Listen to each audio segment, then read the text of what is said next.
Protection Bureau to stop big banks and giant corporations from scamming people for almost 50 years. And it could pay for 100 Qatari jets, one for every governor in the United States, plus a spare jet for them. So there you have it. Remember Donald Trump's promise to lower costs for Americans on day one? Well, instead, Donald Trump is bailing out his, quote, favorite president, unquote, and bailing out rich Wall Street investors who invested in Argentina debt. The American people are begging us to do something about the skyrocketing cost of living. They are crying out for help. But Donald Trump can't hear them over the sound of the bulldozers that are demolishing a chunk of the White House to build his brand new ballroom. A $250 million ballroom, a monument to Donald Trump himself, paid for by big corporations that are trying to suck up to the administration for special favors. The American people told Donald Trump to cut the cost of living. Instead, he's cutting off part of the White House for his new billionaire's ballroom.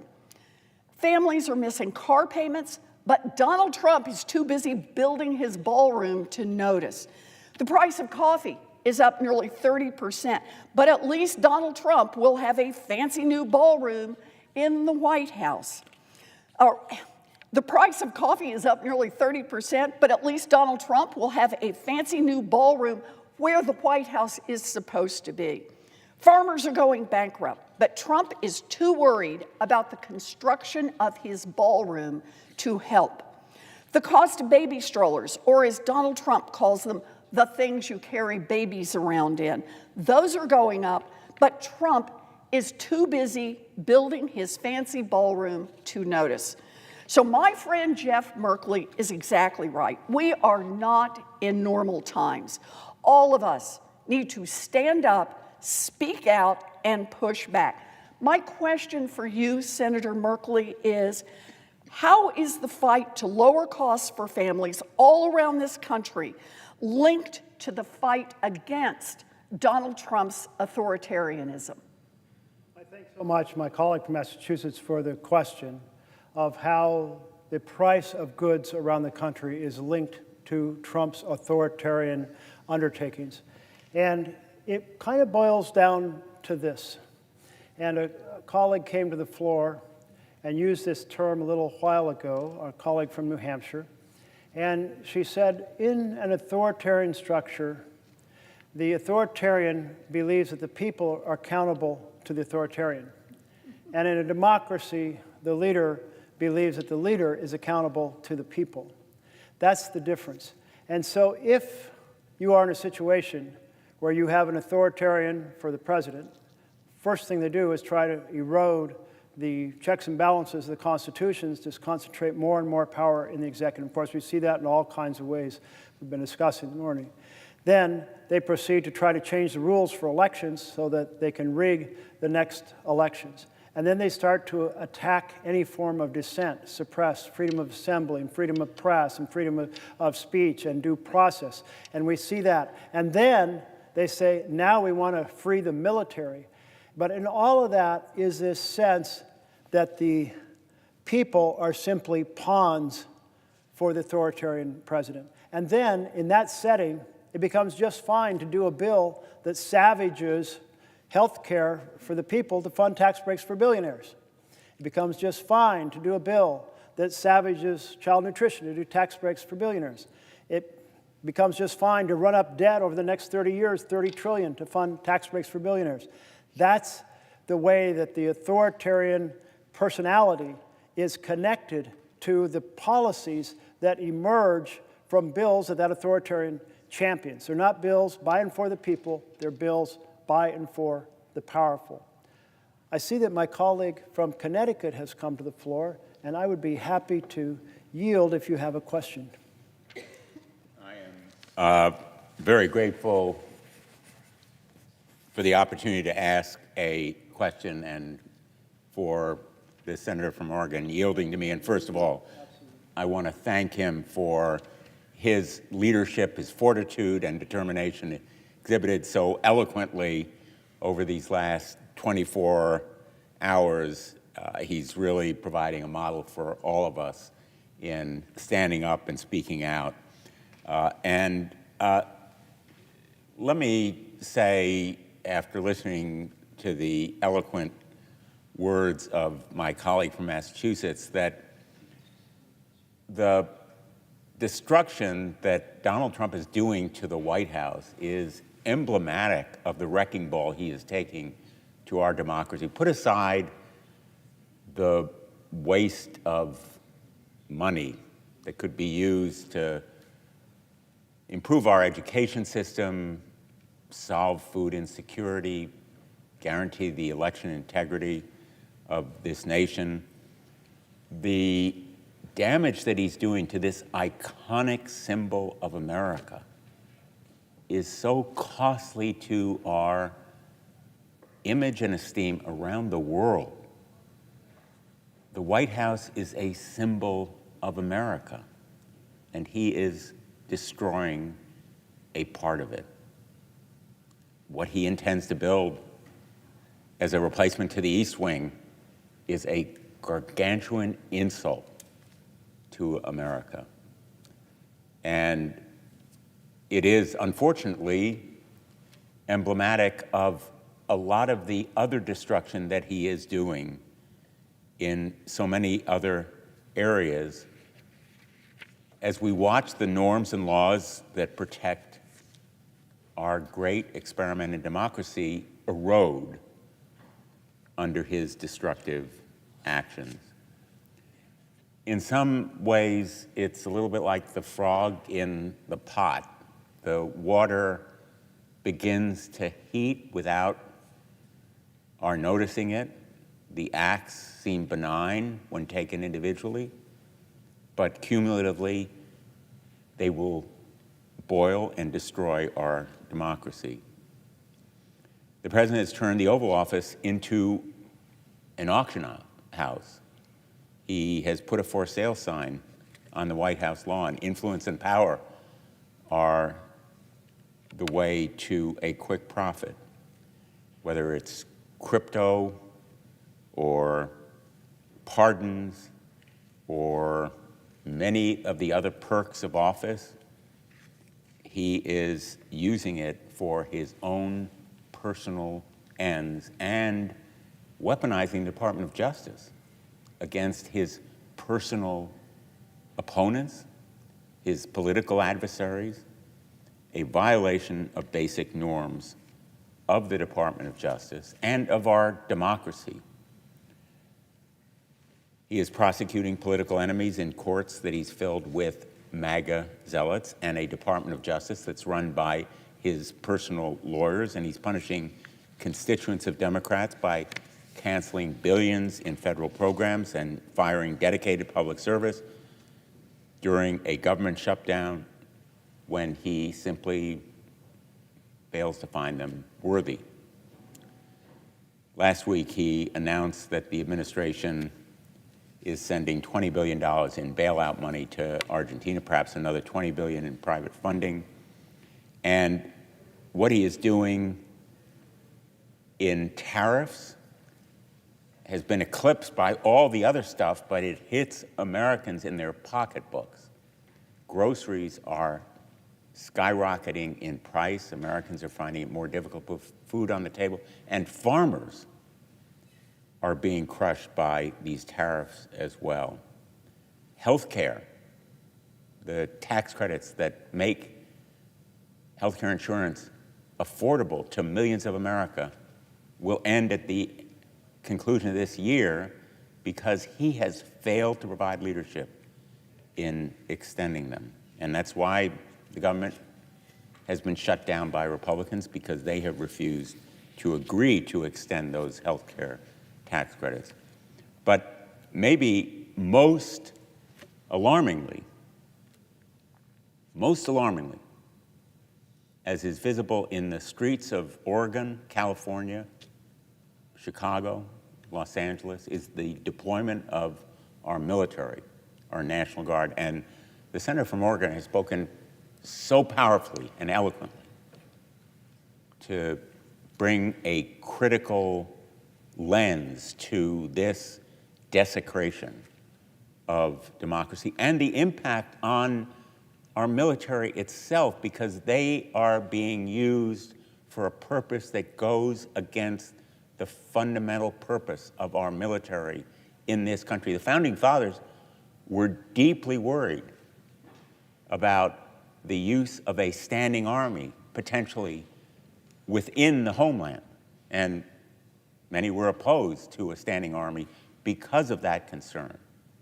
And so we have laws, posse comitatus, that forbid the use of the military against American citizens on American soil. The health of our republic depends on the proper use of our military against foreign adversaries and threats from abroad. But the President of the United States, in effect, has decided that he will use our National Guard as a police force, supplanting local and state police.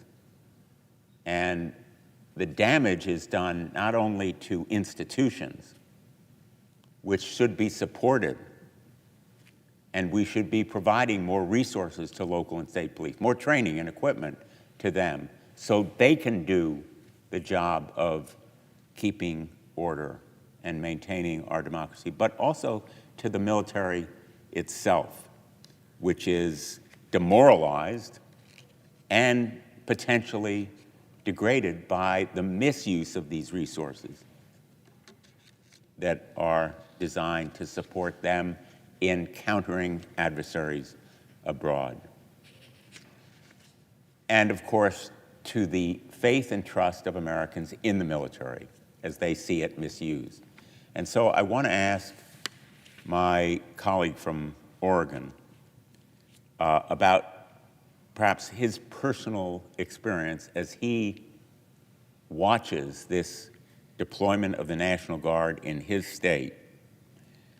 How are the people of Oregon reacting to the misuse of our National Guard? Is their faith and trust in the military affected by the President's deployment of the National Guard in a circumstance that a federal judge has found is unnecessary, because whatever protests have happened in the past weeks and months have been peaceful and without the necessity for this kind of military intervention?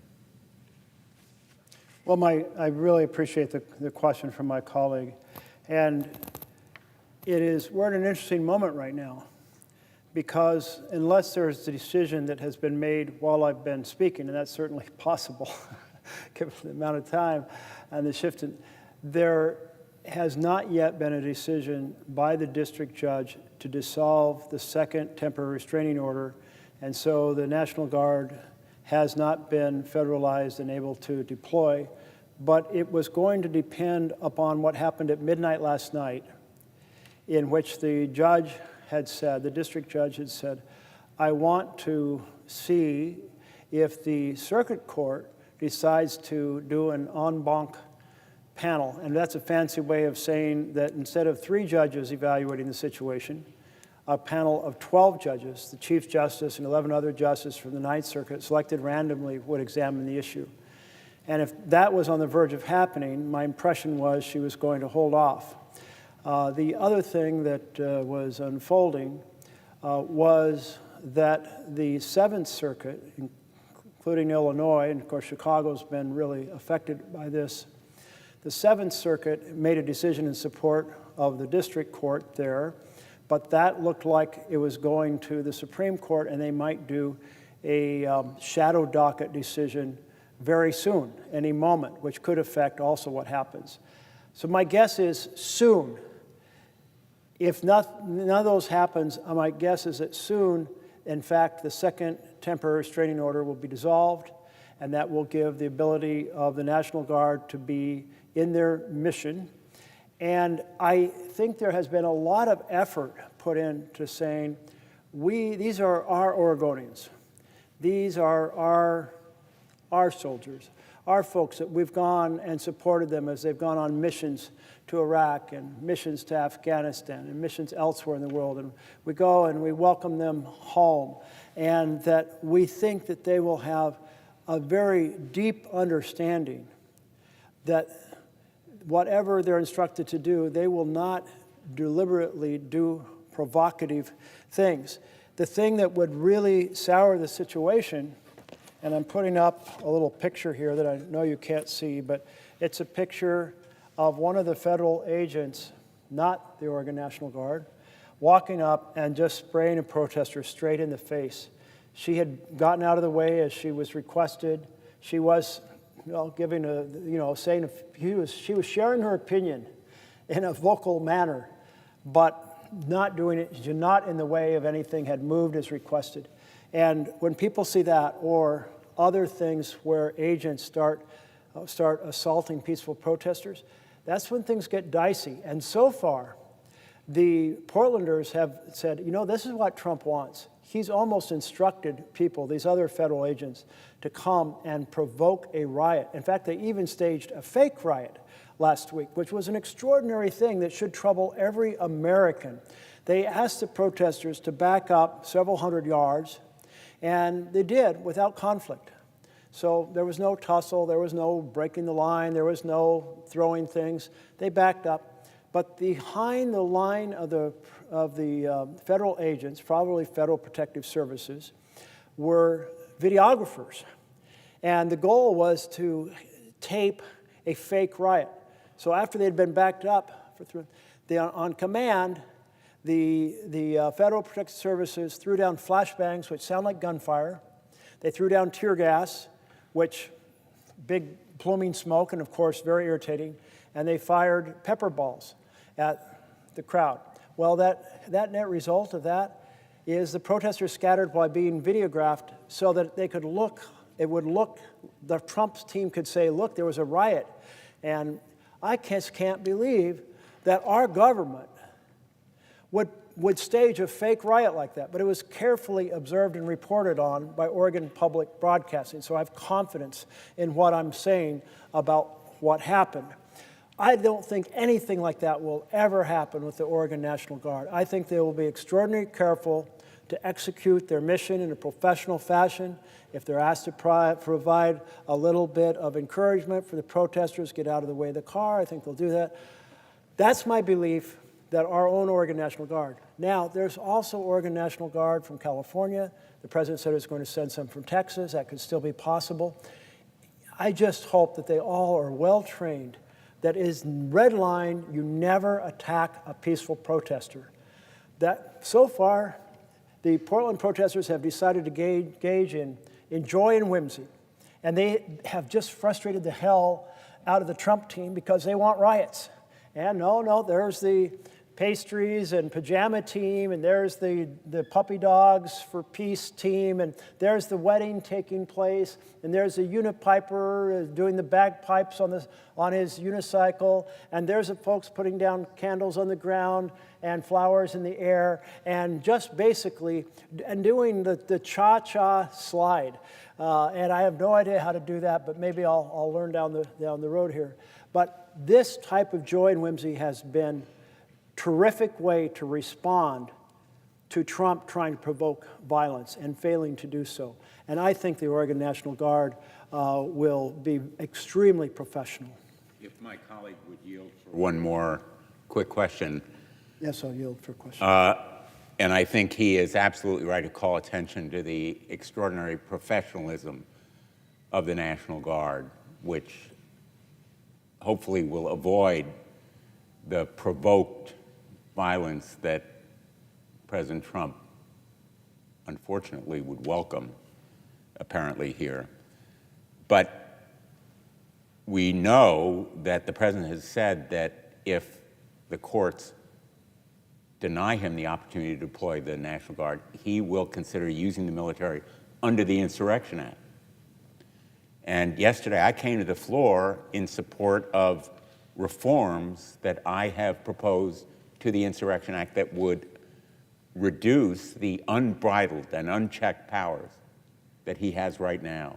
The Insurrection Act makes modifications to the posse comitatus law in ways that potentially provide him with unbridled authority. And so my reform bill would require accountability, would enable use of the military in the event of a claimed rebellion or insurrection for a limited amount of time, require the president then to come to Congress and make the case and Congress to approve a set of reforms that would protect the American people against misuse of the military in the event that he could not deploy the National Guard in this way.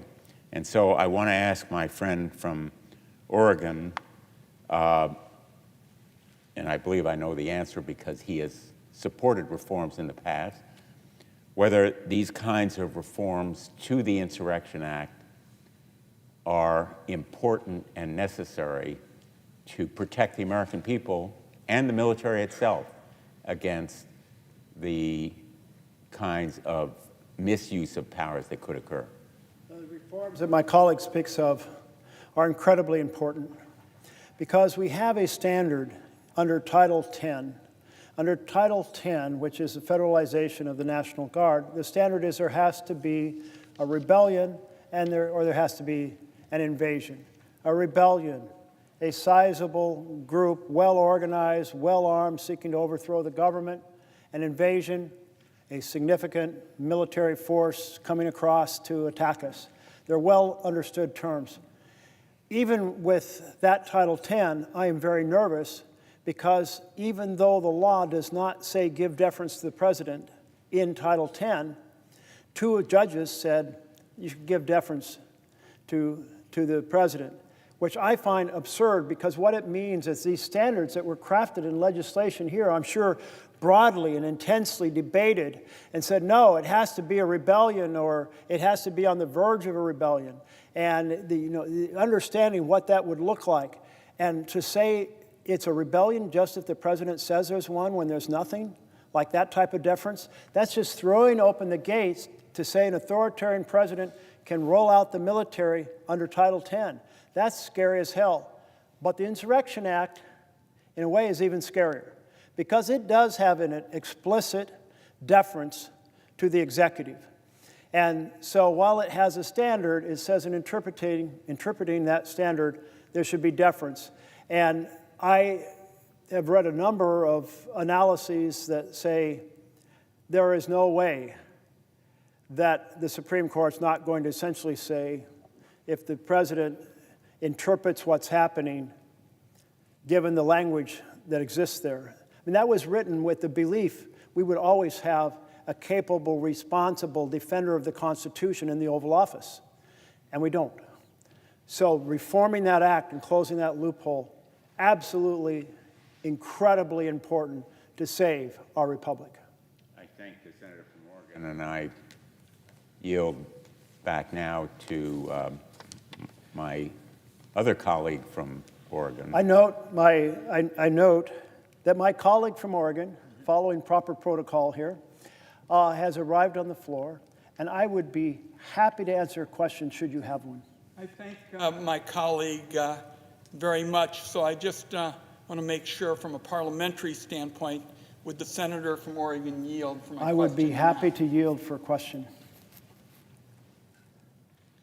Mr. President and colleagues, I want to start by commending my partner from Oregon, who has now been on the floor for close to 18 hours, what he is doing in ringing the alarm bells about authoritarianism in America is an important public service. Let me begin by saying the Wyden family certainly knows a thing or two about watching a democracy slide towards authoritarian rule. I wrote in my book about how the courageous women in my family, in the face of the Nazi takeover of the German Republic, recognized the very real threat of the growing authoritarianism in Germany. They pushed the rest of the family to recognize what was happening to their democracy when some of the men didn't want to face reality. Because of the vigilance of women, I am standing here today in the Senate. Now, further on this point, as my colleague knows, during the protests in Portland this past weekend, federal agents dragged a 4'6" blind man named Quinn across a driveway and detained him for over an hour. Apparently, they thought he didn't move out of their way fast enough. It's hard to imagine, it's been reported in publications in the Oregonian and the like, how anyone could see Quinn as a threat. As he put it, I think they wanted to make a point, so they picked the weakest person they could find and make a big show about it. What Donald Trump and the Vice President are offering us is indeed an authoritarian playbook. Attack the weakest in order to intimidate the rest of us. And that is why it is the obligation of all Americans to pay attention to all of the discussions on this topic and to speak out and not yield. The American abolitionist told me that eternal vigilance is the price of liberty, to keep the powerful from stealing from the many for the few. Senator Merkley, I'm interested in what you think Americans should do to secure the benefits of liberty for themselves and their families and future generations. And what do you want Americans to take from your speech today? Thank you so much to my colleague from Oregon for this question. And it's very powerful to think about how fast the menace grew to the Jewish community in Germany, and how if one did not recognize that threat, and if I understood right, the women in your family were the ones that said, we have to get out of here. That's correct. And saved their future and therefore your future. And why do we have to have a world where powerful engage in these assaults based on race or religion or ethnicity? I sometimes hear Rodney King in my head, why can't we just all get along after he'd been badly beaten? And the fact is, it seems like we have a long ways to go to erase prejudice from our hearts. And when people gain positions of power who carry that prejudice in their heart, it often becomes open hatred and amplifies the ability of others to more openly discriminate or engage in provocative acts. So anyway, I hope that generations to come will find a better path. But in your question on securing liberty, this most important message is, and I'll have my team put it back up, is the alarm bells are now. The authoritarian actions are not down the street. They are not around the corner. They are not something to worry about 2 months from now. They are here right now. All the basic characteristics of authoritarian control are present at this moment in the United States of America. Stealing the power of the purse so that the president makes decisions on what programs are funded. Taking and ignoring due process, which is our guarantee of freedom from authoritarian state. Attacking the issue of liberty for the press to be able to write what they want and not be compelled through using licenses or mergers as a way to coerce them to put up what the government wants. Telling the universities that they want They need to shape their education the way the president wants and support his political agenda. Are you kidding me? And so forth. And then weaponizing the Department of Justice to go after an enemies list. So it's here now. That's the main thing. And what Americans do, sincere liberty, what you did on Saturday. What you did on Saturday, 7 million people taking to the streets, the largest demonstration in the history of this country, saying no kings in the United States of America. Our presidents are not kings, our laws are not suggestions, and our Constitution is not optional. Because that outcry, both inside a chamber like this, but very importantly on the streets, is the outcry that tells the rest of the country this is not okay. This is not acceptable. This is breaking the law. This is shredding the Constitution. This is attacking our freedoms, and we, the people, will reclaim our Constitution, our separation powers, and our freedom. That's why the action of demonstration and the action of speaking out are so important at this moment, and it needs to work towards the next election where people of any party, if they believe in our Constitution, campaign and win on the basis that they are going to secure for the next generation, our generation, the next generation, the freedoms and the characteristics of our Constitution, and make sure this doesn't happen again. Senator Merkley, you said it very well, and it seems to me America is the last bastion of liberty in the world. There is nowhere to flee to, no mighty republic that stands if American democracy fails. I want to commend my partner from Oregon for taking this exceptionally important stand. And this is a message particularly for all of America. And it's high time it be made on the Senate floor, and I commend my colleague. Thank you so much for my colleague from Oregon.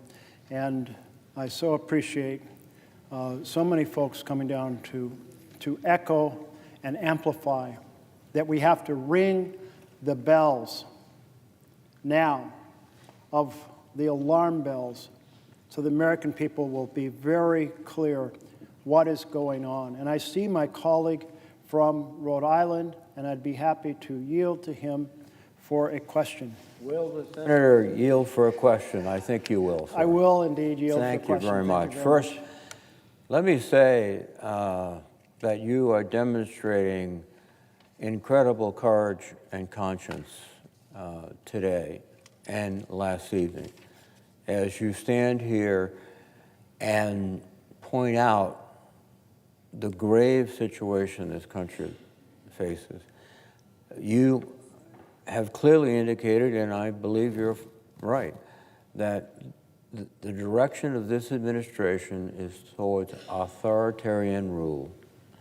Step by step, unfortunately, we seem to get closer. One of the great ironies of the administration is President Trump loves to sort of fake people out, if you will, while he's doing something he doesn't like or we wouldn't like. For example, for 56 times he's talked about the deep state. While at the same time, it appears he might be building such a deep state. For example, the Washington Post reported that the former chief data officer for Social Security Administration has said that Elon Musk and his Doge gang copied a mainframe database containing the personal information of hundreds of millions of Americans, including names, birthday, addresses, and more.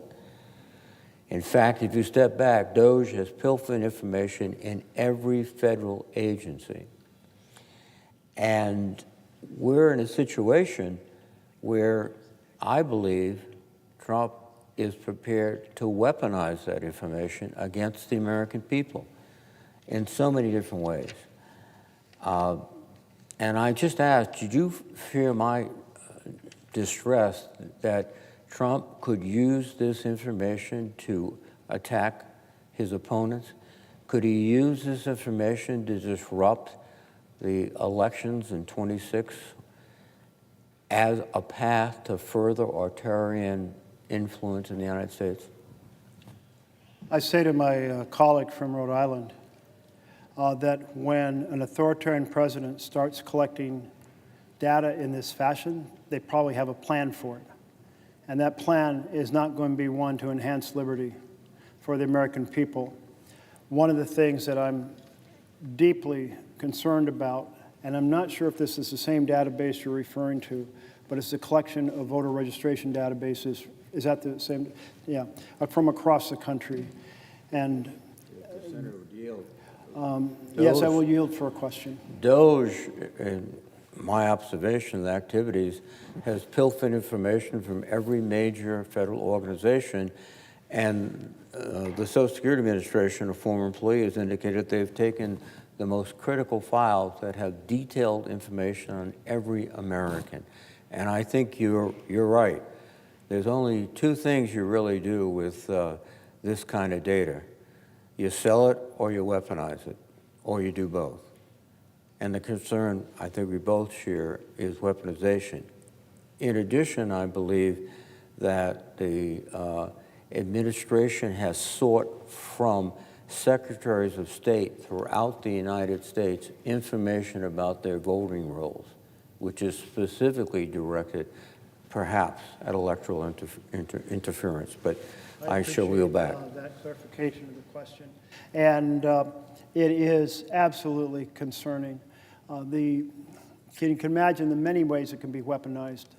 Like any hostile agent from outside the United States can use that data in all kinds of ways. What happens if suddenly your Social Security benefits aren't there, or the files regarding your disability benefits, or your age and birth records, or who knows what all could disappear or be modified, or banking records possibly included if you've had banking transactions and paying your taxes, or it could be incredible amounts of stuff.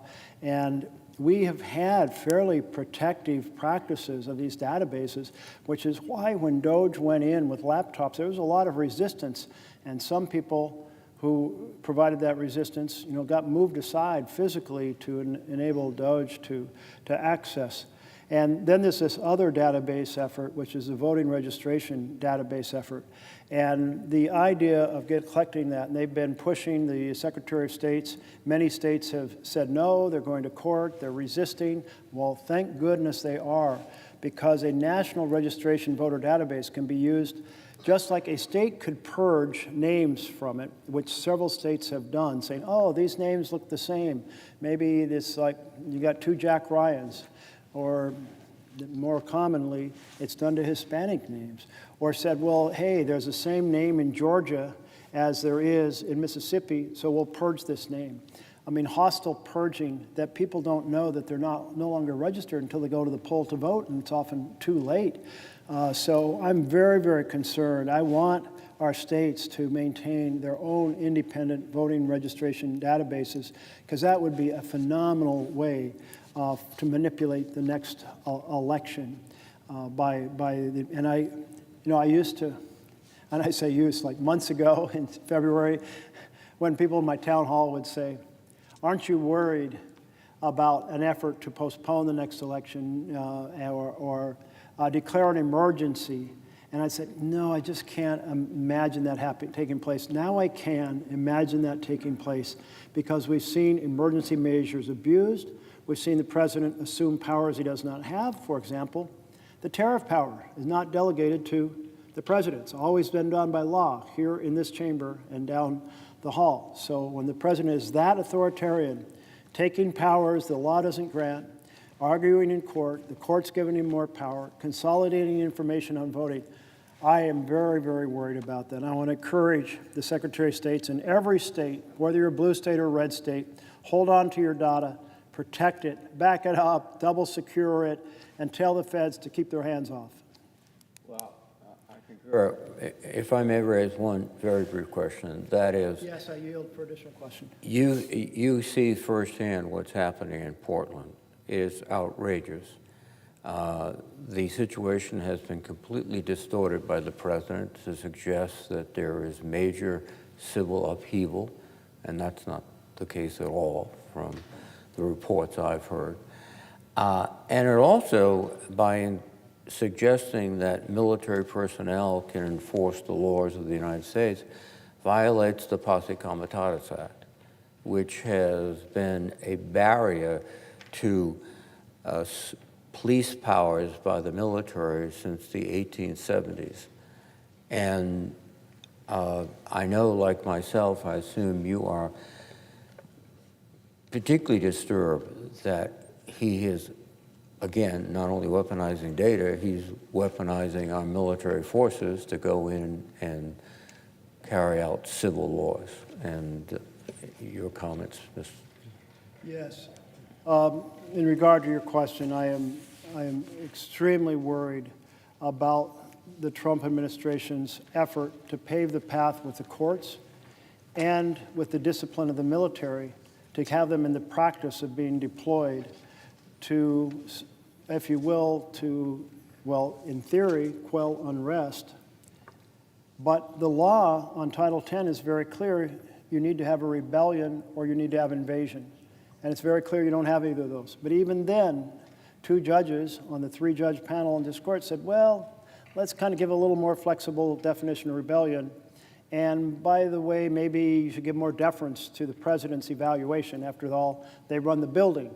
And I'm like, once you say the president can simply declare there's a rebellion, then the standard set in law means nothing. You're just throwing open the doors to a authoritarian president deploying troops against the American people. And we've already seen with the provocative actions of assaults on peaceful protesters how dangerous that is. And then, of course, the Insurrection Act, as an exception to Posse Comitatus, is extremely scary because it explicitly has in the law a certain interpretation by the president, or deference to an interpretation by the president. The core assumption was that a person in that position would always be a person who had high regard for the Constitution and for the boundaries and for the liberties and for the freedom and would defend it like with their whole heart, mind, and soul. But that is not a person we have in the Oval Office today. So I do support efforts that a number of folks, and I believe you might be well involved in, striving to plug some of those loopholes so that that power does not get deployed. Thank you very much, Senator. Thank you. Thank you. And I note that we have a senator from Wisconsin, and I would be happy to yield for a question if she had one. Will the senator yield for a question? I will happily yield. Thank you. Thank you. Senator Merkley, you and I are both members of the Senate Appropriations Committee.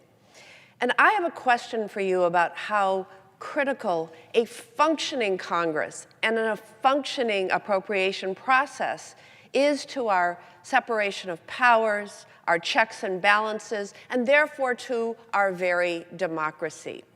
The federal government is currently shut down because Republicans who control the House, the Senate, and the White House are hell-bent on raising health care costs for the American people. In fact, 22 million Americans are about to see their health insurance costs potentially double, triple, or more. And the only way for us to get out of this mess is for Democrats and Republicans to sit down together and negotiate a solution. And so far, Republicans refuse to come to the table. The House has been out of session for over a month, out of town. And President Trump is leaving the country again at the end of this week.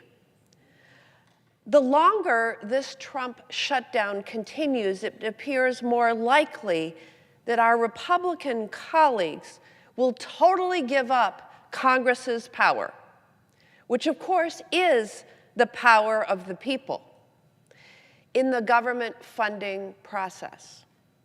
In fact, this morning, reporters are circulating the Capitol, speculating that Congress will give up on passing fiscal year 2026 appropriation bills and instead attempt to pass a full year continuing resolution.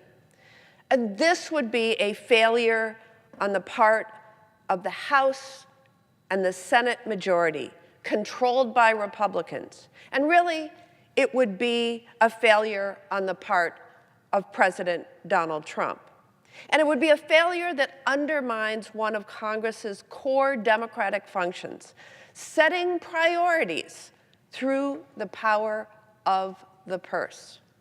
So my question for you, as you hold the floor to shine a light on the ways in which this president continues to undermine our democracy and disregard the Constitution, how is Donald Trump undermining Congress through his attacks on the bipartisan appropriations process? And when he does that, and the majority, the Republicans in Congress, allow this to happen, how do the American people lose? I so appreciate the question from my colleague from Wisconsin. And part of the discussion earlier was you can detect the difference between a democracy and an authoritarian government in the following fashion. Are the decisions about which programs are funded, how they will operate, and how they are funded decided by the Congress or by the president? That is the power of the purse.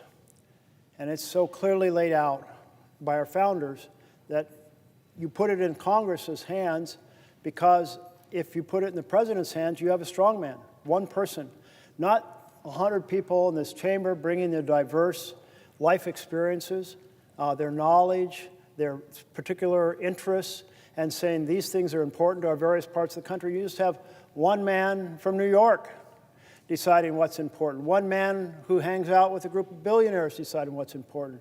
So incredibly essential distinction between a democracy and authoritarian government is that the decisions about the programs, their design, and their funding are made by Congress. What we have seen is that the president and his head of Office of Management and Budget, Russell Vought, are attempting to take that power out of the hands of Congress and have the president decide which programs are funded and how much. Every time you hear the president say, I canceled these grants because they're out of sync with the priorities of the president, that is an authoritarian statement, because it's not the president's prerogative to decide how to spend that money. It is the power of the people through their elected representatives in the House and Senate. And then in addition, Mr. Vought has coordinated a series of strategies to essentially cancel programs by slow-walking the dispersion of funds, by freezing the funds, by impounding the funds, by delaying to the end of the year and then submitting a request to legislatively have the funds undone, but then the clock runs out on the year and poof, the funds disappear. He has a fancy name for it, a pocket rescission. But think of it more like the carriage in Cinderella that hits midnight and poof, the carriage is gone and you only have a pumpkin. In this case, we only have a lump of coal when we hit the end of the year. And then there is a requirement under the law for the president to lay out an expenditure schedule so that we can see whether or not funds are being delayed or frozen or impounded and so forth. And that schedule has disappeared. That website has been shut down. So the president is hiding, in contrary to the law, what's required so that we can protect the prerogatives of our Constitution. So these are the ways the president is directly attacking the power of the purse and trying to turn, this is one of the ways. He's doing a whole series of other things in attacks on freedoms, military or weaponization of the Department of Justice to go after enemies, sending the military into the streets. But this is a key one in terms of the checks and balances of our Constitution. He's trying to take the power of the purse and has made substantial progress in doing so. I see my colleague from Hawaii has arrived, and should she have a question, Colleague yield for a question? I would be happy to yield. First of all, I commend you for holding the floor to raise issues of such concern to the American people. I want to focus my question on the corruption of the Trump regime. And this corruption is rampant and unending, from making untold sums off meme coins to the latest outrage demanding the Department of Justice pay him more than $200 million. That is taxpayers' money that he wants to get his hands on. We have a president putting his financial interest before the best interest of the American people. This is the classic Trump playbook, using the power of his office to make a profit at the expense of the American people and as a distraction from the chaos and cruelty that he is sowing every single day. It's a classic authoritarianism, using the tools of government to enrich himself, reward his friends, and punish his enemies.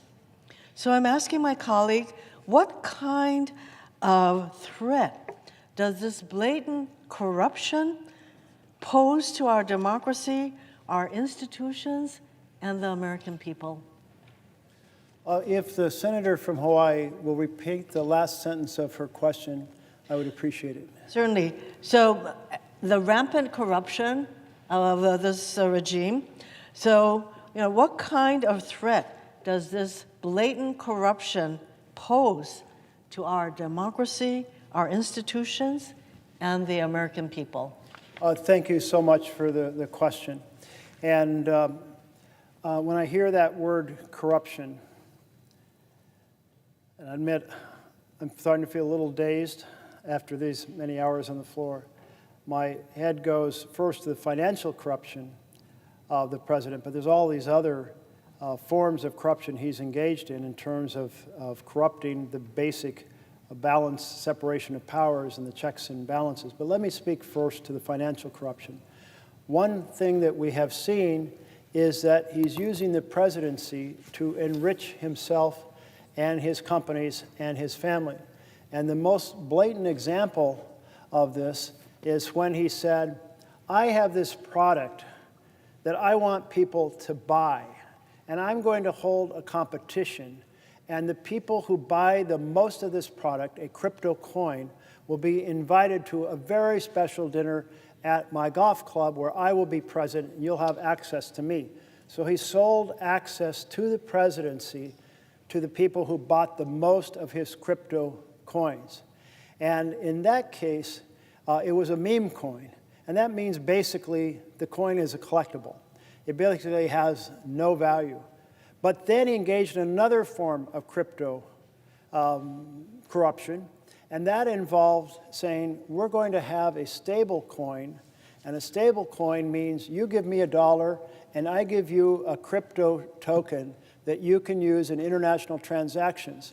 And then there was a transaction involving I hope I still have this right, the United Arab Emirates, and they basically bought several $billion of these coins, and what happens then is the president can hold those dollars until the coins are redeemed and benefit from the interest earned on those several $billion. And meanwhile, there was a desire by the foreign government to get access to highly capable AI chips. And the answer was no, we're not doing that. But then after they bought all these coins and enriched the president of the United States, well, then the president said, let's give them the coins, or let's give them these advanced chips. So very much certainly the smoke, and I'd say even the flame of selling access and favors out of the presidency, now to the tune of having made billions of dollars in the roughly 9 months that he's been in office.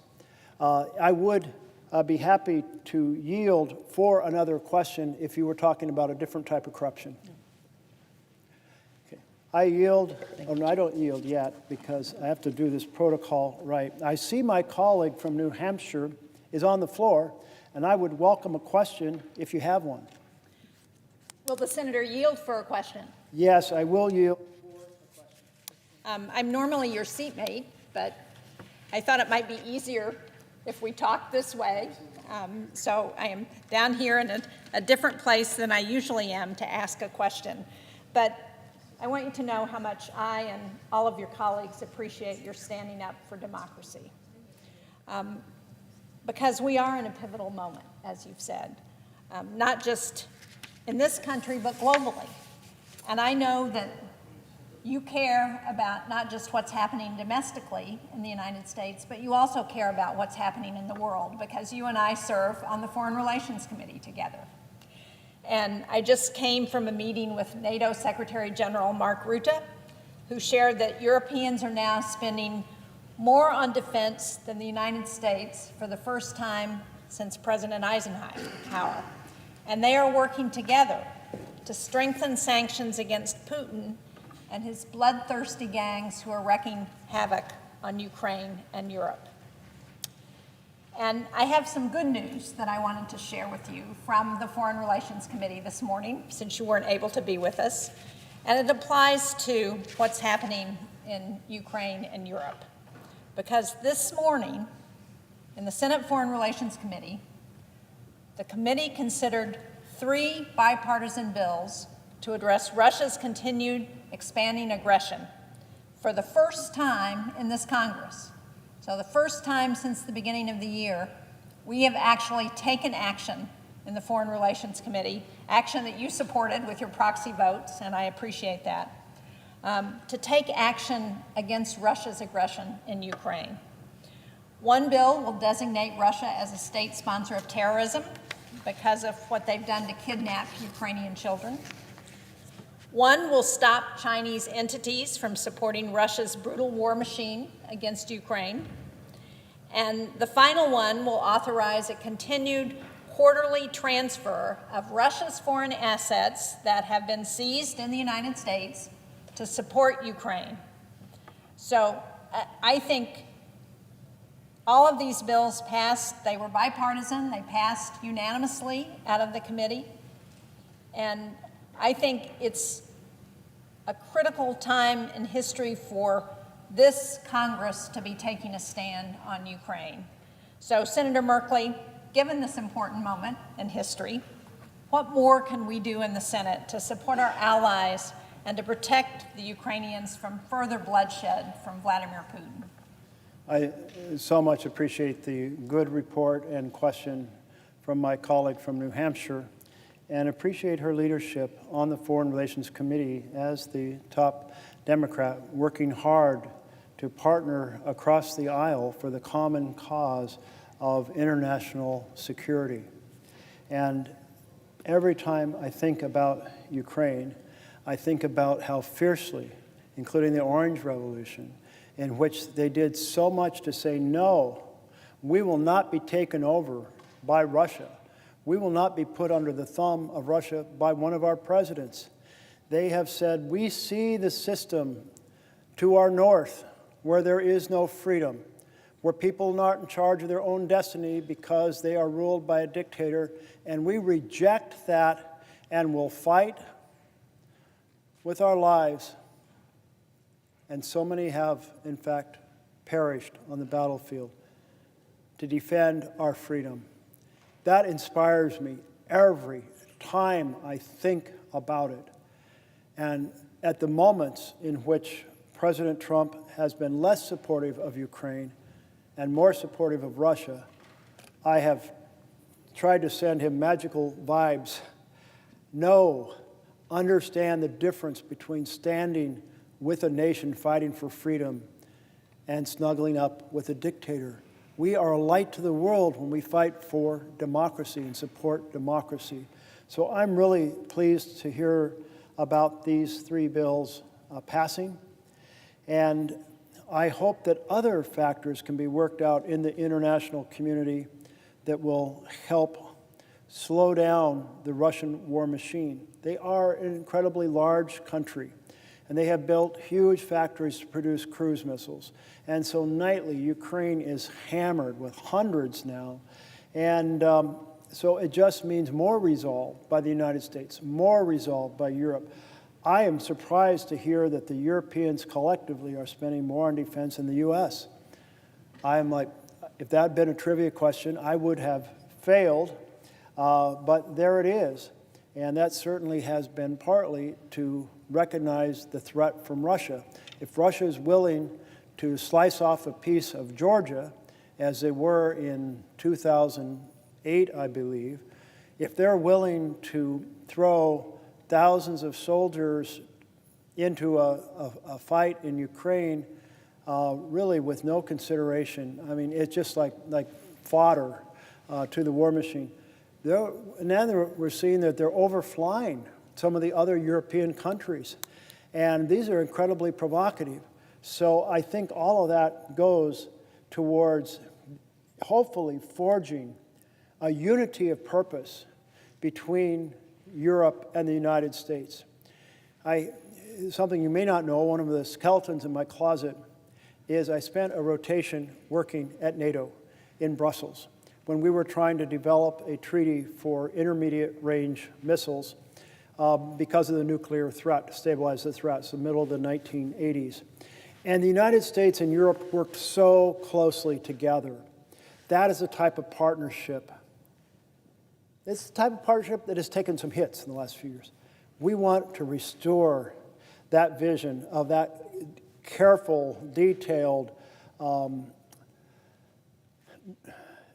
determined coordination so that we advance the best strategies. And of course, battlefield strategies are also changing dramatically as we go, being able to adjust to this changing world. So that's my hope, that building on the work that the committee did today, and hopefully those bills will be here on the floor, hopefully they'll be on the president's desk, that we can continue to strive to a peaceful conclusion with security for Ukraine and not allow the war machine of Russia to overwhelm it.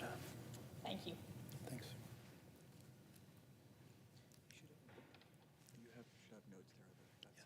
Nobody else? Okay. Well, Mr. President, for the first time in several hours, I don't have a colleague who's asking me a question, and so I'm going to return to the conversation that I was holding forth on regarding the Department of Justice. And I have here this page called Justice Connection, urgent message from recent Department of Justice alumni decrying attacks on the Justice Department. I believe I asked unanimous consent to have this put in the record, but if I did not, I'm asking it now. Without objection. Thank you very much, Mr. President. And here is how that reads. We are 282 former career employees who proudly served our country at the Department of Justice. From prosecutors, special agents, and intelligence analysts to immigration judges, grant managers, civil rights attorneys, and more, we all carried out our duties faithfully, regardless of who occupied the White House, until we no longer could.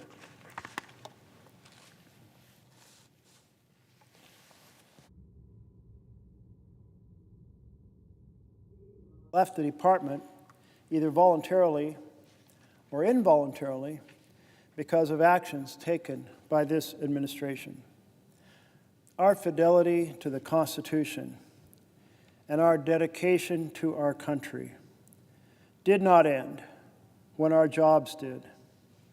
Now that we left the department, we believe it's our duty to sound the alarm about this administration's degradation of DOJ's vital work and its assault on the public servants who do it. It is incumbent on all of us to fight for the Justice Department before it's too late. DOJ's mission is to, quote, uphold the rule of law, to keep our country safe, and to protect civil rights. And it's failing on all three fronts. The Justice Department cannot uphold the rule of law when it carries out the President's retribution campaign and protects his allies, violates court orders, evades due process requirements, directs attorneys to violate their ethical responsibilities, and fires its employees without notice or cause in violation of civil service laws.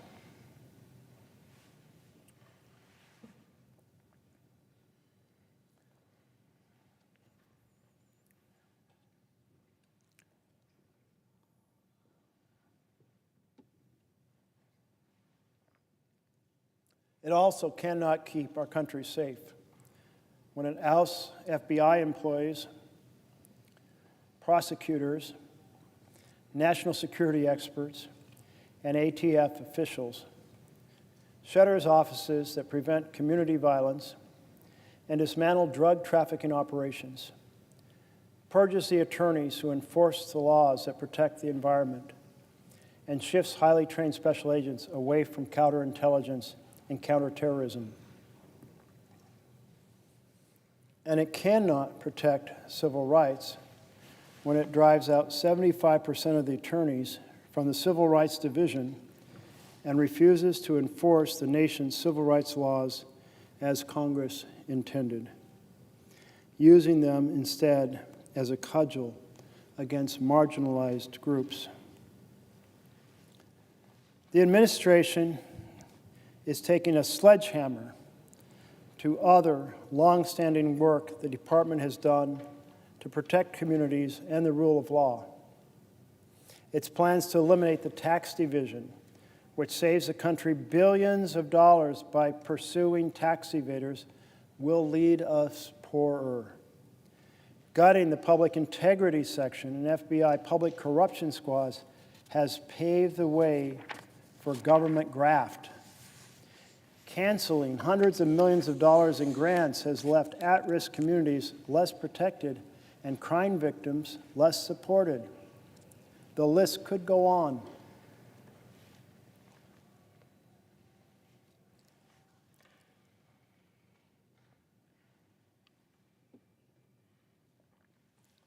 As for its treatment of its employees, the current leadership's behavior has been appalling.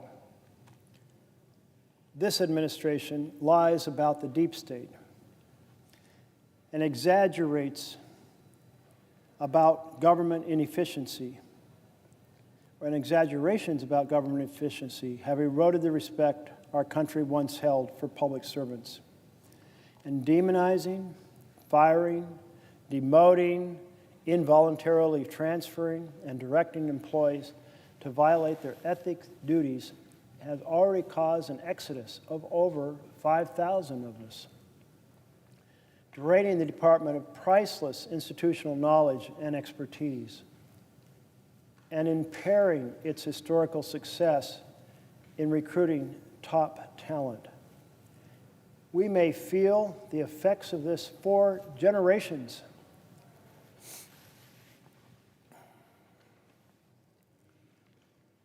The Justice Department's backbone has always been its career workforce, and those who were part of it are best positioned to explain why the current leader's actions are catastrophic for the nation. We call on these leaders to reverse course, to remember the oath we all took to uphold the Constitution, and adhere to the legal guardrails and institutional norms on which our justice system relies. We call on our fellow alumni to join us in sounding the alarm and in mobilizing to support our colleagues still there. They deserve respect and gratitude.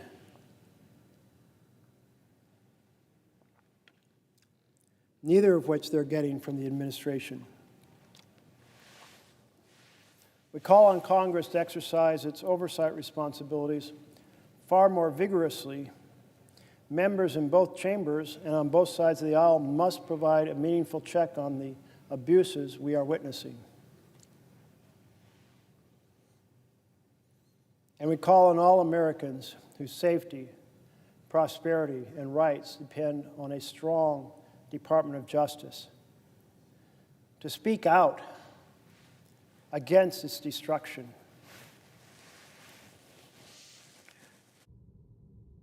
Our democracy is only as strong as the rule of law, and the rule of law can't survive without the principal institution that enforces it. Well, that's a powerful letter from these 282 former career employees of the Department of Justice.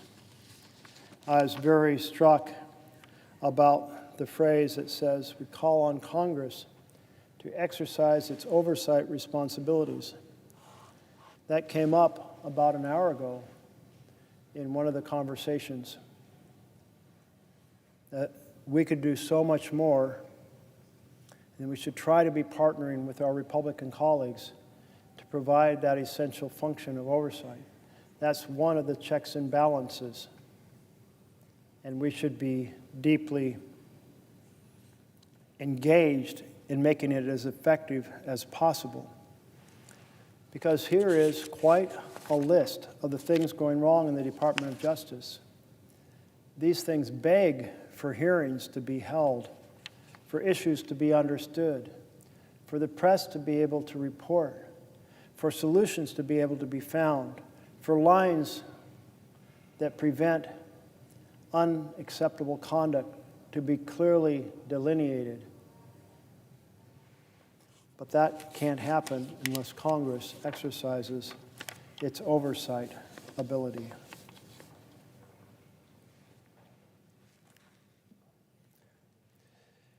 Do we have one more chapter? Okay. We have chapter 8. So we are headed back to the book. And the book is this book, How Democracies Die. And with each chapter, I'm trying to give some sense of the chapter, though not every element of it. So I'll read some of the pages, maybe scan through some others, and try to address a few of the issues that are raised. This particular chapter addresses President Trump's first year in his first administration. And it's titled Trump's First Year, an authoritarian report card. So remember, this was just his first year in office. We're now in his 5th year in office, headed towards his 6th year in office. And we've seen such an acceleration. So the items identified in the first year, well, we may well see that they become more serious over time. Donald Trump's first year in office followed a familiar script. Like Alberto Fujimori, Hugo Chavez, and Tayyip Erdogan, America's new president began his tenure by launching blistering rhetorical attacks on his opponents. He called the media the enemy of the American people, questioned judges' legitimacy, and threatened to cut federal funding to major cities. Predictably, these attacks triggered dismay, shock, and anger across the political spectrum. Journalists found themselves at the front lines, exposing, but also provoking the president's norm-breaking behavior. A study by the Shorenstein Center on Media, Politics, and Public Policy found that the major news outlets were unsparing in their coverage of the Trump administration's first 100 days.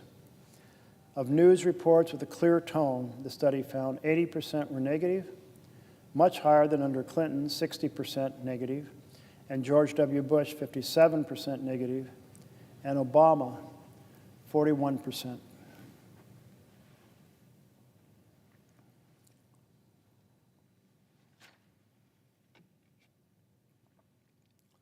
Soon, Trump administration officials were feeling besieged Not a single week went by in which press coverage wasn't at least 70% negative. And amid swirling rumors about the Trump campaign's ties to Russia, a high-profile special counsel, Robert Mueller, was appointed to oversee investigations into the case. Just a few months into his presidency, President Trump faced talk of impeachment. But he retained the support of his base, and like other elected demagogues, he doubled down. He claimed his administration was beset by powerful establishment forces, telling graduates of the U.S. Coast Guard Academy that no politician in history, and I say this with great surety, has been treated worse or more unfairly. The question, then, was how Trump would respond. Would an outsider president who considered himself to be under unwarranted assault lash out, as happened in Peru and in Turkey? President Trump exhibited clear authoritarian instincts during his first year in office. In Chapter 4, I'm just reading how the authors are presenting this. In Chapter 4, we presented 3 strategies by which elected authoritarians seek to consolidate power: capture the referees, sideline the key players, rewrite the rules to tilt the playing field against opponents. Trump attempted all 3 of these strategies.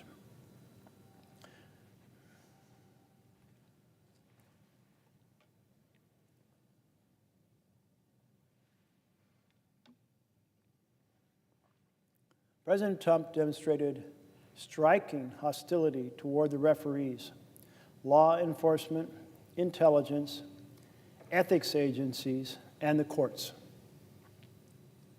Soon after his inauguration, he sought to ensure that the heads of U.S. intelligence agencies, including the FBI, the CIA, and the National Security Agency, would be personally loyal to him, apparently in the hope of using these agencies as a shield against investigations into his campaign's Russia ties. During his first week in office, President Trump summoned FBI Director James Comey to a one-on-one dinner in the White House, to which, according to Comey, the president asked for a pledge of loyalty. He later reportedly pressured Comey to drop investigations into his recently departed National Security Director, Michael Flynn, pressed the Director of National Intelligence, Daniel Coats, and CIA Director Mike Pompeo to intervene in Comey's investigation, and personally appealed to Coats and NSA head Michael Rogers to release statements denying the existence of any collusion with Russia. Both refused.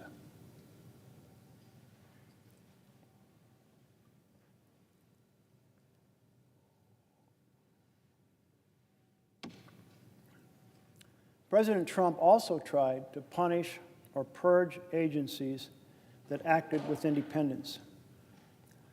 Most prominently, he dismissed Comey after it became clear that Comey could not be pressured into protecting the administration and was expanding its Russia investigation.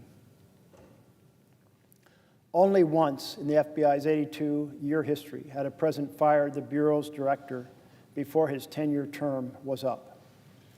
And in that case, the move was in response to clear ethical violations and enjoyed bipartisan support. The Comey firing was not President Trump's only assault on referees who refused to come to his personal defense.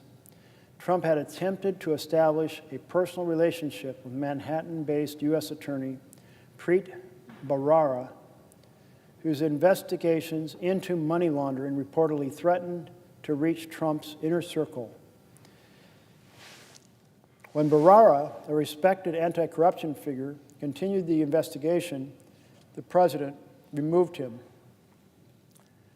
After Attorney General Jeff Sessions recused himself from the Russian investigation and his deputy, Rod Rosenstein, appointed the respected former FBI Director Robert Mueller as special counsel to oversee the investigation, Trump publicly shamed Sessions, reportedly seeking his resignation. White House lawyers even launched an effort to dig up dirt on Mueller, seeking conflicts of interest that could be used to discredit or dismiss him. By late 2017, many of Trump's allies were openly calling on him to fire Mueller, and there was widespread concern that he would soon do so.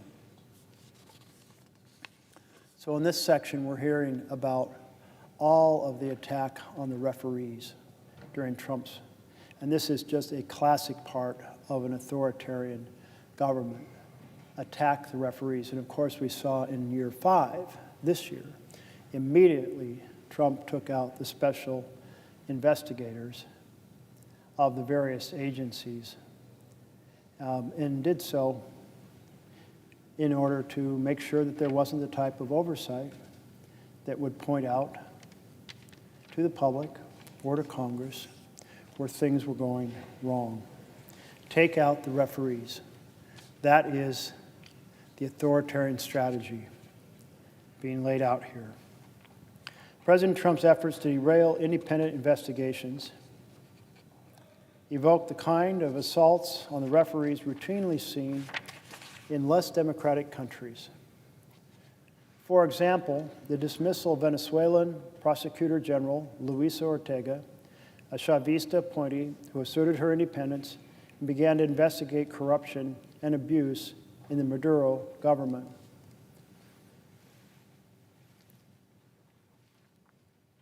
Although Ortega's term did not expire until 2021, and she could be legally removed only by the legislature, which was in opposition hands, the government dubiously elected Constituent Assembly sacked her in August 2017.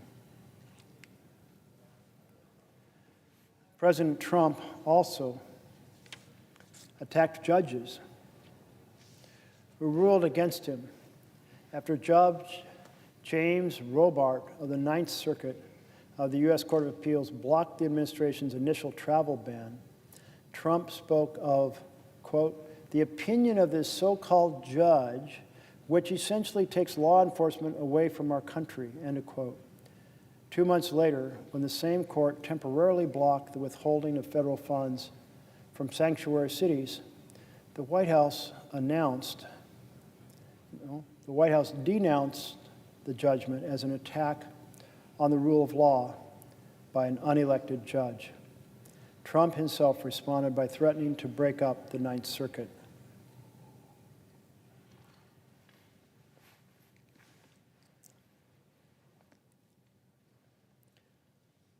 The president took an indirect swipe at the judiciary in August 2017 when he pardoned the controversial former Arizona Sheriff Joe Arpaio, who was convicted of violating a federal court order to stop racial profiling. Arpaio was a political ally and a hero to many of Trump's anti-immigrant supporters. And as we noted earlier, the chief executive's constitutional power to pardon is without limit.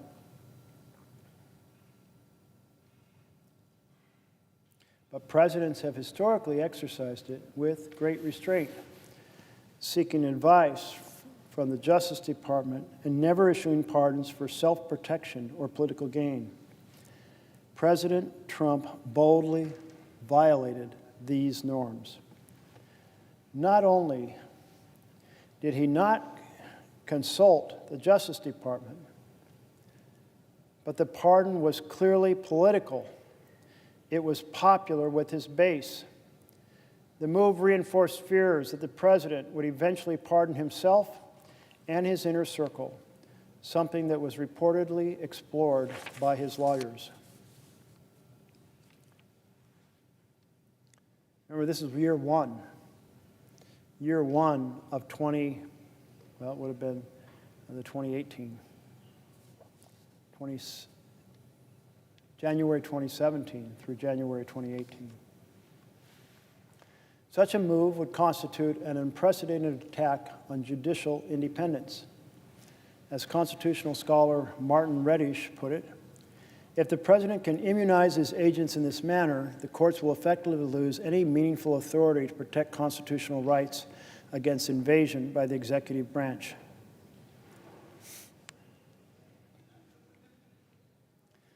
You know, this discussion over pardoning himself and the risk it creates of misbehavior is an interesting prelude to the fact that essentially the Supreme Court pardoned Trump, saying that the president cannot commit a crime. If you can't commit a crime, then you can do whatever, and you don't have to be pardoned because you haven't committed a crime. So the Supreme Court essentially gave him the same protection and created the same risks for an authoritarian state that Trump pardoning himself would have resulted in. The administration responded by launching attacks on the OGE, Office of Government Ethics. House Oversight Chair Jason Chaffetz, a Trump ally, even hinted at an investigation of Schaub. In May, administration officials tried to force the OGE to halt investigations into the White House's appointment of ex-lobbyists. Alternatively harassed and ignored by the White House, Schaub resigned, leaving behind what journalist Ryan Leza called a broken OGE, Office of Government Ethics. President Trump's behavior toward the courts, law enforcement, and intelligence bodies, and other independent agencies was drawn from the authoritarian playbook. He openly spoke of using the Justice Department and the FBI to go after Democrats, including Hillary Clinton. And in late 2017, the Justice Department considered nominating a special counsel to investigate Clinton. Despite its purges and threats, however, the administration could not capture the referees. Trump did not replace Comey with a loyalist, largely because such a move was vetoed by key Senate Republicans. Likewise, Senate Republicans resisted Trump's efforts to replace Attorney General Sessions, but the president had other battles to wage. And I think this is an important moment to remember back in 2017 that colleagues across the aisle played a role of reason in pushing back on some of the unacceptable things that Trump was trying to do.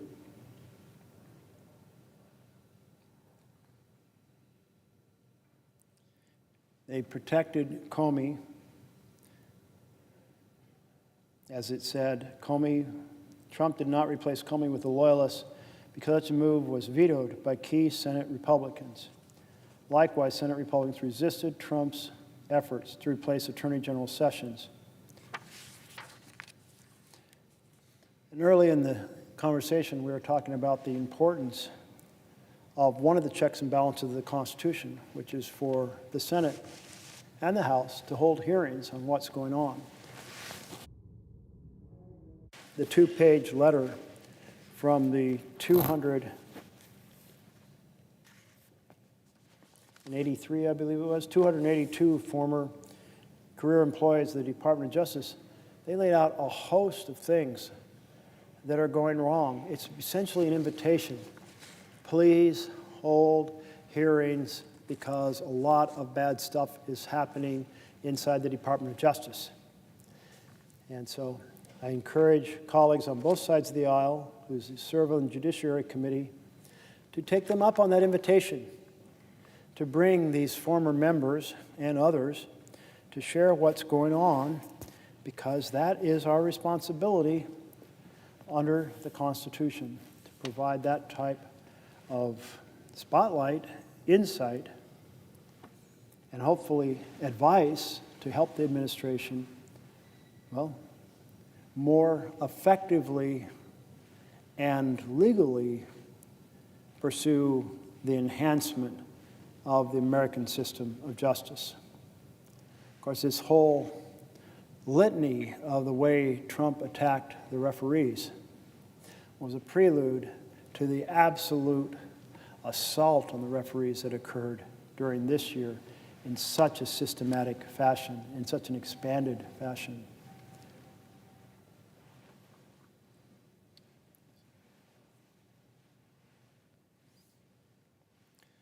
The Trump administration also mounted efforts to sideline key players in the political system. President Trump's rhetorical attacks on critics in the media are an example.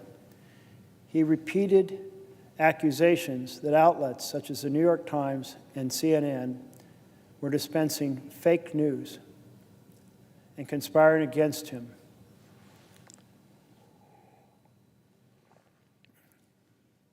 These comments look familiar to any student of authoritarianism. In a February 2017 tweet, he called the media the enemy of the American people, a term that critics noted mimicked one used by Stalin and Mao. Trump's rhetoric was often threatening.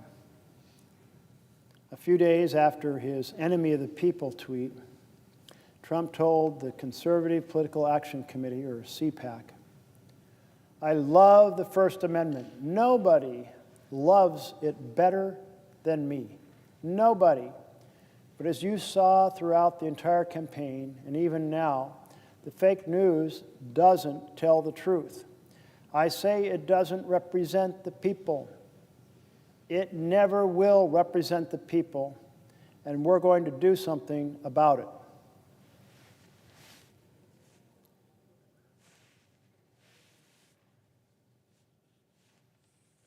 Do what exactly? The following month, President Trump returned to his campaign pledge to open up the libel laws, tweeting that the New York Times had disgraced the media world, gotten me wrong for 2 solid years. Change libel laws, end of quote. When asked by a reporter whether the administration is really considering such changes, White House Chief of Staff Reince Priebus said, "I think that's something we've looked at." Ecuadorian President Rafael Correa used this approach. His multi-million-dollar defamation suits and jailing of journalists on charges of defamation had a powerfully chilling effect on the media. Although Trump dropped the libel law issue, he continued his threats. In July, he retweeted an altered video clip made from old WWE footage of him tackling and then punching someone with a CNN logo superimposed on his face.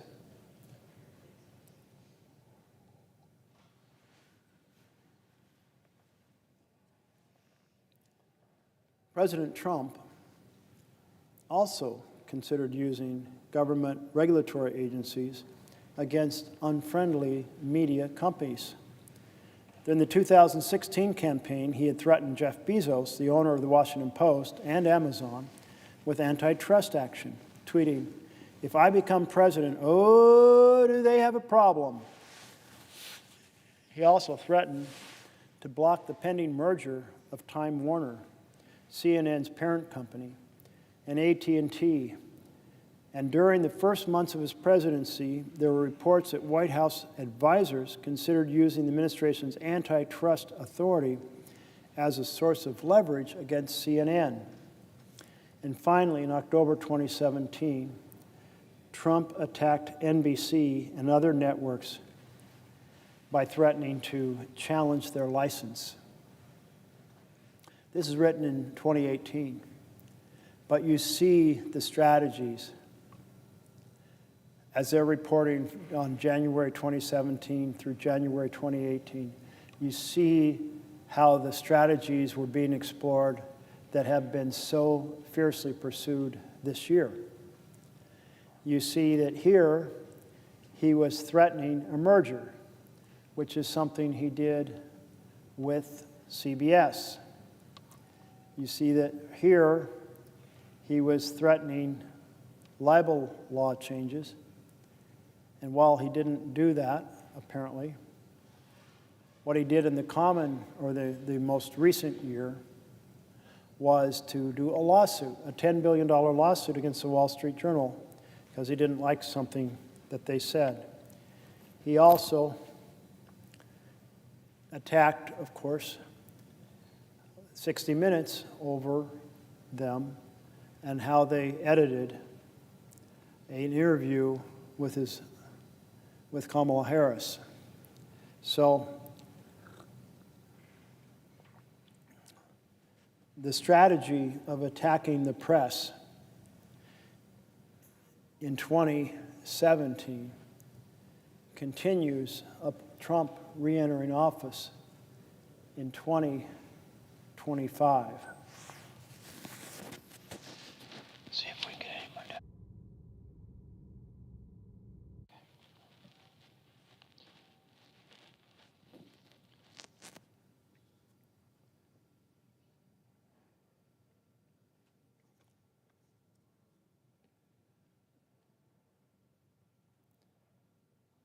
And finally, in October 2017, Trump attacked NBC, and other networks by threatening to challenge their license.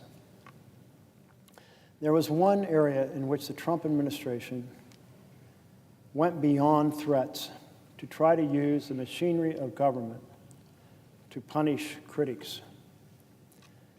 During his first week in office, President Trump signed an executive order authorizing federal agencies to withhold funding from sanctuary cities that refuse to cooperate with the administration's crackdown on undocumented immigrants.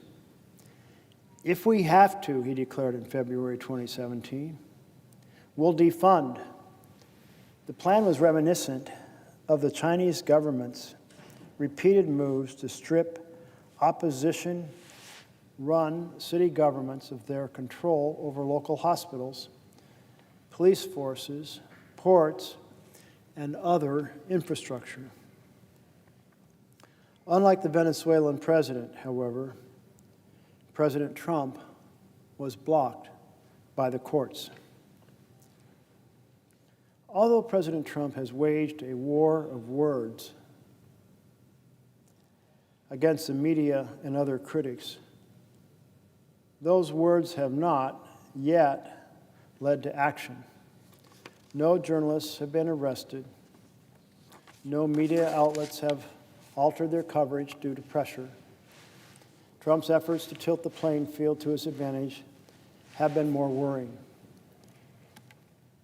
In May of 2017, he called for changes in what he called archaic Senate rules, including the elimination of the filibuster at the expense of the Democratic minority.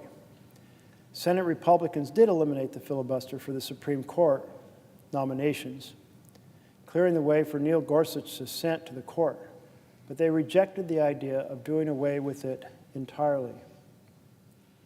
Now, that topic is something I know a little bit about, having immersed myself in exploration of the ins and outs of the filibuster.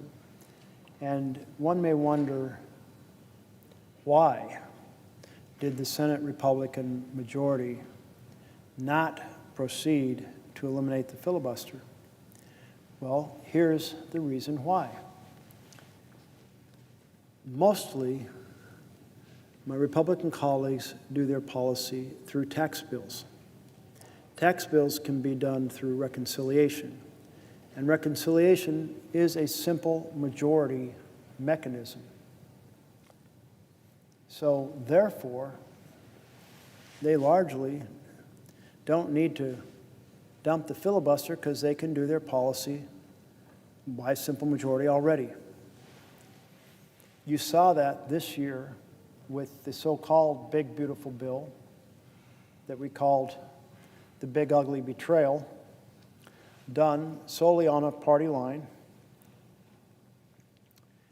And if I recall right, although this is a 53-47 Senate, I think we ended up with a 50-50 vote broken by the vice president. So it passed by the narrowest of margins, but it was done entirely on simple majority by one party. Meanwhile, Democrats tend to like policy ideas, and policy ideas require a supermajority. So if you are a Republican leader, you can pursue your objectives by simple majority through a tax bill. And then when you're in the minority, you can block the Democrats' policy bills using this supermajority requirement. So it's essentially heads, we win, tails, you lose. That's a pretty good arrangement. Who would want to mess with that? Now, Trump didn't understand that. I'm sure if he was asked, he couldn't explain it. But that's why it doesn't make no sense for Republicans to get rid of the filibuster, because it's inherently advantageous for them, given the difference in how Democrats and Republicans pursue bills.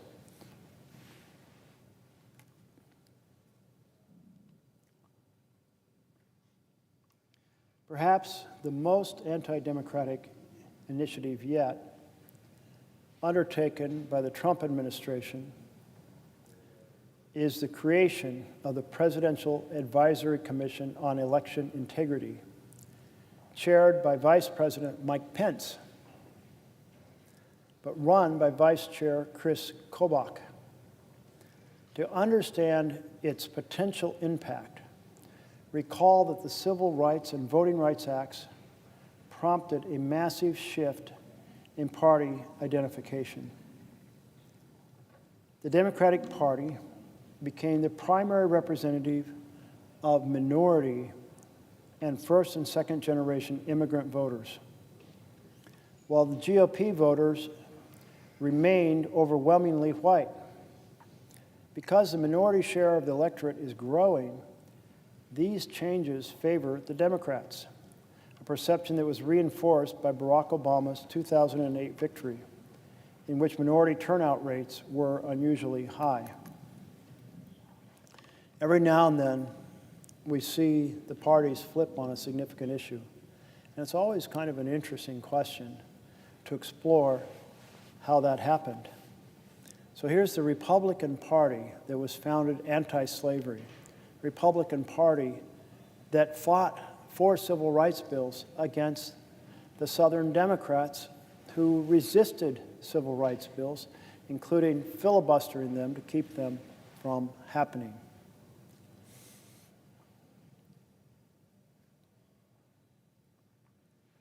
So you would think that in that situation, once civil rights were actually conveyed by the Voting Rights Act, it might be the Republican Party that quickly absorbed the new voters, since the Republican Party had been the premier champion for civil rights. But that's not the way it worked out. The Democratic Party, with Johnson, took the lead in overturning the bans on voting participation by minority Americans. So the Democratic Party, although being the party that had long oppressed and suppressed civil rights, became the party that pushed through the 1964 Civil Rights Bill and the 1965 Voting Rights Act. And it's the Democratic Party, despite its long history of suppressing civil rights, that became the welcoming party for newly enfranchised minority voters.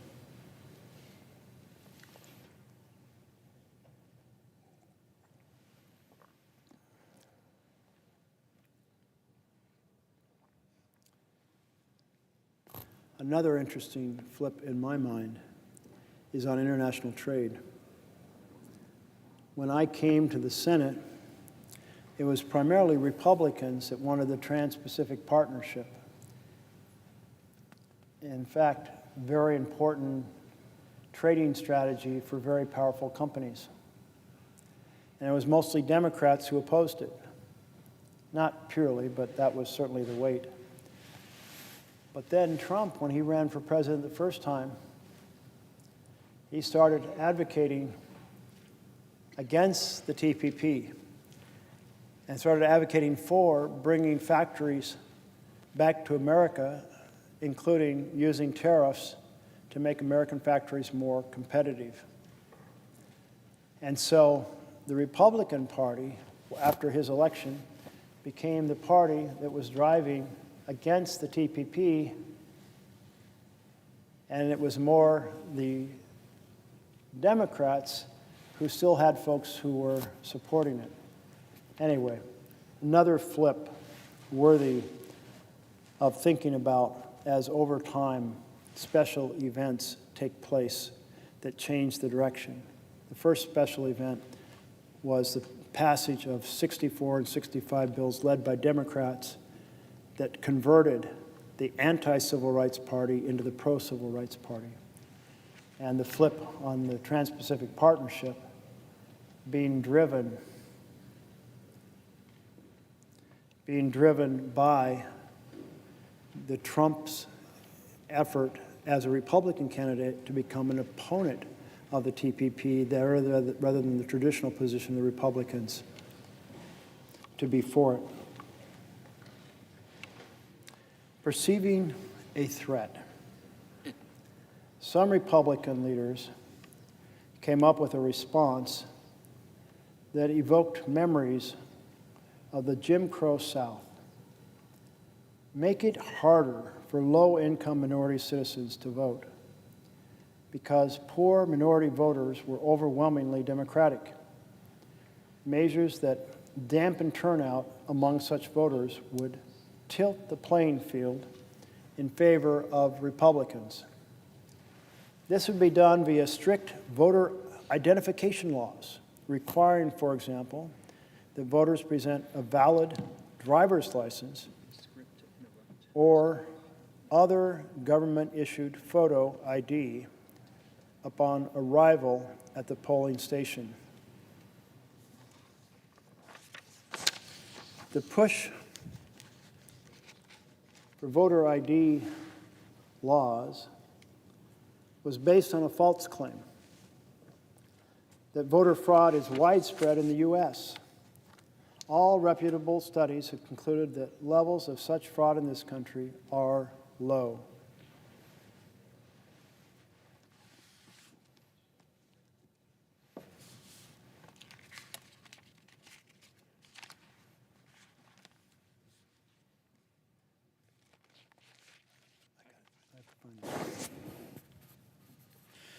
Will the senator yield for a question? I see the senator from Arizona on the floor, and yes, I will yield for a question. Well, Senator Merkley, I appreciate everything you're doing to highlight the many ways that this president has been undermining the Constitution and the rule of law. We've now experienced about 9.5 months of this presidency. And I'm going to ask you a question about one thing in particular, and it's about the U.S. military and the leadership of the U.S. military. But I want to kind of set the stage here a little bit. The United States has the most lethal military in the history of the world. The president presiding right now has experienced that as a U.S. Navy SEAL. You know, I myself, as a pilot flying off of an aircraft carrier in the first Gulf War, no nation, at least today, matches the combat capability, the professionalism, the effectiveness of the United States Navy, Air Force, Army, Marine Corps, and now Space Force. And I'll include the Coast Guard too, because we like to count the Coast Guard, especially when they partner with us on things that really matter to the United States.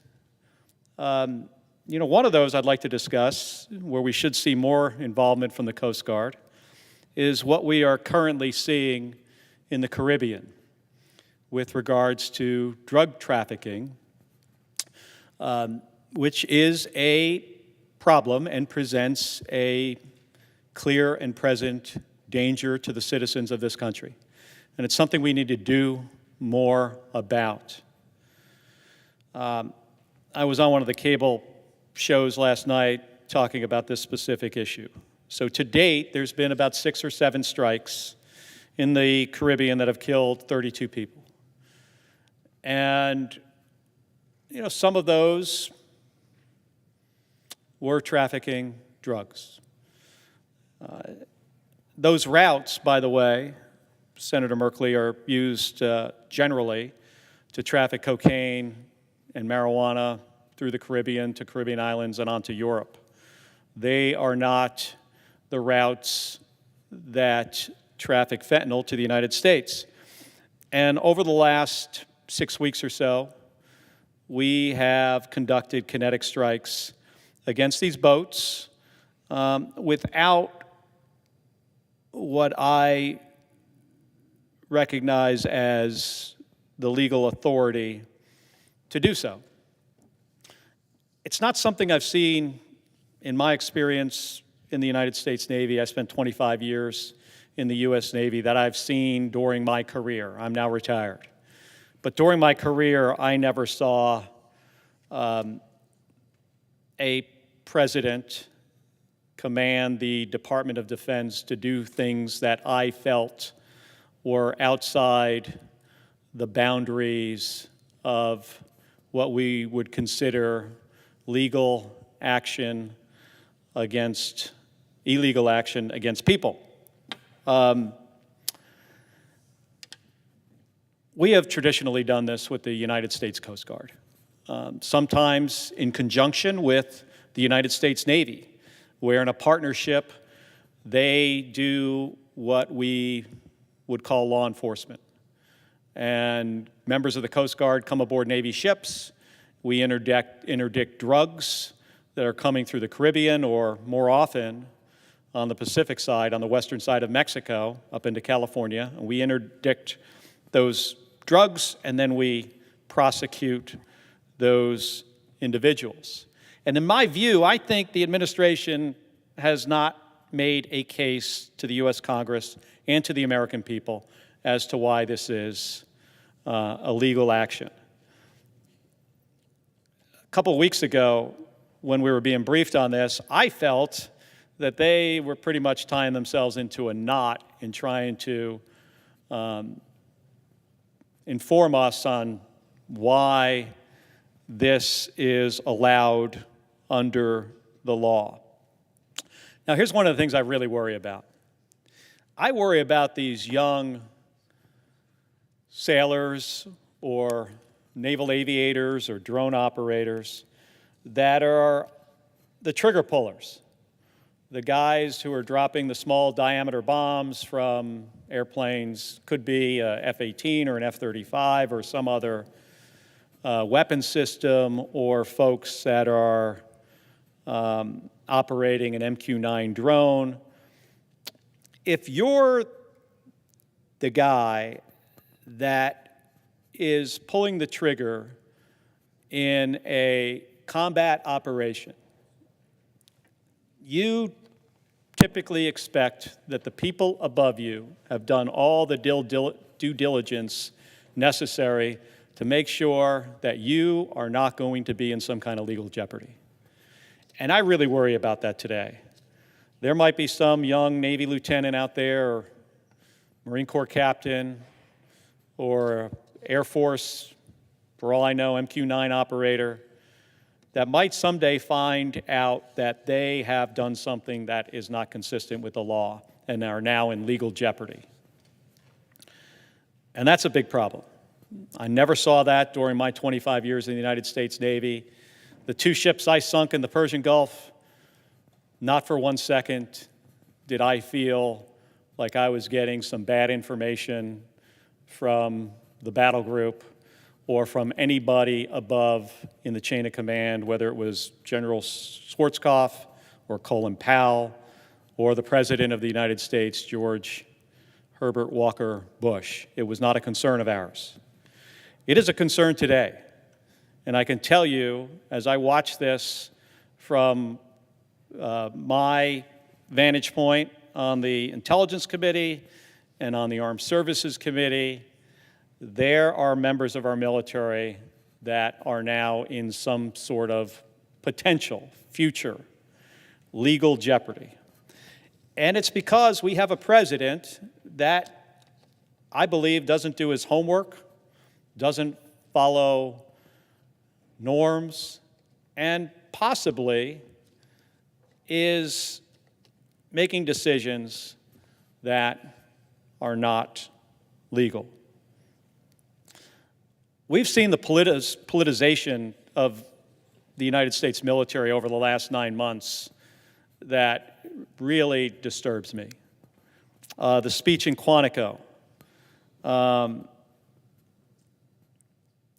where the Secretary of Defense dragged in hundreds of our senior leadership from all over the world, admirals and generals and senior enlisted staff who have very important jobs, who are working every single day to make sure that our nation and our allies are safe and secure, and have to make some really complicated decisions every day about the posture of our force, how to equip them, make sure they are ready to fight.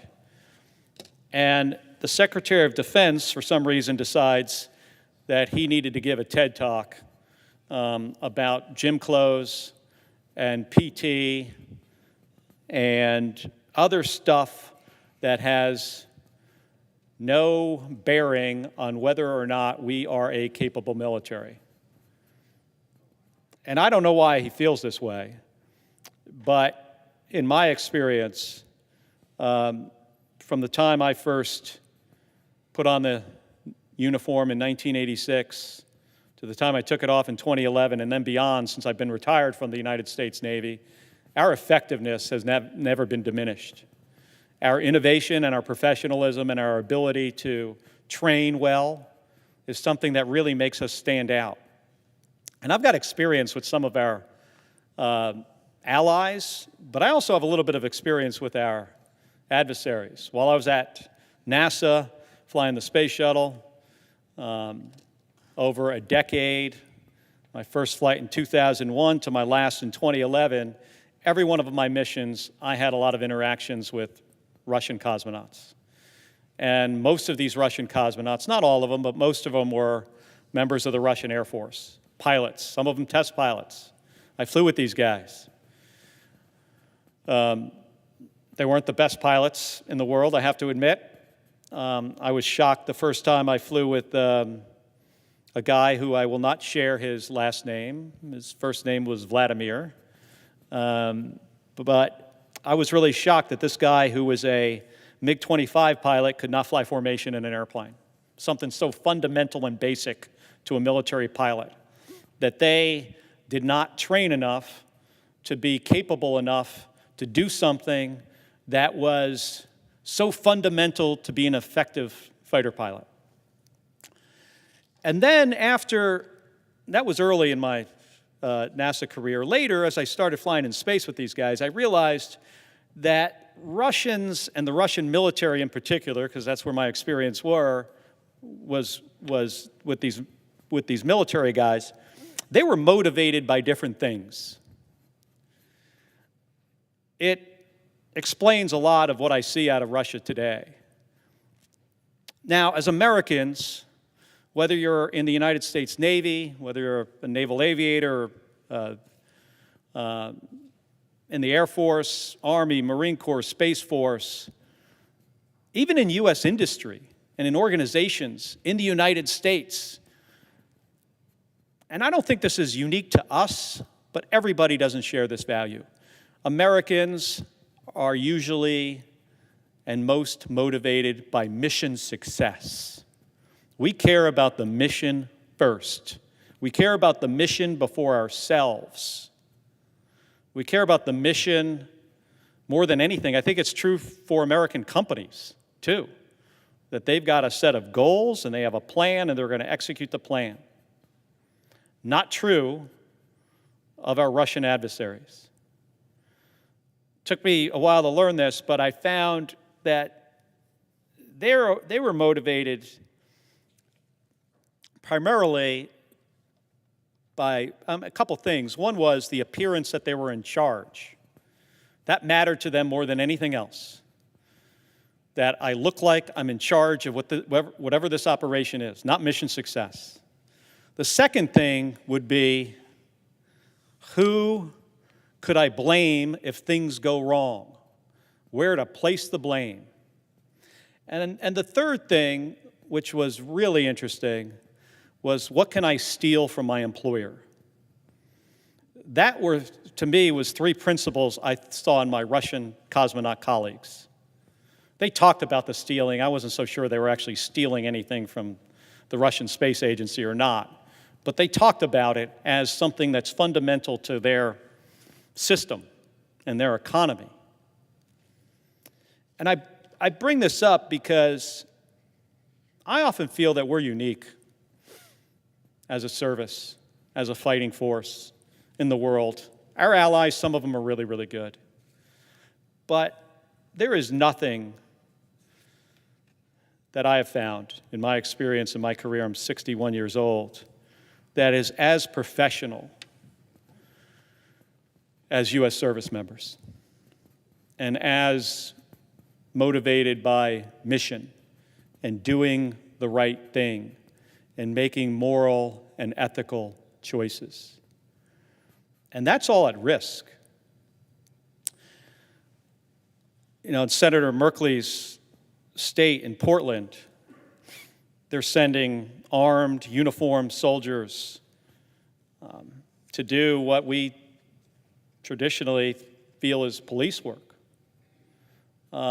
intimidating the population, using tear gas against U.S. citizens for no reason. And by the way, National Guard and active duty service members, they're not trained for this mission. My 25 years in the Navy, I never once did anything that you would consider to be close to police work. And I would know I'm the son of two cops, so I would get a sense for what that was. Never happened. And unless you're a military policeman, it doesn't happen for infantrymen, for special ops, for submariners, and certainly not for active duty infantry. So at this time in our history, I am really worried about legal jeopardy that our young service members are being put in. But I'm also worried about does this fundamentally change the nature of the United States military, which has been, in my view, a force for good around the world, where we come to the defense of our allies, we do it in a way that garners a tremendous amount of respect, I think even from our adversaries. And I think that that is all at risk. So I wanted to ask Senator Merkley, you've been here, 16 years now in the United States Senate. You've got tremendous experience at this. And my understanding is you've got a very close relationship with the people you represent in Oregon. How worried are you about the changes that could happen to the United States military? And also I'm interested in, what are you hearing from your constituents about this. They've been the focus and have been highlighted by this administration, not just this year, but in Donald Trump's first presidency as well. So with that, I yield back to the senator from Oregon. Thank you so much to my colleague from Arizona for your question. And I so appreciate the decades of experience and knowledge you bring in regard to the services. I have only a small chapter in my life of 2 years working for Secretary Weinberger as a presidential fellow, but I didn't wear the uniform. I was a civilian working on a host of different programs, transferred every 4 months or so. And they were great assignments. I learned an awful lot, but everything you're talking about comes from your deep connection, involvement in the uniformed services, and such a wealth of knowledge just listening to you. So I appreciate that you bring that to bear. In terms of my concern about the military, is I felt from my much more limited world, mostly in the Pentagon, was that folks worked incredibly hard not to be partisan. Certainly, the Secretary of Defense brought a set of missions that tied into President Reagan's administration and his goals, but people didn't overtly talk about their parties or press on in terms of the sort of derisive commentary we have now and we heard on cable television on both sides. And when I think about these last few years, I'm concerned that the military has been substantially politicized. I may be wrong about that because I don't have that view from inside. But I think about how the president gave the speech to the 800 generals. And he basically said, if you don't like what I'm saying, you can leave the room. If you leave, I'll strip you of your rank and your career will end. And to me, that was, I want you to be loyal to me, not the Constitution. I want you to be loyal to me, the President of the United States, which is, I felt very inappropriate and out of sync with the military that I saw, ready to work in partnership with administrations of either side. But I don't know if we see, for example, the speeches at the military academy.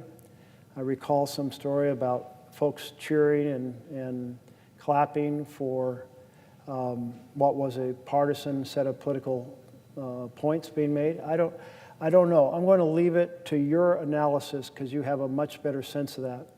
But when it comes to the effort to create a pathway to use the military against civilians inside the United States of America, that is of grave concern to my constituents. And they look at the current dynamic now in which President Trump said, Portland, it's a war zone, it's war ravaged, it's a complete chaos. And while he was saying that, there might have been 2 or 3 protesters outside of the ICE building conducting themselves peacefully. There had been weeks with no arrest. And it's like, whoa, that's a real invention. And when our governor talked to President Trump, she pointed out that. And I gather he was like, well, I've seen the tapes. Well, I don't know what tapes he was watching. Maybe 2020 tapes when we did have actual conflict in the city. But here you have Portlanders who have been so restrained, even when they have suffered being hit by pepper balls, being tear gassed. They've not engaged in the scuffles with police, and they've been protesting with joy and whimsy. I mean, it is a strange feeling to see people bringing their pets down and having keep your paws off Portland signs, or folks handing out pastries in pajamas, or otherwise proceeding to celebrate their joy as a way of saying to President Trump, there's no riot here. Don't use anything that you have said as a foundation for deploying troops to our city. And in fact, the district judge simply said that the president's description of the city is untethered to the facts. So there's huge concern that the president is striving to get the courts to have decisions that will open the doors and say there will be deference to the president so he can deploy under Title 10, well, the National Guard, the federalized National Guard, against peaceful protesters, or that the president will proceed to use the Insurrection Act, which does inherently give more support, deference to the president.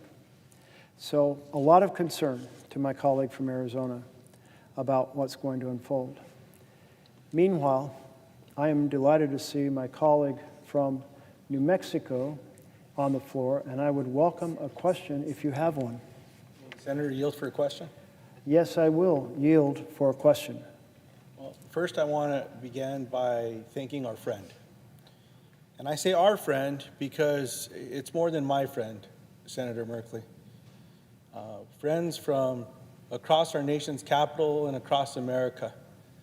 Some that are here listening to you themselves, others that I'm sure that are tuning in, and whether it's on social media or it's on C-SPAN or one of the news outlets that's carrying the conversation that you're having on behalf of the American people, I want to say thank you. Thank you for your courage, for your conviction, and your tireless leadership in speaking up today on behalf of all that's going on across America, around the world, but especially impacting your constituents. And if I'm not mistaken, Senator Merkley, it's been nearly 20 hours that you've been on the floor now speaking to the American people. Now, I, like you, I'm proud to be United States Senator. I know you the way you speak about Oregon, I'm always battling with you, whether it's New Mexico or it's Oregon, who's more beautiful? I still believe it's New Mexico, but that's not my question today, Senator Merkley. I'm so proud to represent the people from New Mexico, and every day I'm reminded that the work that we do here, it doesn't just impact our homes. The work that we do here touches every corner of the United States of America. Now, for the last 3 weeks of this Republican shutdown, and the reason I say that is the American people know that the House of Representatives is a majority of Republicans. The Speaker of the House is a Republican. The majority in the United States Senate is controlled by Republicans. The majority leader's a Republican. And the President of the United States, a Republican. Now, as I visit with constituents from across New Mexico, and last night, Senator Merkley, I had a town hall, a telephone town hall. We had thousands and thousands of New Mexicans that were on this call. They all told me that they were worried about what will happen if their health insurance premiums double, even triple. Every news article I read this morning and those that I saw on television or on social media today had similar stories from constituents about concerns about maybe losing their health care. Now, Senator, you know as well as so many people across New Mexico and a few across America that 3 years ago, I survived a stroke. When someone has a heart attack or a stroke or some other chronic episode like that, you learn that time is not on your side. You're not thinking about how expensive those hospital bills may be. All you're hoping is that you can get to see a medical professional that might be able to save your life. And by the grace of God, by the love of my family, Senator Merkley, I'm here. I'm alive today and I healed. It's quite miraculous. But a big part of that was because I was fortunate to have health insurance. I was fortunate to get to a facility quick enough On the way there, a local paramedic and an EMT from Santa Fe County Fire Department, they helped to prepare me before I got to the emergency room. They helped save my life. Well, right now across the country, it's not just the concern of health insurance premiums doubling or tripling where millions of people could lose coverage under this thing called the Big Beautiful Bill. My Republican colleagues here said, well, we're going to have the largest cut in Medicaid funding since the program's been created. In addition to that, how about my Republican colleagues saying, well, let's also go after food programs, and the largest cut to food programs across America were included in that bill. The reason I bring up Medicaid is in New Mexico, we had a Republican governor that actually embraced Medicaid expansion. And so New Mexico became one of the states that had the most uninsured people per capita to one of the most insured because of that expansion. People were able to get care and help. Well, those rural health clinics that also provide care to so many of our Medicaid beneficiaries in New Mexico, all of a sudden when federal Medicaid dollars go away, they might close. So I'm going to go back to my stroke. Time is not on our side. If someone has to travel hours to try to get into a medical facility because the rural health clinics have closed, that might be able to stabilize them the way that that EMT and that paramedic did for me at the local fire department, they may not heal, or worse, they may not live. Now I'm going to get back to one of the conversations we're having right now. How can we work as Democrats and Republicans, work with the president to ensure that health insurance premiums will not double or triple for the American people? One of my constituents told me, Senator Merkley, that it's almost like they're reaching into our pockets and just stealing money. And what I mean by that is, in New Mexico, if these tax credits go away, it's going to cost people about $7,000 a year. $7,000 to hardworking middle-class families. That's taking from their pockets. In addition to that, when they go to the grocery store, well, let me even back up a little there. Remember this president said when he was running as a candidate that on day one he would lower prices for the American people, just like that. Well, at the grocery store, things are getting more expensive. Everything seems to be getting more expensive. Well, that's taking money out of the pockets of the American people. Our constituents, hardworking families, just trying to get by, trying to leave a better life for their kids than they had for their own if they're blessed to have children. Many are worried about how they'll even put food on the table now that those supplemental nutrition assistance programs are delayed, or even this program called WIC. You know, there's acronyms all over our nation's capital. WIC, which is a program for women, infants, and children. How are we going to make decisions across the country to make sure that we're going to provide food to the most vulnerable in the richest nation in the world? Everyone seems to be worried about that except for President Donald Trump. The reason I say that, Senator, is this week, all President Donald Trump seemed to care about was breaking ground on this $250 million ballroom. And some constituents have reached out to my office and, well, what does that mean? And I've told them, well, the president allowed a bulldozer to go and knock down part of the White House so he could build a $250 room to throw some parties in. That's essentially what's happening. I mean, heck, in New Mexico, Senator, if someone's going to do some remodeling to their home, they have to go pull local permits and get permission and follow the rules and all the rest. Not this guy. At a time when people are about to have their health insurance premiums doubled or tripled, food programs are getting taken away, this president says his priority is build a $250 million party room. That's a lot of money. That's more money than most people will see in their lives. I mean, heck, $1 million is one of those numbers. In addition to that, President Trump decided to throw a picnic yesterday for some of my Senate Republican colleagues that wanted to be there. And I was told that he gave away thousands of dollars of his own personal Trump swag. What's that? Hats, signed bags, pens, I don't know what else was in there. Watches, maybe a pair of his shoes. Now, instead of working to end this shutdown that they started, they decided to have a picnic. And it's my understanding that President Trump may be even leaving the country this weekend, leaving for a week, as opposed to bringing people together. I'm reminded, Senator Merkley, that President Trump said not too long ago in an interview, if there's a shutdown, it's up to the president to bring people together to prevent the shutdown. I think in that same interview, the president said something along the lines of, if there's a shutdown, it's a bad mark on the president. Sounds to me like the president should be bringing people together. Now, one of my constituents last night from Albuquerque, New Mexico, shared with me that she'd been furloughed, a federal employee. She told me she didn't know how she was going to pay this month's bills without a paycheck.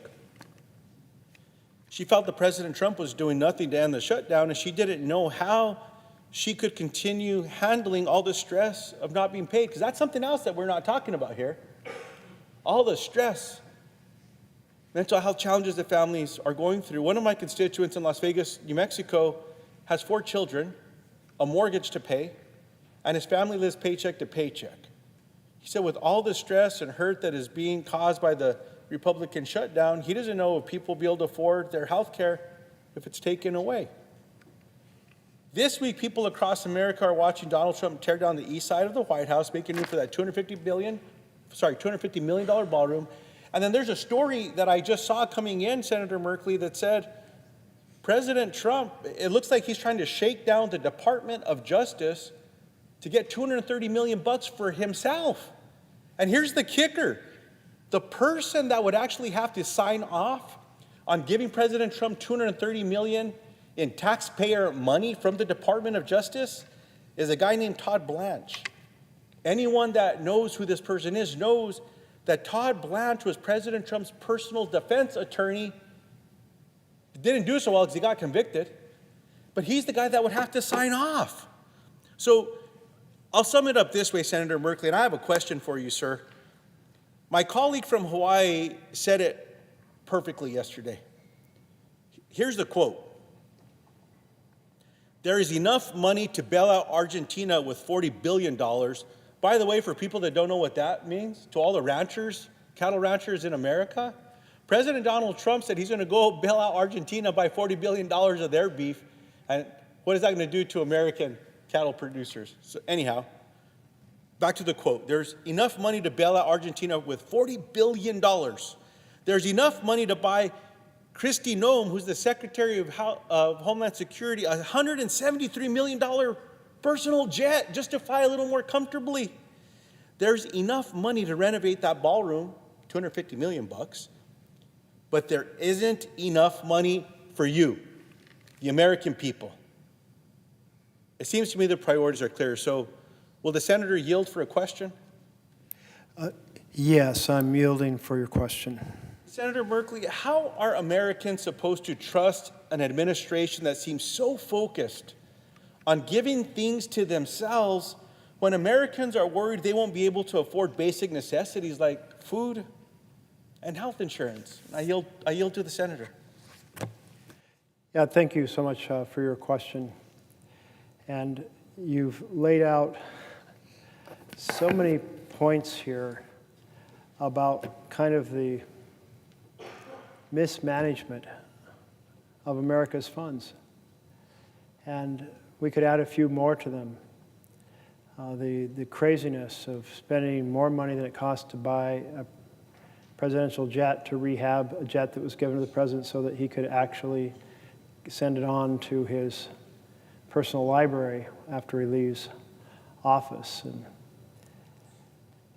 But it is profoundly disturbing, and I appreciate the way you framed it. There's enough money for luxury glitz, for a mega ballroom. I can't even imagine how anything could cost that much to build. I mean, it's going to have an 1/8 inch of gold on every surface or something. I don't know. But that doesn't serve the American people. That doesn't make one single person in America have better health care or better education or a decent home in a decent community, or a better job. Doesn't give equality of opportunity. Doesn't tackle any of our environmental issues. It is simply a gross display by a president who has constructed his entire administration on the basis of a theory to govern, which is families lose and billionaires win. Families lose their health care, so there can be massive tax breaks for billionaires. They lose their Medicaid on top of their ACA health care in order to fund massive tax breaks for billionaires. They lose their nutrition assistance to fund tax breaks for billionaires. And then over the next 30 years, their bill runs up 30 trillion in additional debt to fund these breaks for billionaires. Maybe I should say trillionaires now. And you think about how that debt, that additional 30 trillion in debt, how much that will compromise the ability to have future programs of health care and housing and education. I mean, the folks in my state are looking at the same thing as the folks of your state. We had last Wednesday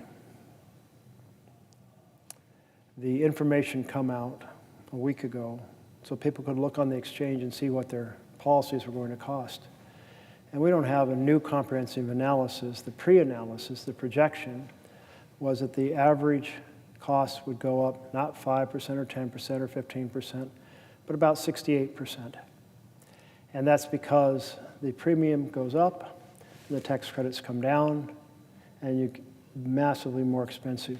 Now, maybe a lot more because the average across the country is that premiums payments will go up 114%, more than double. But how do you explain to anyone that you slashed their health care affordability to fund a giveaway of $20 to $40 billion to Argentina, or to fund that new ballroom? I mean, that's insane. I mean, that is, well, just like the rich rubbing our nose in it for ordinary Americans, that you won't be able to afford health care, but wow, we got that new jet, the jet you talked about for Nome. I hadn't heard about that one. We got the new ballroom. We got the tax breaks for the richest people. This government buying for the billionaires, and it ties in to the authoritarian perspective. Because if you're a regular leader of a democracy, you feel you're accountable to the people. And you would never, ever pursue a bill that defunds health care for ordinary families to put more dollars in the pocket of the already richest Americans. But if you're an authoritarian, and the entire time I've been on the floor has been to ring the alarm bells. Ring the alarm bells. Authoritarianism is here now. And I'm told that each time I say this, lots of bells are posted online. So just for my team's fun, ring the alarm bells. I want that to be heard all across America, that we are way off track. This is the wrong way to go. In a democracy, you want to have the foundations for families to thrive because you're accountable to the people, and the people run the operation. But in an authoritarian government, boy, that's not the case at all. Instead, it's like the leaders feel like the people are accountable to them. So if they have to do without, well, too bad. As the phrase goes, let them eat cake. If they don't have bread, oh, let them eat cake. And so there we are. And our responsibility is to say to the American people, the way to stop this authoritarian takeover is to have a very significant, robust demonstrations across America like we had on Saturday, that the citizens have to make a big deal, protest outside our offices, write to us, phone us, give us a hard time, tell us we should be doing more.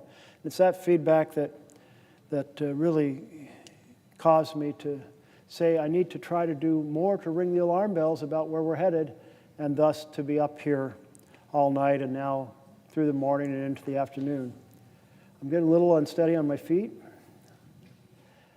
but if we collectively, through this dialogue, are bringing attention to people and saying, yes, 7 million people were out there in the streets, next time we need 10 million, or do your local demonstration with those who went, hear about what they did, and spread the word that this is not normal.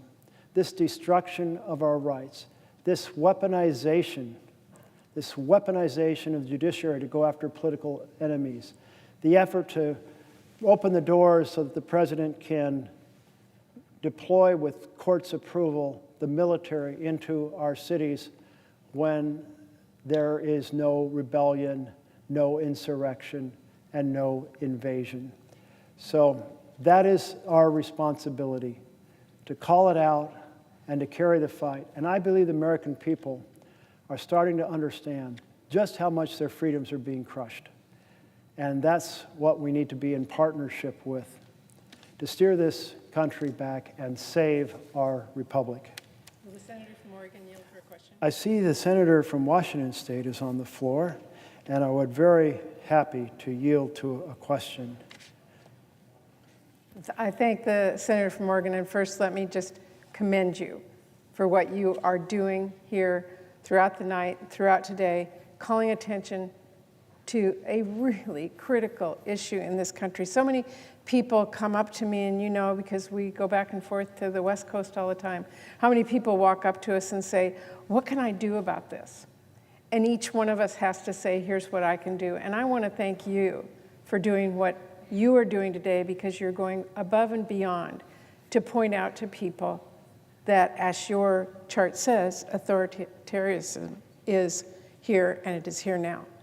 And we can ignore it, or we can speak out, and you have spent all night long and all day standing on your feet at, I'm sure, great personal sacrifice to fight for everyone in this country and to sound the alarm, as you've been talking about. And so I just personally want to thank you, and I want to reiterate something that you have said for all of these hours, and actually many times to me over the past few months, that the fact that Trump is using his place in government to control every aspect of our life, whether it's what our schools are teaching or not teaching. It's whether or not he's prosecuting his enemies, which he is doing. It's cutting off projects and funding to punish the political opposition. And as you and I both know, we represent, quote, blue states, but we have a lot of red counties and cities and neighborhoods, and even within all of our blue districts. And you can't just randomly say I'm hurting blue without hurting red, because these are all Americans. But he is using his power to do that.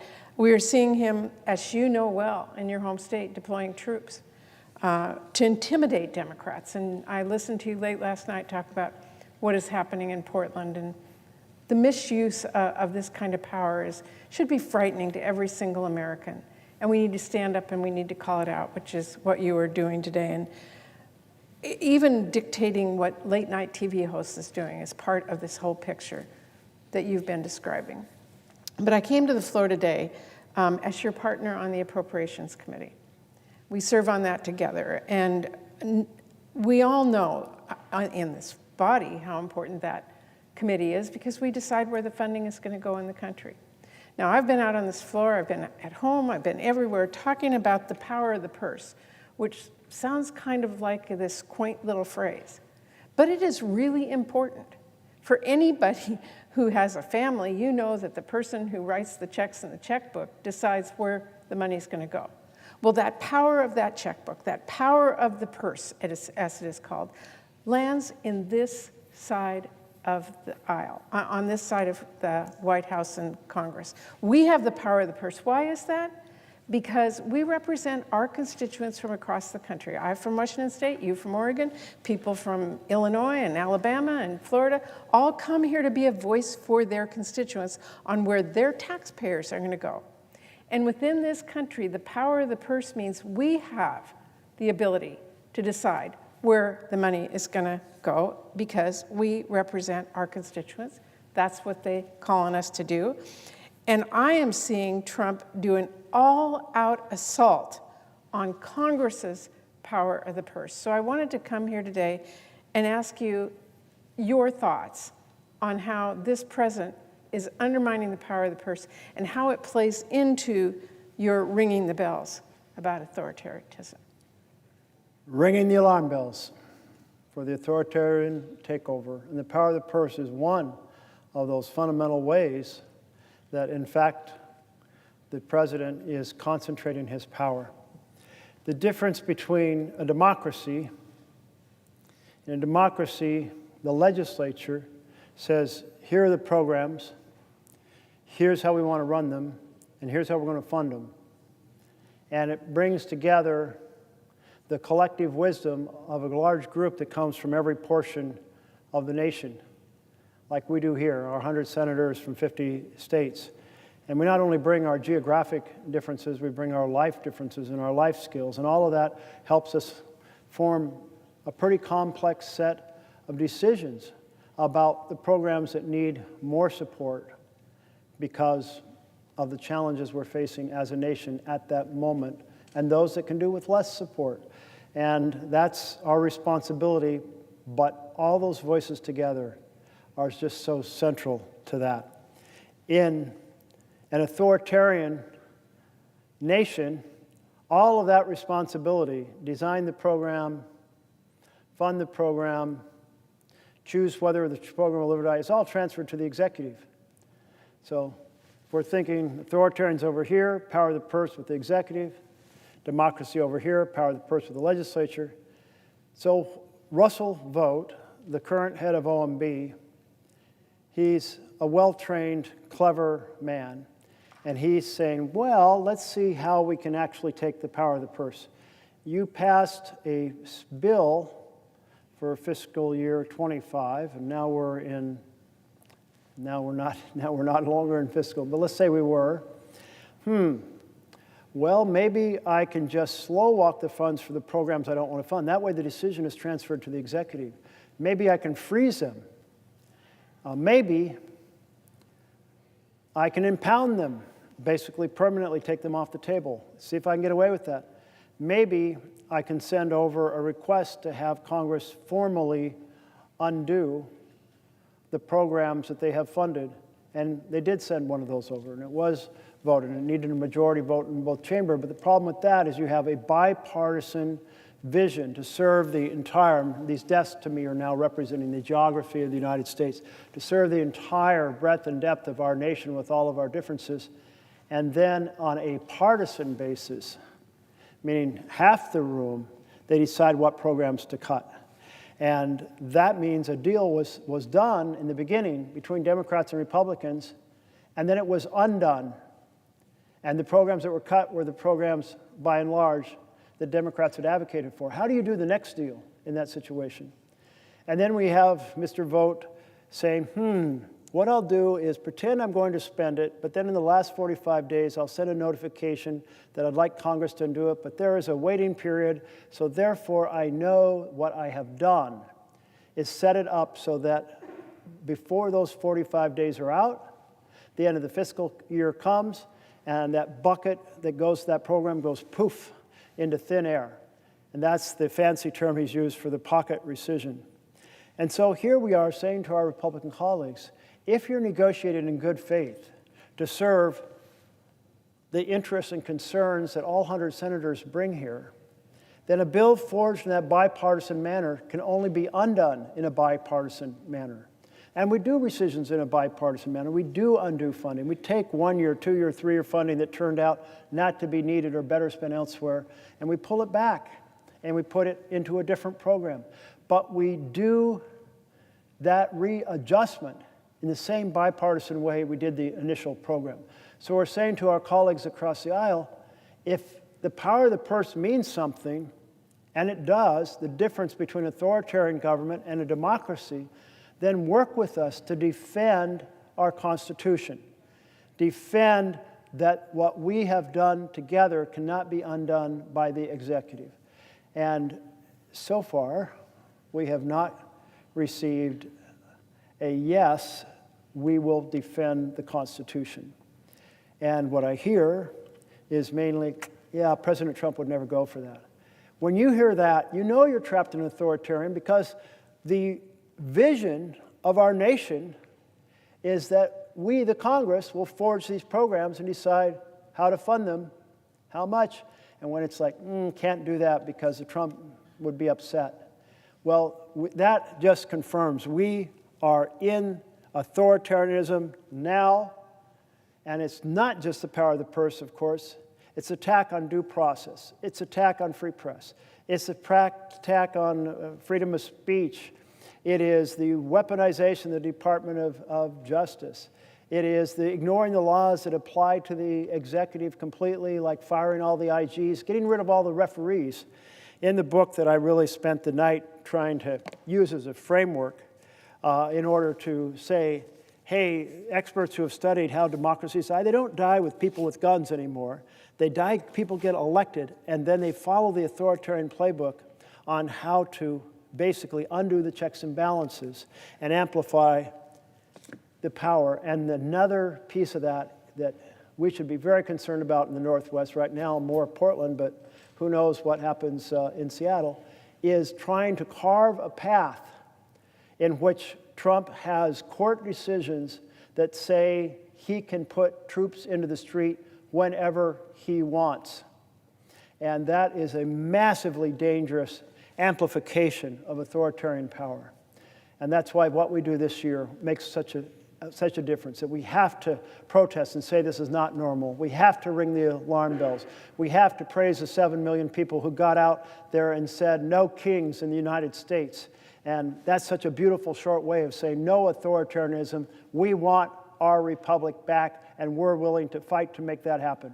And we want our voices to be heard. That's what you're doing, and I thank the senator from Oregon for all he's been doing for so long, for so many years, but especially for the last 20-plus hours that you've been on the floor. Too many hours on the floor, reminding us all of why this is so critical.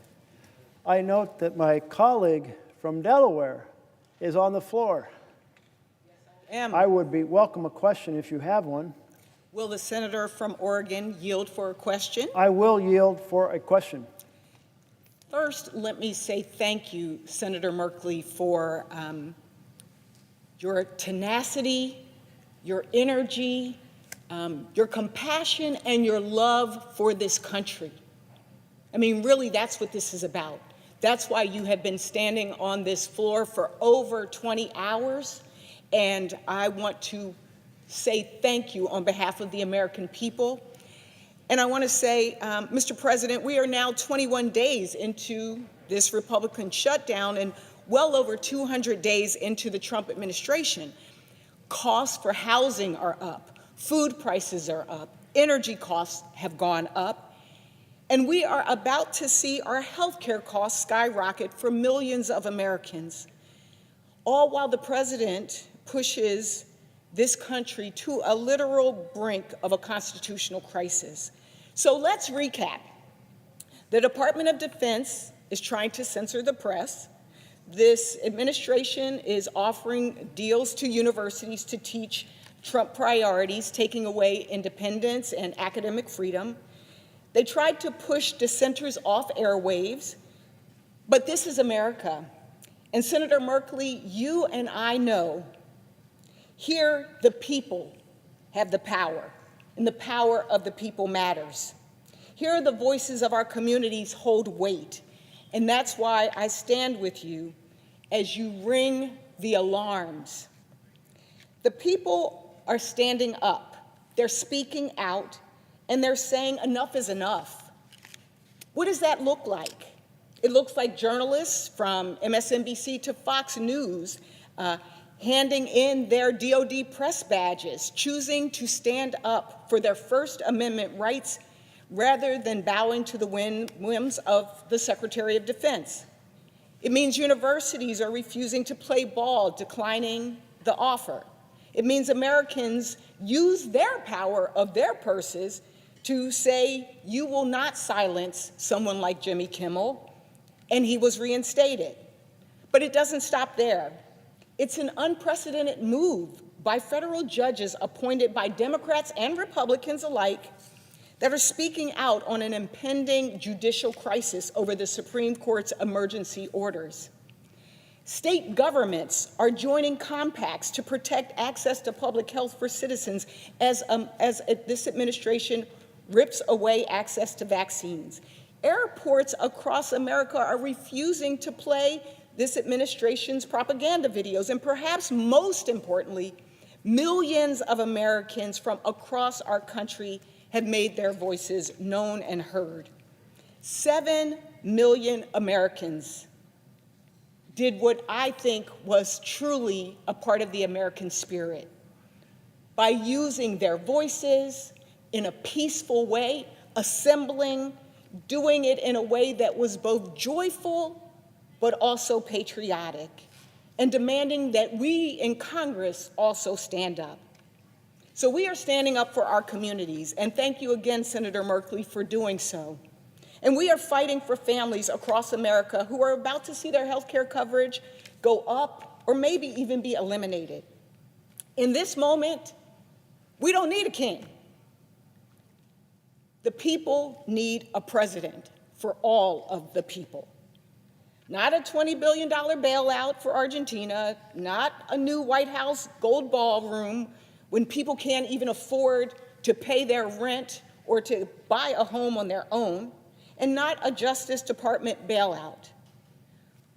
All while November 1st is fast approaching and tens of millions of Americans face this healthcare crisis. Rising costs or total elimination of their health care or medical debt. Costs are already high, and now this. It's time to do the right thing and to take a stand. And with the president poised to leave town, we ask that he stay and pull together the partners, the House, which has been out of session, and I came from the House. I don't think I ever saw anything like this, where they literally have been missing in action for weeks. As a matter of fact, for our August break, they left in July. This is unprecedented, and we need them back at the table. They need to do the work. And so my question to you, Senator Merkley, in light of what the president wants to spend money on and what the American people need, does the president have his priorities straight? Are his priorities right on behalf of the American people?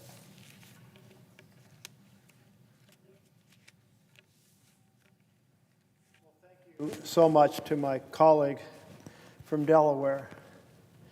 And the question rather answers itself after listening to all the points you were making, which are right on. How can it possibly be the right priorities if you're spending your money on tax breaks for billionaires while cutting the tax credits that enable families to buy insurance at an affordable price? How can it possibly be the right thing to do that you're cutting child nutrition while you're spending a huge amount on a ballroom, undoubtedly Trumpian gold-style ballroom? How much was it, 200 million or 300 million? Some crazy, crazy sum. I can't even imagine how you could spend that much on a room. And you mentioned this $20 billion bailout, 20 billion with a B, bailout for Argentina. Now, that one came out of nowhere.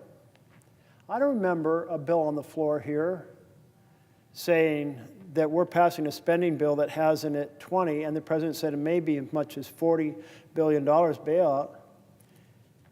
Is there some authority I don't know about? Maybe, I don't know. The books are complicated. But I doubt it, because what this president is doing as an authoritarian, it's just saying, I'm going to do what the hell I want. I'm in charge. The bank account of America is mine.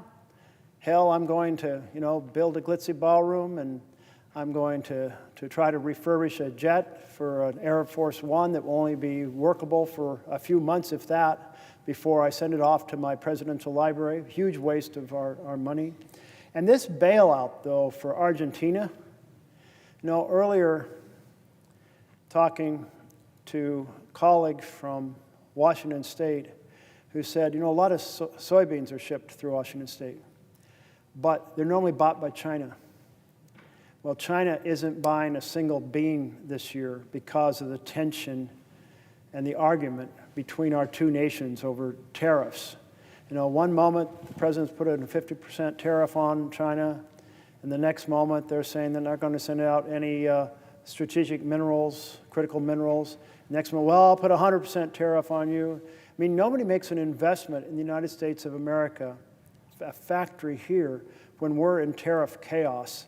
There's nothing about this that does anything except throw people up and down, and everyone gets hurt. They don't know if the tariffs is going to affect what they sell. They don't know if they're going to be able to affect the inputs for the things they manufacture. They don't know what they should plant if they're farmers. It's a nightmare. And where are all these beans, unsold soybeans, going to go this year? How are they going to be stored? Are they going to be wasted? Are they going to be plowed back into the ground for fertilizer? I don't know. But here's what I do know, that this chaos is terrible for America. And the small business world came and talked to me yesterday, representatives from, and maybe you had them in your office as well, and they said, Main Street is Pain Street. And I did hear that. I'm going to note that Senator Markey may have been the first person I heard that from, but I thought that was a way to describe it. And they certainly said, yes, there's two components of that pain. One is the loss of the credits to buy health care, because small businesses don't have big plans with big insurers. They provide some help, and folks go and buy on the exchange. And they said, second of all, the tariffs. So Main Street is Pain Street. That's not a good future for America. And families with no health insurance, that's a terrible look for America. And by look, I mean, I don't mean the atmospherics of it. I mean, that is the wrong mission in a republic. And the connection I've been drawn between Trump's authoritarian personality and tendencies is that an authoritarian feels that people are accountable to him. So he can do any damn thing he wants and control anything without advice or controls or checks from anyone. And he's hated it every time checks were applied in the past. He's going after some of those folks now who applied those checks in the past. And the leader of a democracy says, I'm accountable to the people. The people need health care, housing, education, a good paying job, investment in infrastructure, equality of opportunity, and let's take on some of those environmental problems. That's what a leader in democracy does. So here we have this authoritarian president crushing our freedoms, trying to steal the power of the purse from Congress to concentrate it in the executive, proceeding to spend money wherever he wants, that $20 billion. I'd love to see it not be a court. I'd rather have all of the senators right here say, let's pass a bill right now, and say, hell no. A lot of that $20 billion is going to the debt that's been built up in Argentina. And friends of President Trump have reportedly bought that debt at a huge discount. I didn't see how much of a discount. But what that means, if you buy $1 of debt, and you buy, say, let's make it math easy, 25 cents, then you get a 400% return if the money goes to Argentina and they pay off the debt at face value. That's not about making America first. That's about making Scott Bessent and his friends, at least I've seen Scott Bessent's name in some of these articles, and his friends who are connected to buying up Argentina debt. I'm not sure if Scott himself bought it or not. But the point is, make some billionaires richer. It's another make a few friends of the president and friends of his cabinet members richer. Well, that $20 billion, or possibly $40 billion, the president said. Think about that, $20 billion, that's $50 for every single American tossed in a pot to hand out to a strong man in Argentina. $40 billion, $100 a person handed out to a strong man. Every one of us, take $100 out of our pocket. Senator, yield for one more question. I will yield for another question. Thank you. Thank you. As you talked about the small businesses, Senator, I was reminded that as we look at who is actually purchasing this health care in the marketplace, a lot of people don't even know they're on ACA and receiving the tax credit, that half of them are small businesses. I come from Delaware. We are urban, suburban, rural, and coastal. And so we also know that a quarter of farmers and ranchers are getting their health care this way. And then we think about the fact that this issue is disproportionately affecting red states, not just blue states. All Americans are going to be hurt. This is why you're ringing the alarm is so important. And I would ask a very simple question. Is there a connection between the healthcare crisis that we are in and an authoritarian regime? Oh, there is absolutely such a powerful connection, because the authoritarian doesn't care about the fundamental programs for the people, because they don't feel they're accountable to the people. So just as our authoritarian president is weaponizing judiciary to go after his opponents, is using the power of the government over licenses and mergers in order to try to control what our broadcasting does, an attack on freedom of speech, trying to compel what our universities teach by threatening the collapse and threatening taking away the research grants and telling them they can't have foreign students that are essential to their revenue stream. All of those authoritarian pieces, the stealing of the purse, but then there's this piece, the philosophy. And the philosophy is the people owe me, the authoritarian, not I'm accountable to them. So therefore, it's totally legit to go for legislation that slashes the programs that are fundamental to families to make the rich richer. And I want to go back to that picture that I had up earlier of the billionaires standing behind President Trump at the inauguration. And at that point, maybe we didn't know for sure, but he had campaigned on helping families, but we didn't see the champions of families behind him. We saw the billionaires behind him. That is exactly what's happened. The philosophy is families lose and billionaires win. And our effort, as those in a democracy, we are fighting for the vision of families thrive and the rich and powerful pay a fair share. My colleague yield for another question. I would yield for a question, yes. And I thank my colleague from Delaware for her great questions. And I want to, before I ask my question, I just want to thank the great senator from Oregon for his strength, his fortitude, his integrity, and just shining a spotlight on this erosion of democracy under Trump in so many different ways. I've been to the floor earlier and we've talked about it. But now I'd like to ask a question about one of the most serious threats that our American people face, which is the healthcare crisis, a horrible crisis that is going to leave millions without any health care insurance at all. That's going to raise premiums for people from $500 to $1,000 a month, not a year. That will close rural hospitals. That will kick people out of nursing homes where they will have nowhere to go. And I'd remind my colleagues that this president, instead of negotiating a way out that addresses the crisis with Leader Jeffries and I, is going away for 6 days. It's outrageous for him to leave on a foreign trip while the American people are suffering, and we get closer and closer and closer to the time, starting November 1st, when people are going to have to make that awful decision. Do I leave my family with no health care at all because I can't afford it? It's a horrible, horrible decision. And yet Leader Jeffries and I asked the president to meet with us before he left. He refused. The reporting is that Johnson and Thune and he were on the phone and agreed they wouldn't even talk to us.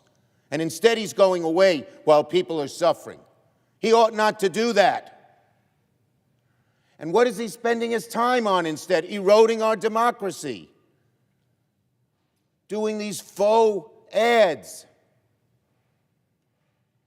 screwing up, forcing networks and TV stations and media to bow to his whim, using the Justice Department as an attack dog against his enemies, arresting people, as my good friend from Oregon has pointed out repeatedly, on the streets with people, the arresting people, whoever the hell they are, they have no identification, and the people are arrested without even being told why they're being arrested, and who knows what the heck is going on. He is spending all his time on eroding democracy, taking away our rights. The people expect him not to go on a foreign trip. This president who fancies himself a king, but instead to do the people's business and help us, sit down with us, negotiate a way out of this health care crisis. We all know, I think, and I'd ask my colleague, he knows, I believe, that before Donald Trump leaves the country, he should at the very least sit down and negotiate in a serious way and address the health care crisis that affects the American people.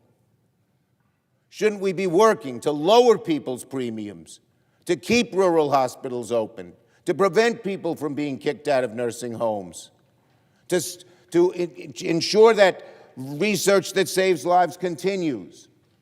Shouldn't the president listen to the cares of the American people and their desperate need on health care rather than taking a foreign trip? Jeffries and I asked him yesterday. We demanded, really, he sit down and talk to us and negotiate, not just talk to us, negotiate a serious approach to avoid all the devastating things that will occur. And he said 4 hours later, after conferring with Thune and Johnson, no, he wouldn't. Well, that is a disgrace. So I would ask my colleague, I would ask him, shouldn't the president be spending time addressing the health care crisis rather than spending all this time eroding our democracy? If he negotiated a fair treatment of people with their health care, he'd be doing something good, and when he erodes our democracy, he's doing something evil. So his priorities are wacky and misplaced and awful and so detrimental to what the American people want. So my question to my colleague is this, and one more thing. Doesn't my colleague, and there are a bunch of questions here, agree that Trump is the focal point of this health care crisis, that Johnson is paralyzed because of the divisions in his caucus, that Thune just goes along, that the president, this President Trump, is the person who could get the Republicans to pass a decent proposal, a fair proposal, a proposal that helps the American people out of this crisis. And the president is the focal point because he can get Jeffries and Thune to act, and there's probably no one else. And yet, he's flying away, ignoring this issue facing the American people after he's eroded our democracy, as the senator from Oregon has pointed out. He's flying away and abandoning the American people. Isn't it correct?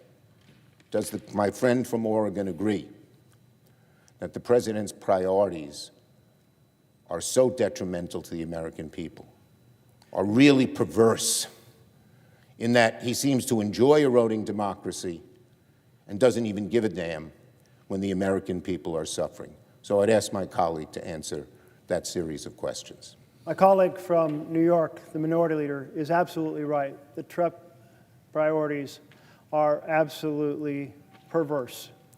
Well, here we are in a structure of the Senate. And what is the Senate about? Coming together and saying, here's where I want to go. Where do you want to go? How can we make those two things work together to make America better? We can't always find the answer, but I'll tell you, one thing's for damn sure, you can't find the answer if you can't sit down and have the conversation. And here we are with the House on vacation for over a month, and I guess they're getting paid. And here we are in the Senate without an agreement to just sit down and talk to each other about the framework, because it appears that the key, as you have suggested, the linchpin, is it will not sit down and offer ideas and work out a deal without Trump in the room or Trump guiding the outcomes. So he is the factor. So as he jets off, and in Oregon last week, people on a week ago Wednesday, they saw what their prices are going to be. The premiums are higher, the credits are lower, they got to fill in the gap in between. And are they going to be able to afford insurance? Are they going to be able to make that decision by January 1st? They are stressed about this. I had small business in yesterday, representatives from Oregon, and the vision there is Main Street is in Pain Street because of the tariffs and because of the fact that many of them, a large share of them, buy their insurance on the exchange. And this man who runs a small company, it's a lighting for events company, and I think he said he had 4 employees. He was able to talk to 3 of them, and the 3 of them said, we're not buying insurance. We can't afford it. We looked at the new prices. We can't afford it. So they're going to go without insurance. We all know the huge calamity. Well, when the Speaker of the House that I saw on the boob tube, on the television, says there's nothing to talk about, I think immediately there's 20 million reasons to talk about. Those 20 million are the 20 million Americans that are seeing these huge increases. Many of them will not be able to buy insurance at all. And let's add to that, since the bill also is just 15 months out now from slashing in a devastating fashion our Medicaid program, which in combination with the effects on the Affordable Care Exchange will put 15 million people out of health care, 235,000 in my home state of Oregon. 70% of the kids in my rural areas are part of the Oregon Health Plan or Medicaid. I can just not even conceive of the carnage that will be done to the quality of life without health care available to so many people. Isn't that a hell of a number of reasons to sit down and brainstorm together? You can't get to a common purpose if you can't even talk to each other. You're here, your office is open, you're available to talk, you're inviting them to talk, they're saying no. That is a travesty in our republic. So to just renew my question succinctly, does my friend in Oregon believe, as I believe, that before the president jets away on this foreign trip, shouldn't he sit down with Leader Jeffries and I, as we wanted him very much to do, demanded he do, and negotiate a solution that addresses this horrible crisis, which my colleague from Oregon has addressed in so many ways, whether it's ACA premiums or Medicaid or nursing homes or community health centers or scientific research. All of those need to be addressed, and this president is flying away. Isn't that appalling? That is horrific that he's flying away. He absolutely should be sitting down right now and holding a conversation with you about how we solve this problem for millions of Americans. Let me thank my friend from Oregon for his amazing, strong, persistent efforts. I yield back to the senator from Oregon. I see my colleague from Vermont on the floor. Take a question if he has one. Will my colleague yield for a question? I will yield for a question. Well, let me thank Senator Merkley for today pointing a finger at one of the great crises our country, one of the greatest crises our country has faced, I think, since the Civil War. And that is that every day we have a president who is moving this country into an authoritarian form of society. You know, as a nation, what we have always expected in our democracy is that if you disagree with me, we debate the issue. You don't think I'm a good senator? Run against me. You think I'm wrong on an issue? Write a letter to the editor. Do a podcast. Be critical of me in any way you want. But what very few people in America believe is that we should give more and more power to a megalomaniac who sits in the White House, who disrespects every day the Constitution of the United States and the rule of law. And what saddens me very much is when we think back on the history of this country, going back to the extraordinarily brave men and women who put their lives on the line and sometimes died during the Revolutionary War.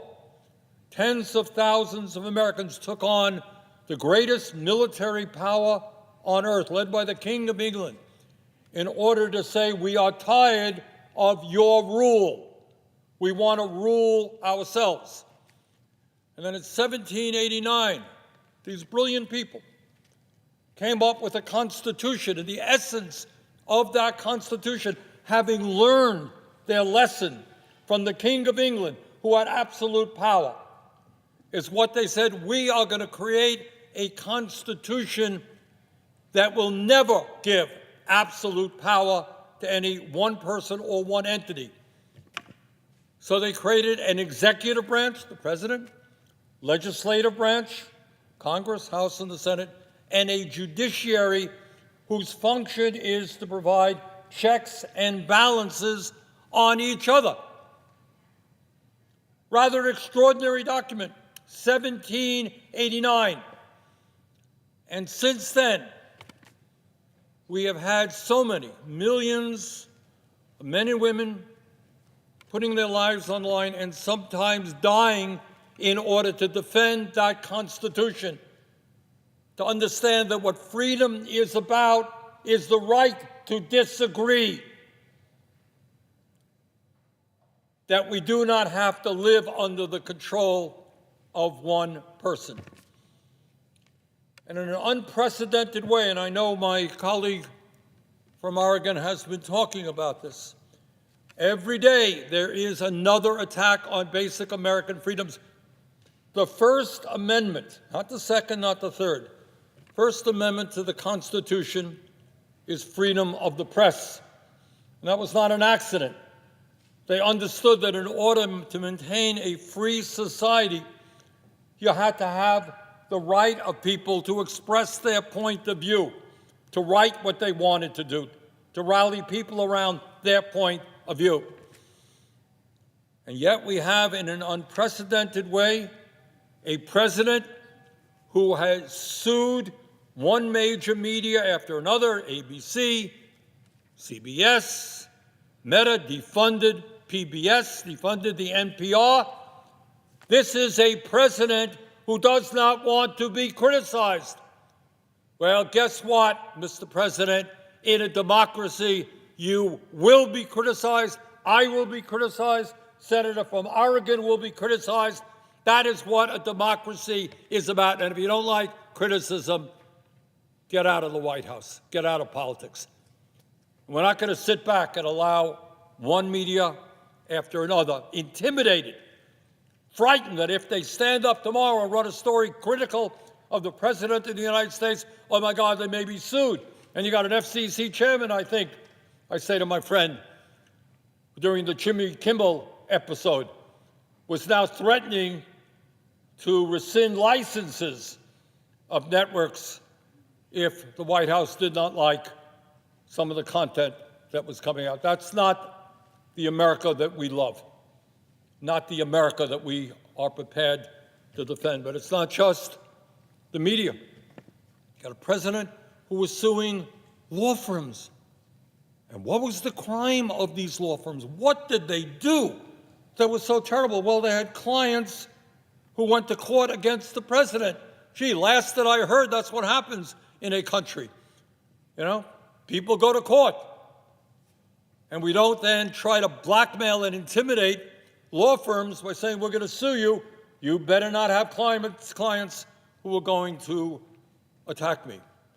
We have a president now who's going to war against universities, trying to break freedom of speech, freedom of dissent on college campuses. You stand up, you protest, hey, we're going to take away money from you. We don't like the content of your courses. We don't like your teachers, your faculty, the president of the university. Your views on Gaza? Sorry, you're not going to get federal funding. We have a president who's usurping the powers of the United States Congress. Every fourth grader understands Congress has the power of the purse. President, if he likes it, signs the bill. But when you sign that appropriations bill, that money goes out. You don't have the right to say, oh, California, New York, Vermont, you voted against me. You ain't going to get the money that was appropriated. That is not what this country is about, and it is not what the Constitution is about. A few minutes ago, Senator Blunt Rochester asked, I thought, a pretty profound question, and that is, what is the relationship between authoritarianism and the healthcare crisis that we're in right now?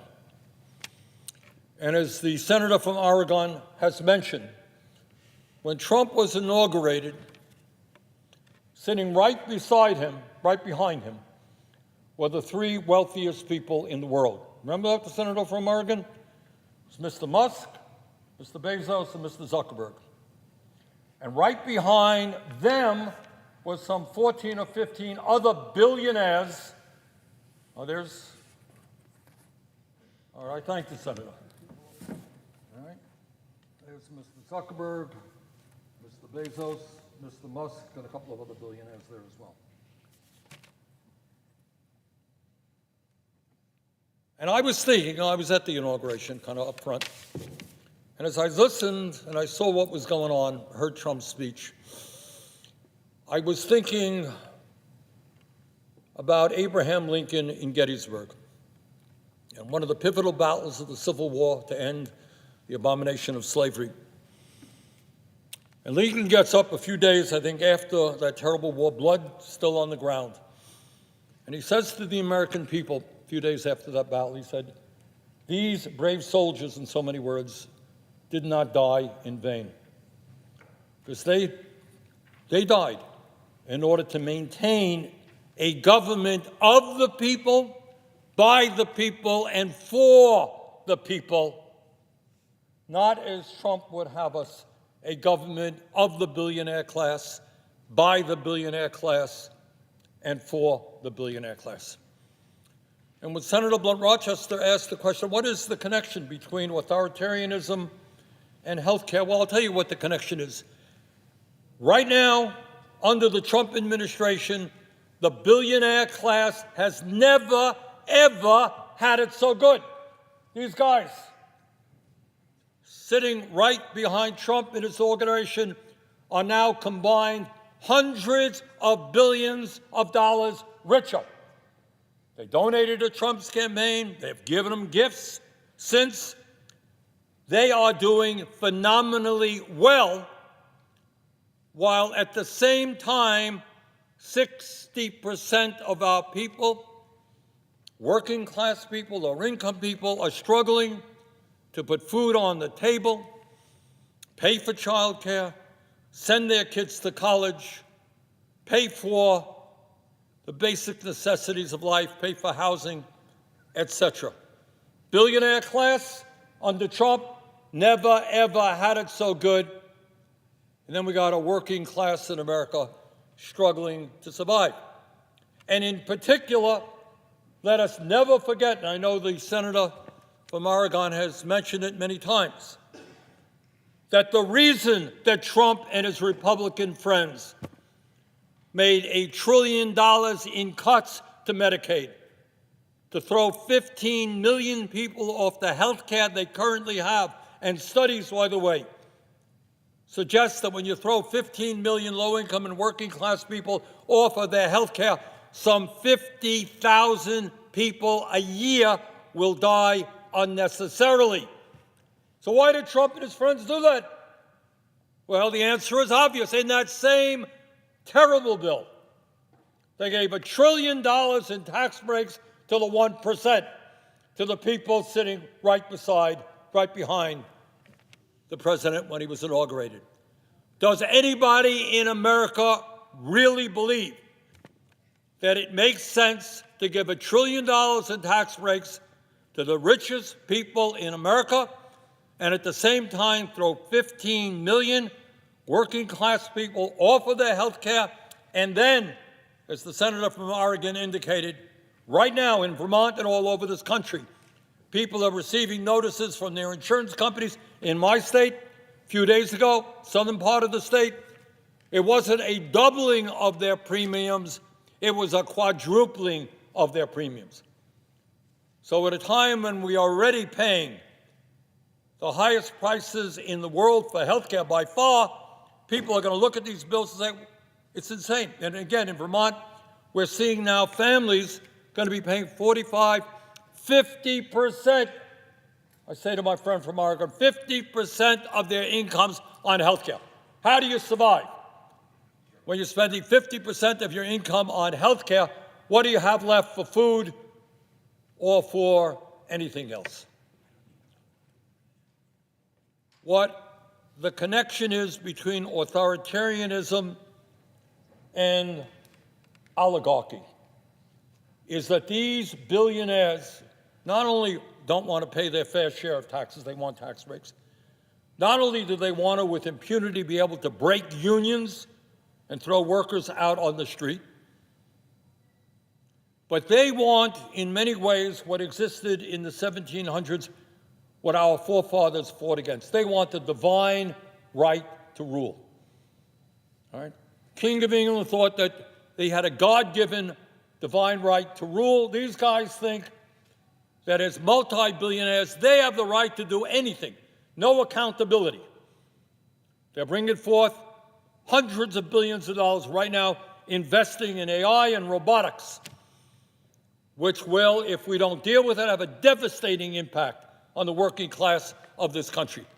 Yeah, you're going to have more factories in America, but you know what? Ain't going to be human beings working in those factories. Elon Musk, I don't agree with Musk on anything. But just the other day, I think Musk made it clear. He said, hey, AI and robotics is going to do away with jobs. Not going to be any jobs. You don't need any jobs in America. Well, that's great if you're worth a couple $100 billion, but you don't have a job and you're a working class person. How do you feed your family? How do you afford health care? Think anybody in the White House is staying up nights worrying about you when you lose your job? I don't think so. So we are in an unprecedented and difficult moment in American history. And I want to thank the 7 million people just this Saturday all over this country who came out and said loudly and clearly, no more kings. And we're going to keep that movement going. And I don't care if you are a conservative, a progressive, a socialist, a Democrat, whatever you may be. We understand that what makes our country great is, in fact, freedom, the right to dissent, the right to argue. And I don't care what your politics are, that's what we've got to maintain. And I want to conclude simply by saying, expressing very great deal of disappointment at my Republican colleagues, with few exceptions. The vast majority of Republicans in the Senate and the House are not authoritarians. They believe in the Constitution. They believe in the rule of law.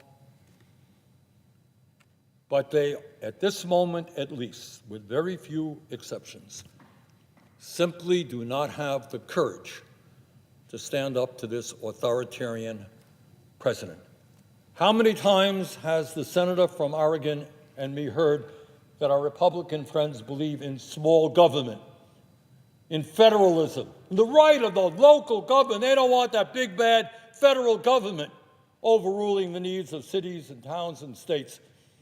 And now you got a president of the United States sending federal troops into Portland, Oregon, and Chicago, Illinois, usurping the rights of Congress, threatening to impeach judges who rule against them. So this is a very difficult, unprecedented moment in our history, but I have every confidence that when the American people stand together and they do not let Trump and his friends divide us up by the color of our skin or where we were born or our sexual orientation, when we stand together, defend the Constitution, defend American democracy, we will prevail and we will defeat authoritarianism and we will defeat oligarchy. And I would simply ask my friend from Oregon a profound question. Do you agree with me? Thank you to my colleague from Vermont. And I appreciate your points, and I do share them, yes. And you expressed them thoroughly and passionately, and thank you for your advocacy. And I see that my colleague from Virginia is on the floor. Would my colleague from Virginia consider asking a question? Mr. President, will the senator from Oregon yield for a question? I will yield for a question, yes. And Mr. President, I'm actually going to ask two questions. I'm going to tell a story about something that's happened recently in Virginia and ask my colleague from Oregon what he thinks about it. And then I'm going to hand my colleague from Oregon a picture and ask my colleague what he thinks about that. To begin with the story, and the story deals with a topic that may not seem that sexy or something, but that I think is pretty important: U.S. attorneys and the rule of law. Virginia has two United States attorneys, Western District of Virginia and the Eastern District of Virginia. And those two U.S. attorneys who were put in office by President Trump have both recently been forced out of office because they wouldn't engage in political persecution of Donald Trump's enemies. Let me describe the situation to my colleague from Oregon. When the Trump administration began, the two U.S. attorneys who had been recommended by President Biden and voted on, confirmed by the Senate, both stepped down, as is the norm. The Trump administration then elevated in the Eastern District of Virginia an individual by the name of Eric Siebert. First, the Department of Justice appointed him for 120 days, and then that was followed by an appointment by the judges of the court. But his initial appointment into the role was by the Trump administration. Mr. Siebert began his career as a D.C. police officer and then served for 15 years as a prosecutor in one of the most important positions in the U.S. attorney's offices nationally. Senator Warner and I interviewed candidates, and we recommended Eric Siebert to the Trump administration. So they had put him in as the interim, and then he had been confirmed as the acting. We recommended him to the Trump administration. The Trump administration nominated him, and the Judiciary Committee, in an overwhelmingly bipartisan vote, reported him to the floor of the Senate. But before the Senate could act on that bipartisan vote by the Judiciary Committee, Eric Siebert was forced out of office. And he was forced out of office because he refused to prosecute, to indict former FBI Director Jim Comey and New York Attorney General Letitia James. He said there was no evidence to support an indictment in the case, and so this individual who had been put in office by the Trump administration was forced out.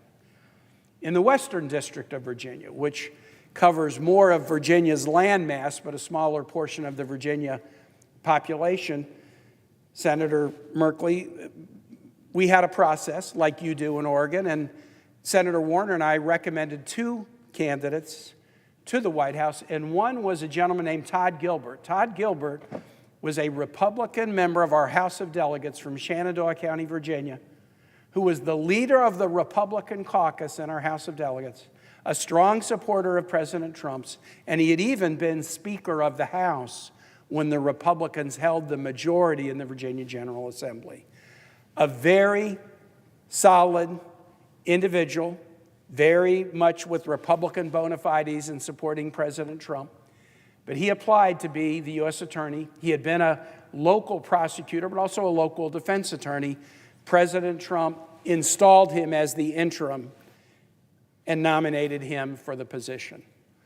Before the Senate Judiciary Committee could take him up, the Trump Department of Justice pressured Todd Gilbert to fire the chief deputy who had been the deputy in that office leading criminal prosecutions during multiple presidential terms. Todd Gilbert refused to do it. and Todd Gilbert was forced to resign as a result. Subsequent reporting by the New York Times laid out the facts that we believe to be true, that the Trump administration wanted to push out the assistant because the assistant was unwilling to issue indictments that were political in nature against Trump's political enemies, and for that reason, they pressured Todd Gilbert to fire his assistant. Todd Gilbert, who had given up his position in the Virginia General Assembly to take this position, within a month, walked out of the U.S. Attorney's Office rather than succumb to a politically motivated firing of a longtime dedicated prosecutor. In 2 instances, the chief federal law enforcement officials in Virginia, installed in their positions by the Trump administration, were forced to leave because they wouldn't agree to bend the knee and genuflect to a politically motivated persecution campaign. And so my question to my colleague is, you're talking about creeping authoritarianism. What does it say when the executive makes moves on law enforcement officials, Republican law enforcement officials, because they won't bend the knee and politically persecute people against whom there is no actionable claim? I thank so much my colleague from Virginia for laying out this story, which has been quite presented because of its extraordinary nature. To have U.S. attorneys basically fired on short order because they stood up for the principle of the rule of law, rather than agreeing to be part of a political persecution or prosecution team. And I must say they're candidates to go up on my wall of heroes. And I so respect, now here, as you said with Todd, he wasn't coming from the blue side of the aisle. And he wasn't just a newbie to the House. He was the leader of the House Republicans, which meant when they were in charge, he was the speaker. Now, I was a speaker as well. I always have a little affection for the speakers, but I know how difficult it can be to run a chamber. And so you have to be deeply, deeply connected to your colleagues in your caucus as you manage that process. So this individual, just by that resume, clearly was coming with a set of values deeply rooted in the Republican Party. But the value he didn't have was to screw over innocent people. And thank goodness we still have people willing to stand up for justice. Not, if you will, injustice. Because that's what we're seeing. And we see it in the form of the enemies list that the president is going after. But we also see it, and more hidden normally, the firing of individuals, the tossing of individuals who aren't willing to take a loyalty test. Their loyalty is to the Constitution, not to the president. So I think it says a tremendous amount about how far we are into the authoritarian state. This is kind of standard operating procedure for an authoritarian. You mentioned kind of creeping authoritarianism.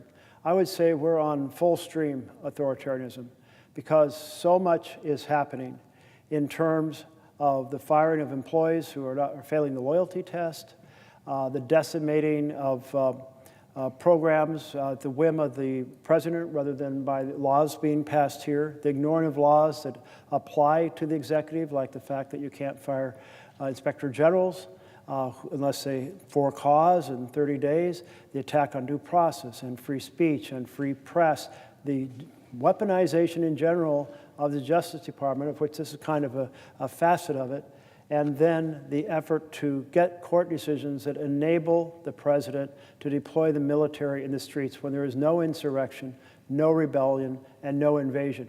And this last piece, I think, is extraordinarily dangerous. Not yet an issue that has come to your home in Virginia, but it's come to Southern California and to D.C. and to Portland, Oregon, and to Chicago, Illinois, and there will be others, because the whole intent is to have the court decisions resolved that provide the precedent for deploying troops when and how the president wants, according to his definition of what a rebellion is or an insurrection is, as opposed to the reality. So there are no checks then on that use of military. So these are all so many things happening all at once. Remember, we are simply 9 months into this administration. Wow. I mean, it's breathtaking. The team had to have a careful plan, ready to roll with things that were going to be done every day. And that is why they had Project 2025. That is why they have Russ Vogt at the head of OMB, being the engineer of that Trumpian train. We're in big trouble, so we're ringing the alarm bells. You're ringing the alarm bells. The people, they're 7 million strong on the weekend, we're ringing the alarm bells. And the biggest demonstration in U.S. history on a single day. But that is so important right now if we're going to save our republic. And thank you for being a core part of the rescue team. Let me tell I yield for a possible additional question. Mr. President, might the senator from Oregon yield for another question? Yes, I will. For a question. Thank you. And I'll tell a quick story, and then I'm going to hand you this picture now, because my question is going to be for you to describe it. But I'll tell a quick story on the authoritarianism front. And this is a very Virginia story. And then I'm going to ask my colleague to describe the picture that I've just handed him. So Virginia is an unusual state. 50 states have mottos. All states have mottos. Almost all states have mottos that are positive. Excelsior, onward to the stars through adversity. My favorite, because it's so random, positive motto is Michigan. It says, it's Latin, but the translation is, if you seek a pleasant peninsula, look about you. How random. I wasn't looking for a peninsula, but I would rather it be pleasant than unpleasant. Virginia's is the only motto that's not positive. The Virginia motto was designed by the framers of the Virginia Constitution, who were meeting in Williamsburg when the framers of the American Constitution were meeting in, the Declaration of Independence was being drafted and voted on in Philadelphia. The Declaration voted on in Philadelphia July 4, 1776. July 5, 1776, in Williamsburg, the Virginia B team that weren't in Philadelphia, they did 4 really cool things. They passed the first Virginia Constitution. They enacted the first Virginia Bill of Rights, which became a model for the National Bill of Rights. They elected Patrick Henry, the first governor of Virginia. But the 4th thing they did was they had a 4-member committee appointed that spent 4 days in the library at William & Mary to design a state seal. And the state seal, which I'm wearing, I wear this all the time, is an unusual one. It is a woman Amazon representing virtue standing atop a deposed monarch whose crown has fallen off. And the state motto, the only one that isn't a positive, the Virginia motto, is a warning. It's a rebuke. It's Latin, sic semper tyrannis, thus be it always to tyrants. And the framers picked the future verb tense. They didn't say down with tyrants, we don't like tyrants, we've defeated tyrants. They used the future verb tense because they believed that tyranny wasn't a form of government, it was a fact of human nature. It was a fact of human nature that would not go away, and we would always need virtue to be able to defeat tyranny.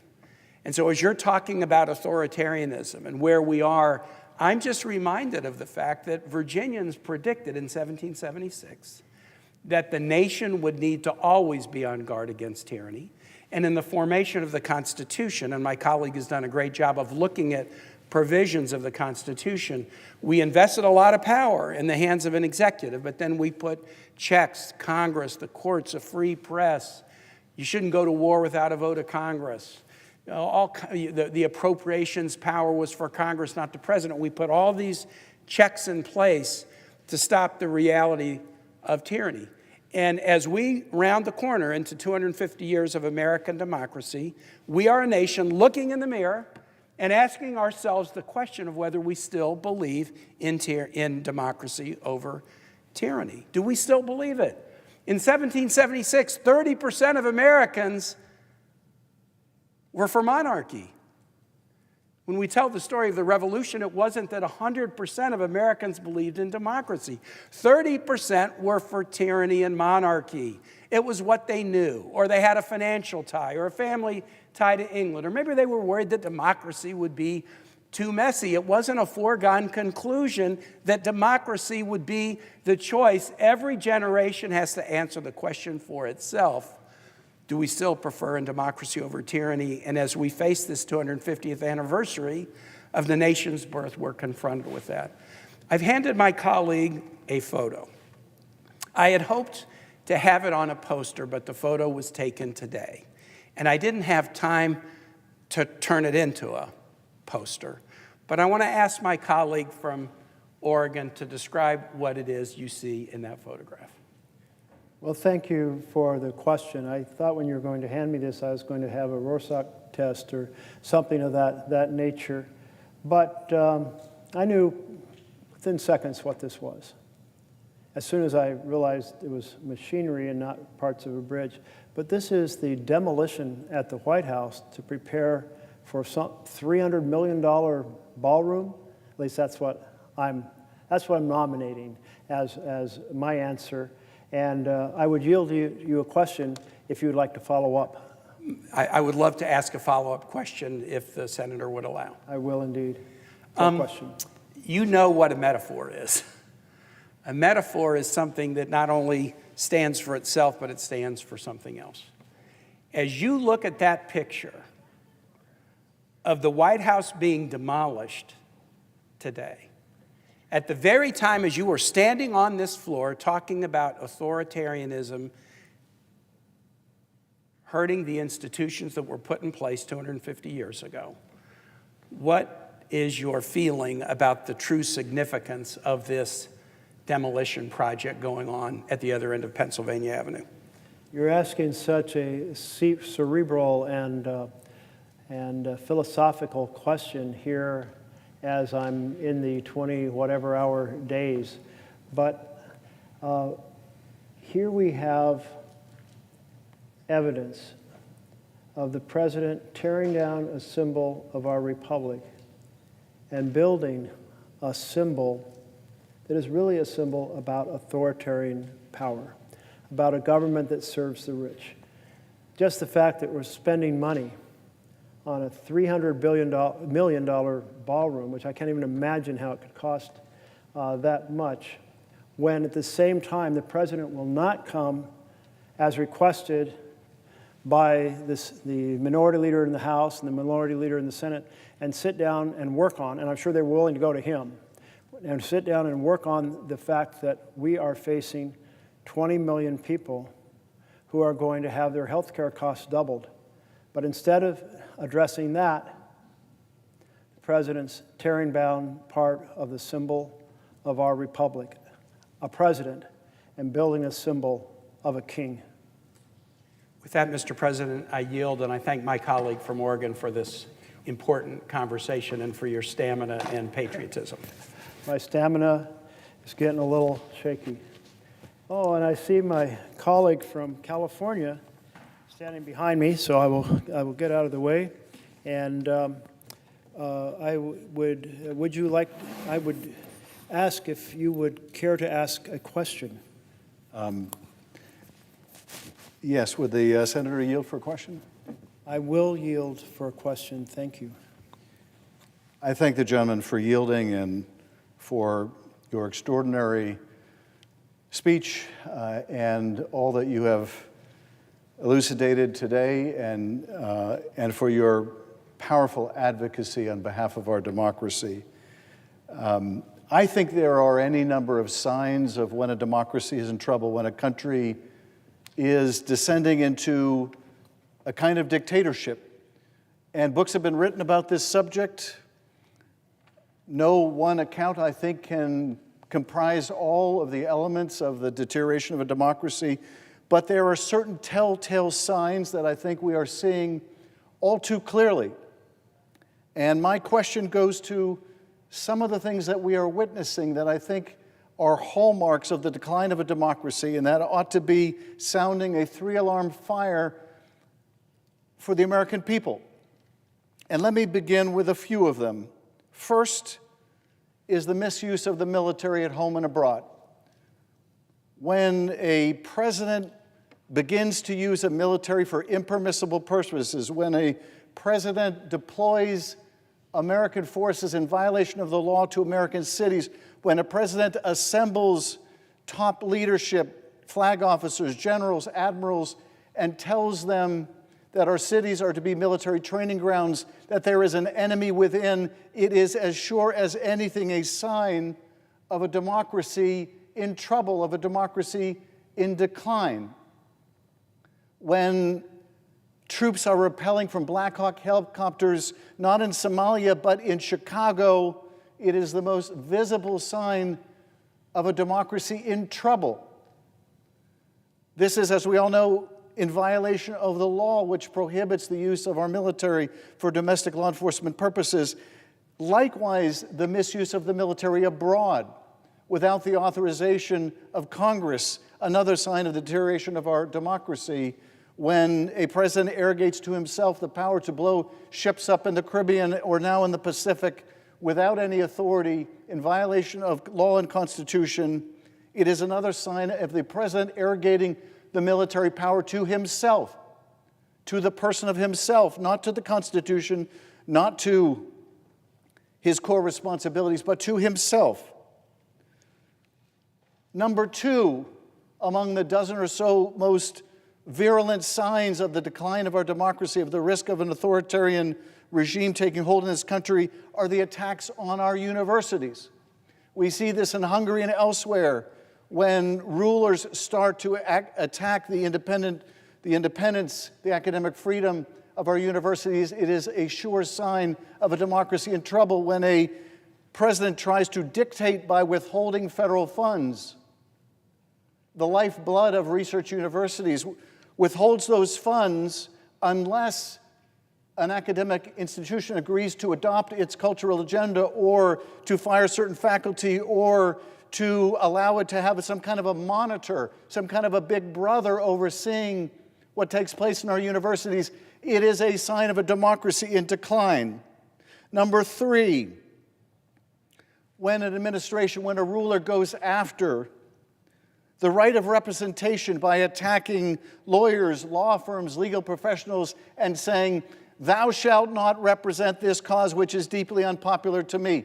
You shall not take on this client who is antagonistic to me. You shall not hire this lawyer who is a personal enemy of mine." That is antithetical to the history of our democracy and all democracies.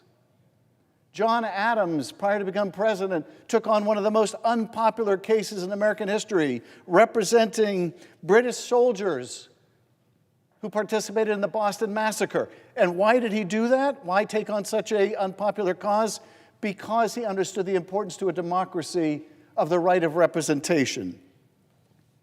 Number four of the signs that our democracy is in deep, deep trouble is the abuse of the Justice Department to go after the president's enemies and to protect his friends.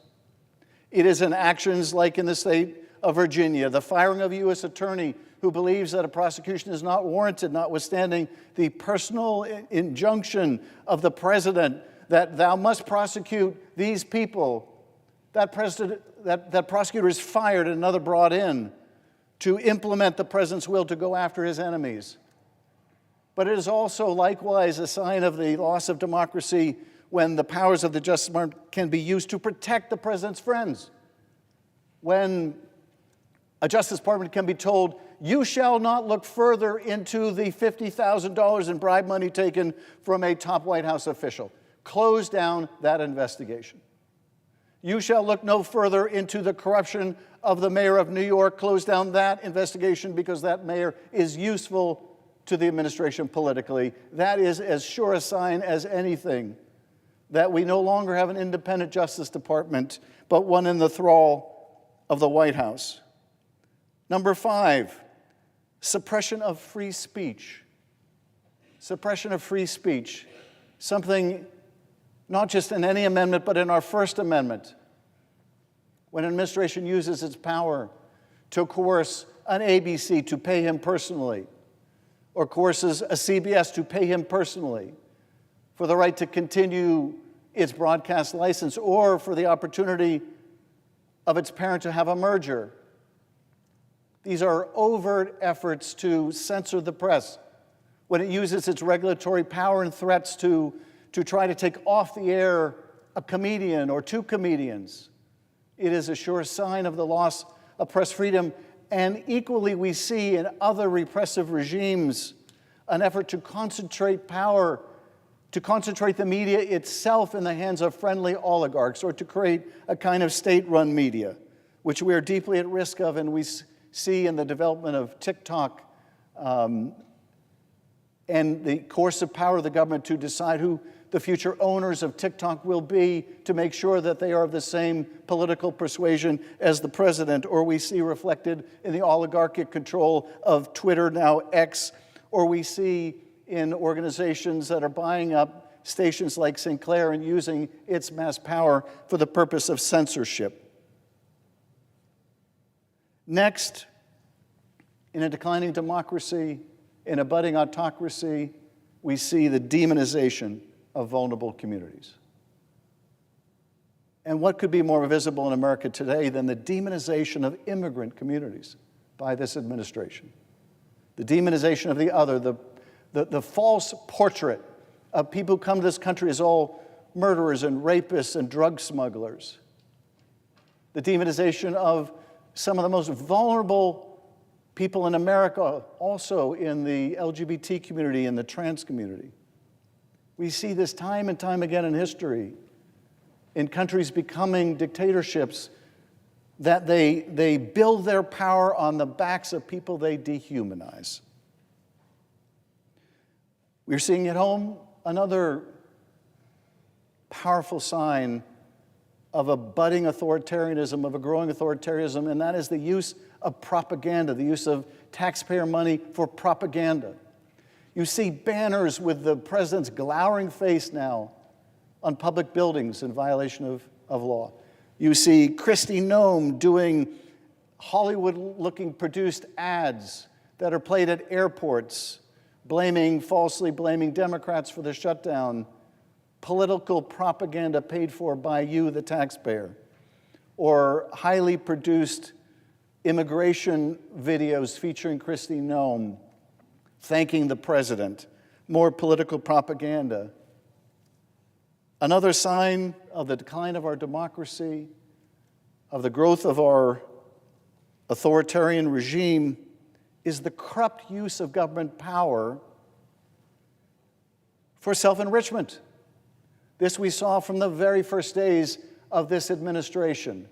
The meme coin dinners, in which the premises of the White House are used, but private donors are encouraged to buy the president's meme coin, a cut of which the president gets, using the power, the prestige of that office, sometimes even the venue of that office, to enrich himself. The receipt of aircraft, $400 million aircraft from Qatar, a nation that has a keen interest in U.S. policy. The president acquiring a plane in plain violation of the Emoluments Clause, soliciting private donors for ballrooms, the real estate deals in the Gulf, the rampant conflicts of interest, the crypto money coming in from the Gulf to the first family, the use of government power and position for corruption and self-enrichment. Another powerful sign of a democracy in decline is the usurpation of Congress's power of the purse. The illegal withholding of funding, the impoundment of funding, the illegal rescission of funding, the illegal termination of grants, and I would say beyond that, the mass firing of federal employees, the lawless firing of federal employees, the use of Congress's power to appropriate money, one of the most important powers, arguably the most important power we have, now taken by the administration, and without a fight in this body. Certainly not a bipartisan fight. That is surely a sign that we are losing our democracy. The undermining of elections and voting. Another key ingredient in dictators around the world cementing their position in power is the undermining of the foundational right to vote. We see it in its various forms now. We see it in this push to engage in gerrymandering around the country, but we see it in closing down of polling stations in urban areas. We see it in efforts to suppress the vote of certain communities. We see it in the purging of voter rolls. We see it in affirmative efforts to discourage people from voting. We see it in the demonization of election workers, the interference with election boards. And finally, although the list is much longer, I would end with this: the attack on truth itself, the attack on facts, the attack on science, the purging of people from our scientific agencies, the rampant falsehood, the fire hose of falsehood coming out of the White House and our agencies, daily provable, palpable falsehood, eroding the very idea of truth and fact. If you can persuade people that nothing is true, then what are we to use to decide who should govern? If there is no shared experience, then how do we decide what policy should be? How do we avoid just falling back on political tribe or worse, political violence? If there is no truth, if there is no fact, if there is no accountability. And so, Senator Merkley, I thank you for shedding a light on the risk to our precious democracy, the risk to this incredible inheritance from our founders. Because part and parcel of saving our republic, part and parcel of saving this country is to understand the dangers so that we can confront them. Future generations are going to ask what we did in this hour when our democracy was most vulnerable, when our parents and their parents went off to world wars to protect our democracy. Our task is far easier on the one hand, but no less important on the other. And so I ask you, are you seeing these same signs I'm seeing of the danger to our democracy, of the degradation of our democracy? And what do you feel we can do to save this inheritance? Well, I so appreciate the question from my colleague from California. And I must say this was a pretty comprehensive list you put forward. And I was checking them off in the order that issues that I've been raising over the many hours through the night last night. And but I think the one that I didn't have that I actually agree with very much is your final point, the fire hose of falsehoods. Because we are just adrift in a sea of misinformation and disinformation. And added into that toxic brew is a whole lot of just basic propaganda in a place it doesn't belong. And that we see, if you go out to the Portland airport, you will not hear the tape that Noam once played, because she wanted it played in airports all around the country, and a group of airports, led first by Portland, Oregon, said, no, it's breaking the law, it's breaking the Hatch Act, it's breaking the Anti-Lobbying Act, it's breaking some other act on the list. And in this situation where the administration does not care what the law says, the philosophy is we are the unitary executive, we're in charge, and we can do whatever the hell we want, take us to court if you don't like it, attitude. And then we see the deliberate crushing of rights, and we see the deliberate grabbing of the power of the purse from Congress. The difference between an authoritarian government, and there's many differences, but one way to describe it, authoritarian government and democracy, is in the democracy, representatives of the people decide what the programs are, how they're funded, and how they'll be run. And in an authoritarian, all those powers of what are the programs, how much money will go into them, how they run, transitions to the executive, the all-powerful executive. So we can see every time we hear Trump or his cabinet members saying, I'm canceling that grant, I'm defunding that program, because it doesn't act consistent with the priorities of this administration, That's an authoritarian statement. And we are deep into this authoritarian crisis. The poster behind me says, "Ring the alarm bells." I thank you for helping to ring these alarm bells in a very cogent and extensive way. I thank the 7 million people who went out and protested on Saturday for ringing the alarm bells. Because what we know is if we do not confront tyranny in its first year, and if we do not find a way to have a strong rebuttal in the next election, then it becomes entrenched. And it is our responsibility, our oath to the Constitution, to not let that happen. Thank you. And I notice we have a colleague from Vermont on the floor. If the colleague might be interested in asking a question. Will the senator yield for a question? I would yield for a question. How are you managing to do this? You've been up all night, and your staff too. It is really, really quite extraordinary. Well, thank you for that question.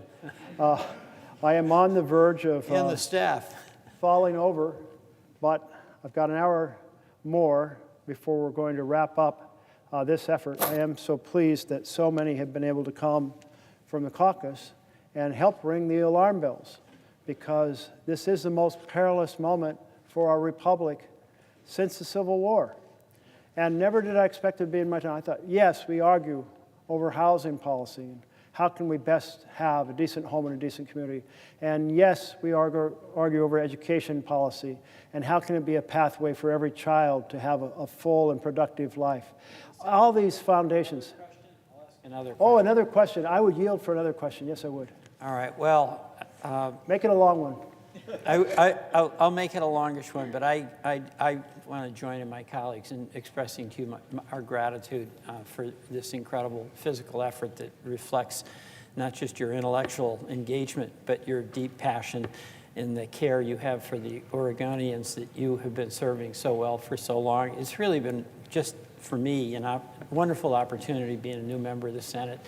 Along with Senator Schiff, I know you feel the same way, to be working with somebody like the senator from Oregon, who's just honest and true and totally grounded in your commitment to the people that you serve, in the Constitution that all of us serve. It's just a gratifying experience for us to be your colleague. You know, one thing that I want to talk about was tariffs and who has the authority to impose tariffs and what the implications are. Because what I'm seeing is that our farm economy is really being devastated by tariffs. And let's talk about Midwest farmers. They're proud folks, like the dairy farmers in Vermont. And they used to have markets. The thing they love to do is have purchasing power that they earned by tilling the land, family farm operations that would be passed down from generation to generation. They really didn't want a lot of government involvement or interference, so they wanted to be able to grow their crops. And what I'm seeing is that the Trump administration embrace of tariffs has resulted in the total collapse of the markets that used to be available to our Midwest farmers, including the China market. And you know, last year, our farmers sold about 30 or 40% of their soybean crops to China. They haven't sold a bushel, okay? They haven't sold a bushel. And there's now talk by Trump of taking revenue from the tariffs to pay farmers a subsidy. And I get it that farmers need it, but wouldn't it make more sense to let farmers sell the crop that they grow rather than have a tariff that prohibits them from selling to markets they have had? And the second thing I noticed, and I really am interested in this because rural America is the heart of America. You know, the wonderful community values folks have, family values, hard work, service. We've got a billionaire who's the Secretary of the Treasury, and my understanding, I don't know how I guess if you're a billionaire, you'll own lots of things in lots of different places, but he apparently owns lots of farmland out in the West. But his major new initiative is to take $40 billion of our money to bail out the Argentine peso. So maybe you can explain to me how that's going to help our Midwest farmers. A stronger bailed out peso from Secretary Bessent, and how the Bessent policy on tariffs is going to give any kind of lifeline to those family farms that have been so much part of our heritage, who do so much for the well-being of our country, and whose prosperity is so essential to the well-being of our whole country. Farmers like to feed people. They like to work hard. They don't want to bail out. They don't want to hand out. And we've got the tariff policies that are wrecking their markets, and then we've got a bailout that's going to Argentina that's going to further erode the ability of our farmers to sell their product because, oh, by the way, the Argentinian farmers are now going into the markets we're helping them create that have been opened up as a result of denying access to those markets for our Midwest farmers. So perhaps you could explain to me how this makes sense. Well, I appreciate the question from my colleague from Vermont. And I must say soybeans have come up several times today, as has Argentina. And this is so troubling. Now, I'll tell you, when I met with my Farm Bureau, everyone has a little bit of queasiness, even if tariffs haven't touched them yet. But the tariffs are changing all the time. And how might it suddenly affect the market if another tariff changes, or the input, or so forth? And everyone in the agricultural world is terrified that if they lose their market, even temporarily, those relationships deteriorate. New relationships are forged. It's hard to get people back. If you've let people down once, then what happens next? And so this situation, this double deal, I guess I'll call it, with Argentina, where by us, well, having a trade war with China, so China doesn't buy a single bean. You said not a single bushel, and I've heard, yep, nothing, nada. And so Senator Murray of Washington was down here saying, we've got all these beans that normally travel through Washington State to get exported. Where the hell are they going to be stored? I don't know. But what I do know is that a lot of folks aren't going to be able to sell them, may not have a place to store them. I look forward to learning more about what's going to happen to this massive crop that there's no customer for because China went to Argentina. And then you mentioned the second part of the Argentina deal, that the president says, you know what, I want to bail out this far-right government down there because they're in trouble, and we don't want to let a far-right government be in trouble. And $20 billion and maybe $40 billion. Think of how much money that is. That's $100 for every single person in the United States of America. You know, if I went door to door in Oregon and personally asked everybody, would you like to give $100 to Argentina? You know how many takers I'd have? I think I would get 0 takers. And by the way, where is the legislation that gives the president the power to give $20 billion or $40 billion to Argentina? I haven't looked it up yet. I'm going to look it up. But I think it's exactly a feature of an authoritarian government that he wants to self out a fellow authoritarian government, but with a twist. And the twist is that apparently a group of well-placed colleagues, maybe friends of the Treasury Secretary, I believe I may have read, I won't say that definitively, they bought up some of the debt in Argentina. And they bought it at a discount, is my understanding. And again, I have not double-checked this, so I'm saying it with some caution. But what happens when you do that, and then there's a bailout, and you get face value? Let's say you paid 25 cents on the dollar, and you get face value after bailout, and you make 400% return. Well, that's great for the riches of whoever they are, that in America, that Trump wants to help out. I would yield, it has to be in the form of a question, but I would yield for a question. So here's my question.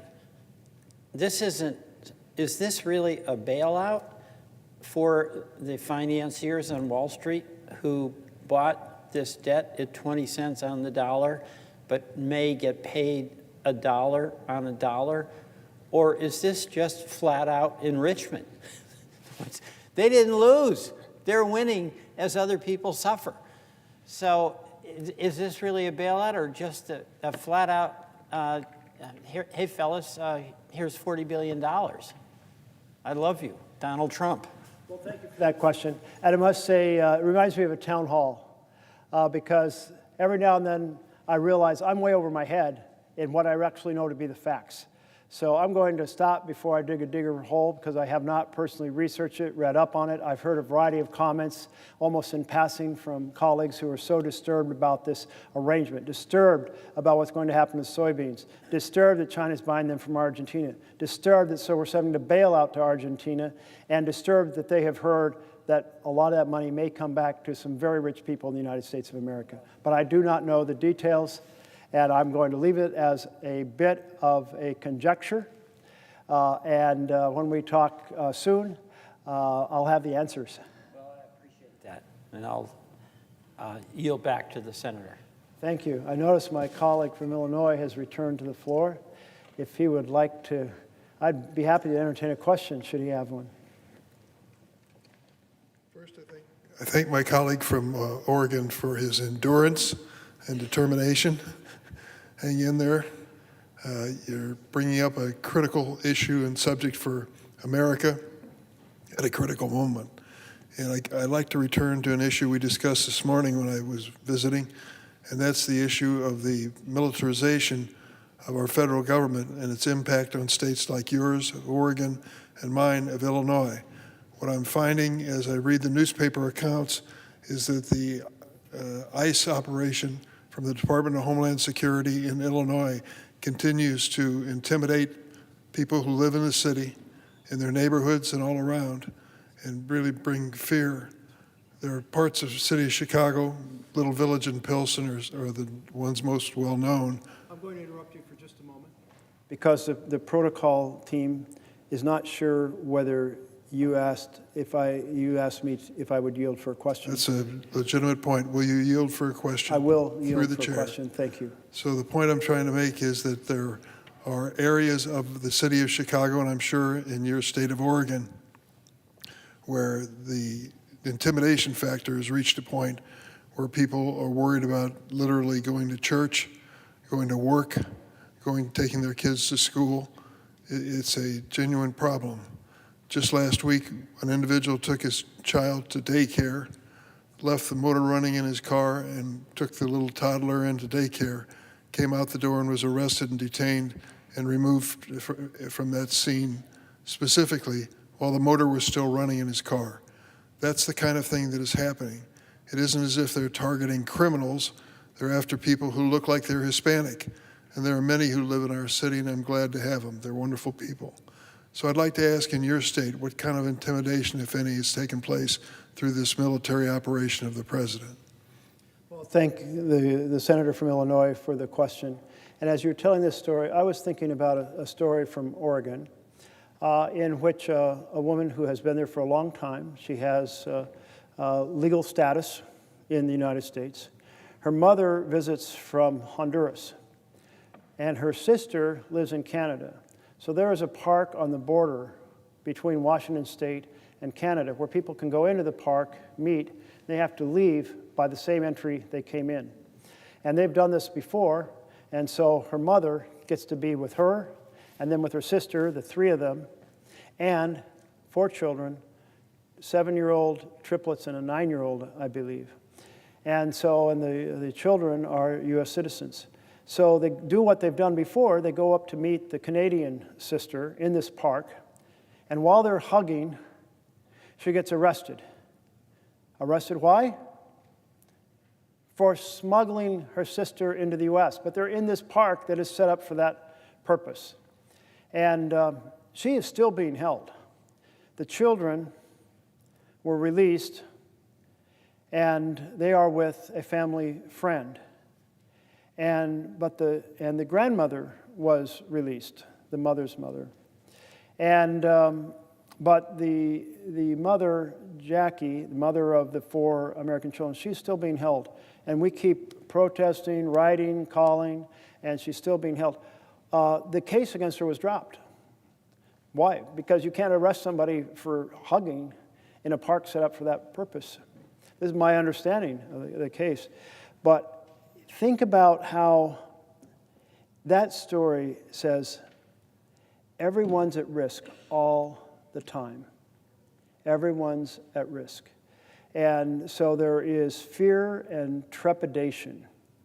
And individuals who have their documentation are afraid that they may make a move that may lead to some extended family member or someone else who has documentation being arrested, just like this woman had documentation. And so it's a regime of fear.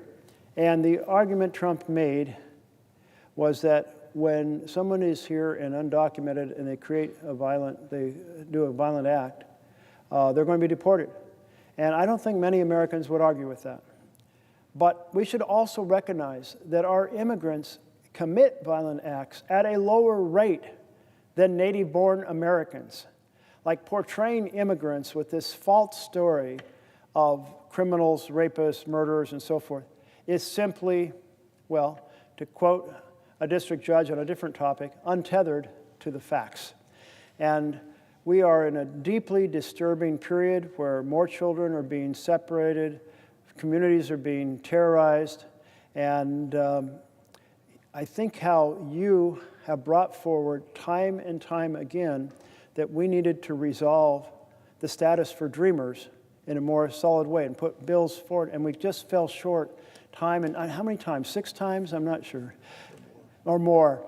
And this body can't even come together and address children brought here through no fault of their own, who know no other country, who speak no other language, who grew up here and are productive citizens, many of them that when we first started, I was first aware of it, so long ago that they might have been little kids. Now they may be out of high school, out of college, fully employed in the community, and still we haven't resolved their status so they can be feel fully productive members of our community. If the Senator would yield. I will yield for a question. Over the course of my service in the Senate, one of the things that I was proudest of, still proud of, was the formation of the so-called Gang of 8, 4 Republicans and 4 Democrats who sat down to write a comprehensive immigration reform bill. Senator McCain led the effort on the Republican side. Senator Schumer joined me with others on the Democratic side, and we produced a measure that had support of business and labor and Democrats and Republicans, brought it to the floor of the United States Senate and passed it with over 60 votes. It was a glorious day. It was a day of great celebration.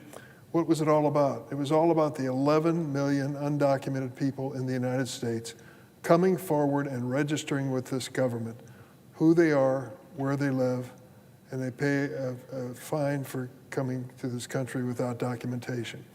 They then don't automatically become citizens, but they are allowed to work.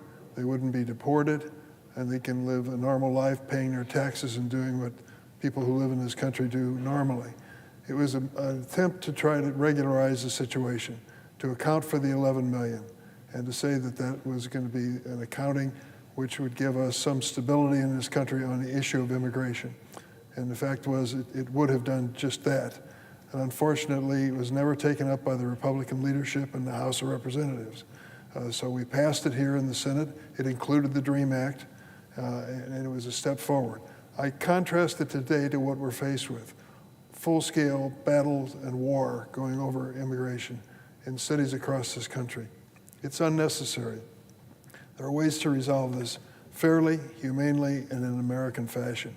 And I hope the senator from Oregon agrees with me.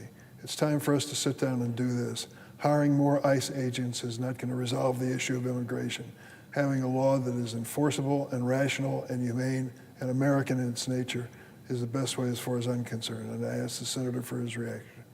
Well, thank you, Senator. I do not only agree, but I so admire what you accomplished, and it's so frustrating. Why can't we accomplish that again? And I know one of our members worked hard with a colleague across the aisle to do a bill that may have been a slimmer version. And President Trump, then candidate Trump, said, don't take that immigration bill forward last year because he wanted to keep this as an election issue. If people want to keep chaos rather than to solve problems, how are we to address a better path forward for our nation, a more productive path. So I hope what you accomplish can be reinvented. I'm not sure that I have any confidence that it is possible, maybe harder now than it was then, but let's try. And you have my full backing in that effort. I'd like to just make one last comment, if And I I'll can, yield for a question. in the nature of a question. Just a few feet away from where we're in the chamber is my Capitol office, and on my credenza behind my desk is my mother's naturalization certificate for all to see. I'm a proud immigrant. She came to this country at the age of 2.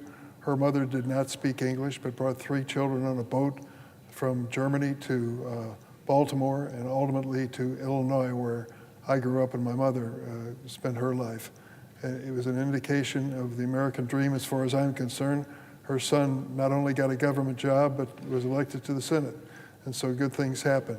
But I think it's a story of immigration, a story repeated over and over again by families, that coming to this country determined to succeed makes us a better nation and always has. Has a senator run into that in the state of Oregon?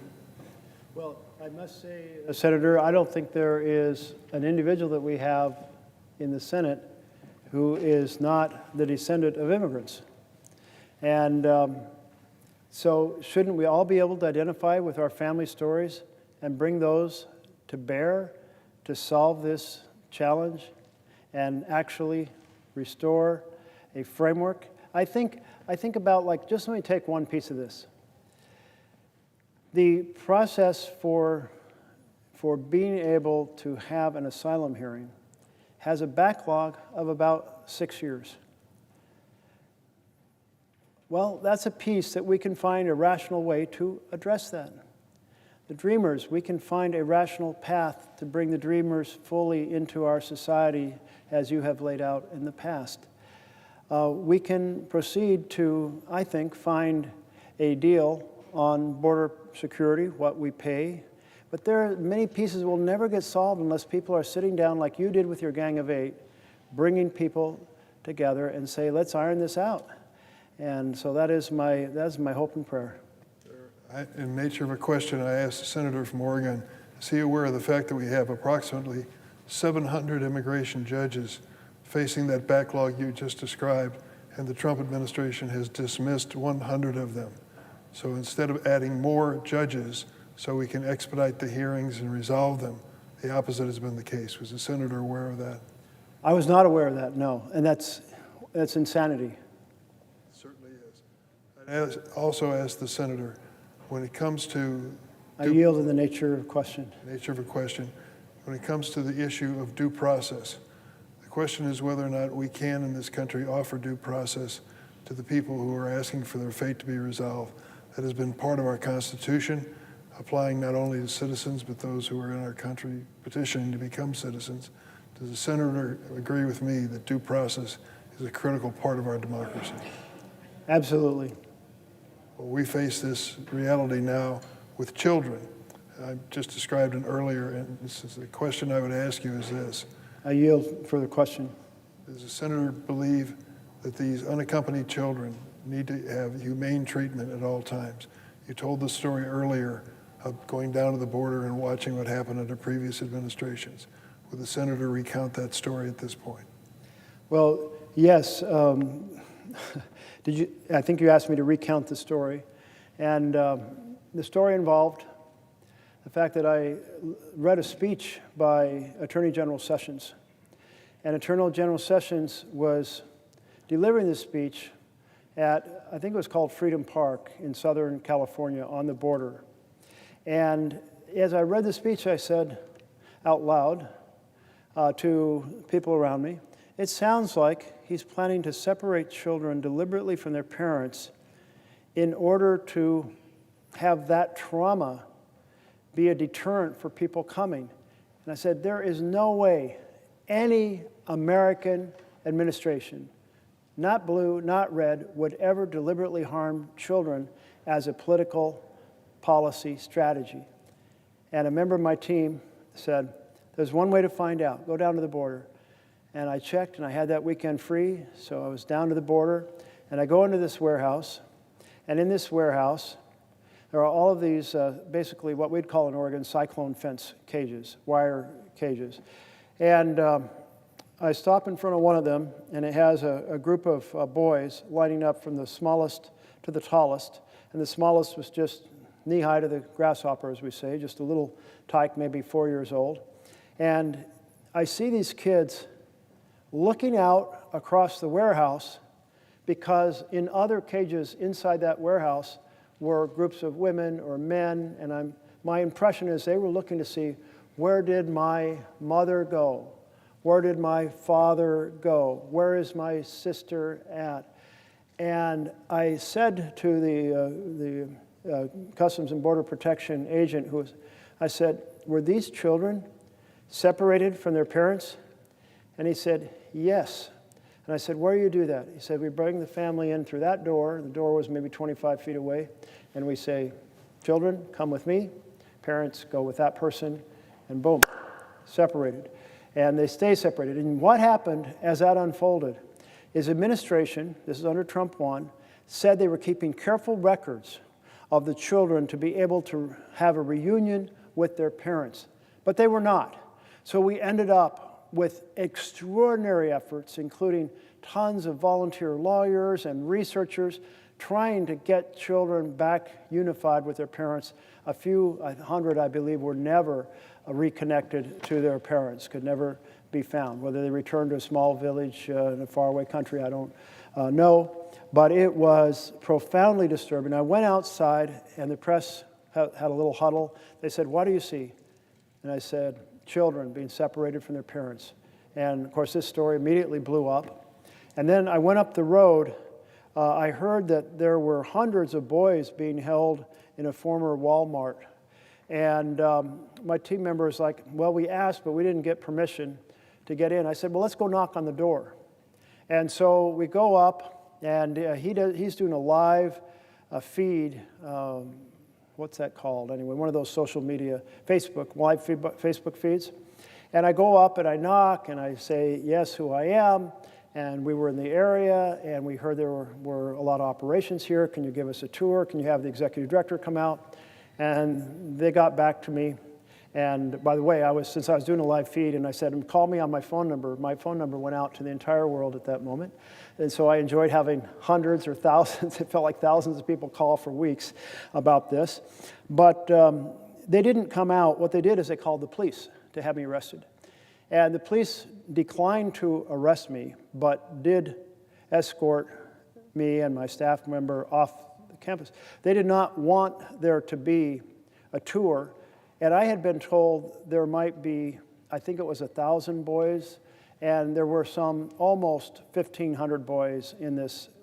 And because of the publicity of that live feed, the next week the administration had to open it up to the press. And the week after that, I went back and took some legislators and saw it. But this vision of deliberately harming children in order to deter immigration, that's a horrific thing. And it did stop. The outcry was massive. It did stop, thank God. But all these other now circumstances people are being hurt in all kinds of ways right now. And as you were describing. For another question, be my last question. Yes, I'll yield for another question. Is the senator aware of the fact that 2 weeks ago, ICE offered to children under the age of 18, and they were children, an option of $2,400 reward if they would leave the country and go back to their country of their birth. Children who are being asked to sign a contract to give up any claim to citizenship in the United States, and the $2,400 was available to an adult that they would identify in that country who would meet their airplane. With all of the trafficking that has been going on, it was a ridiculous idea to take children and ask them to make that decision and to give them a financial reward if they went along. Was the senator aware of that? I had heard a reference to some kind of payment program being tested, but I didn't know the details. That was the detail. I'm going to yield the floor and thank the senator from Oregon. Thank you very much to my colleague from Illinois, and thank you for being a champion. And I noticed that we have a senator from Washington State. No, we do not. Do we have a senator? No, we do. Oh, we do have a senator from Oregon who has arrived.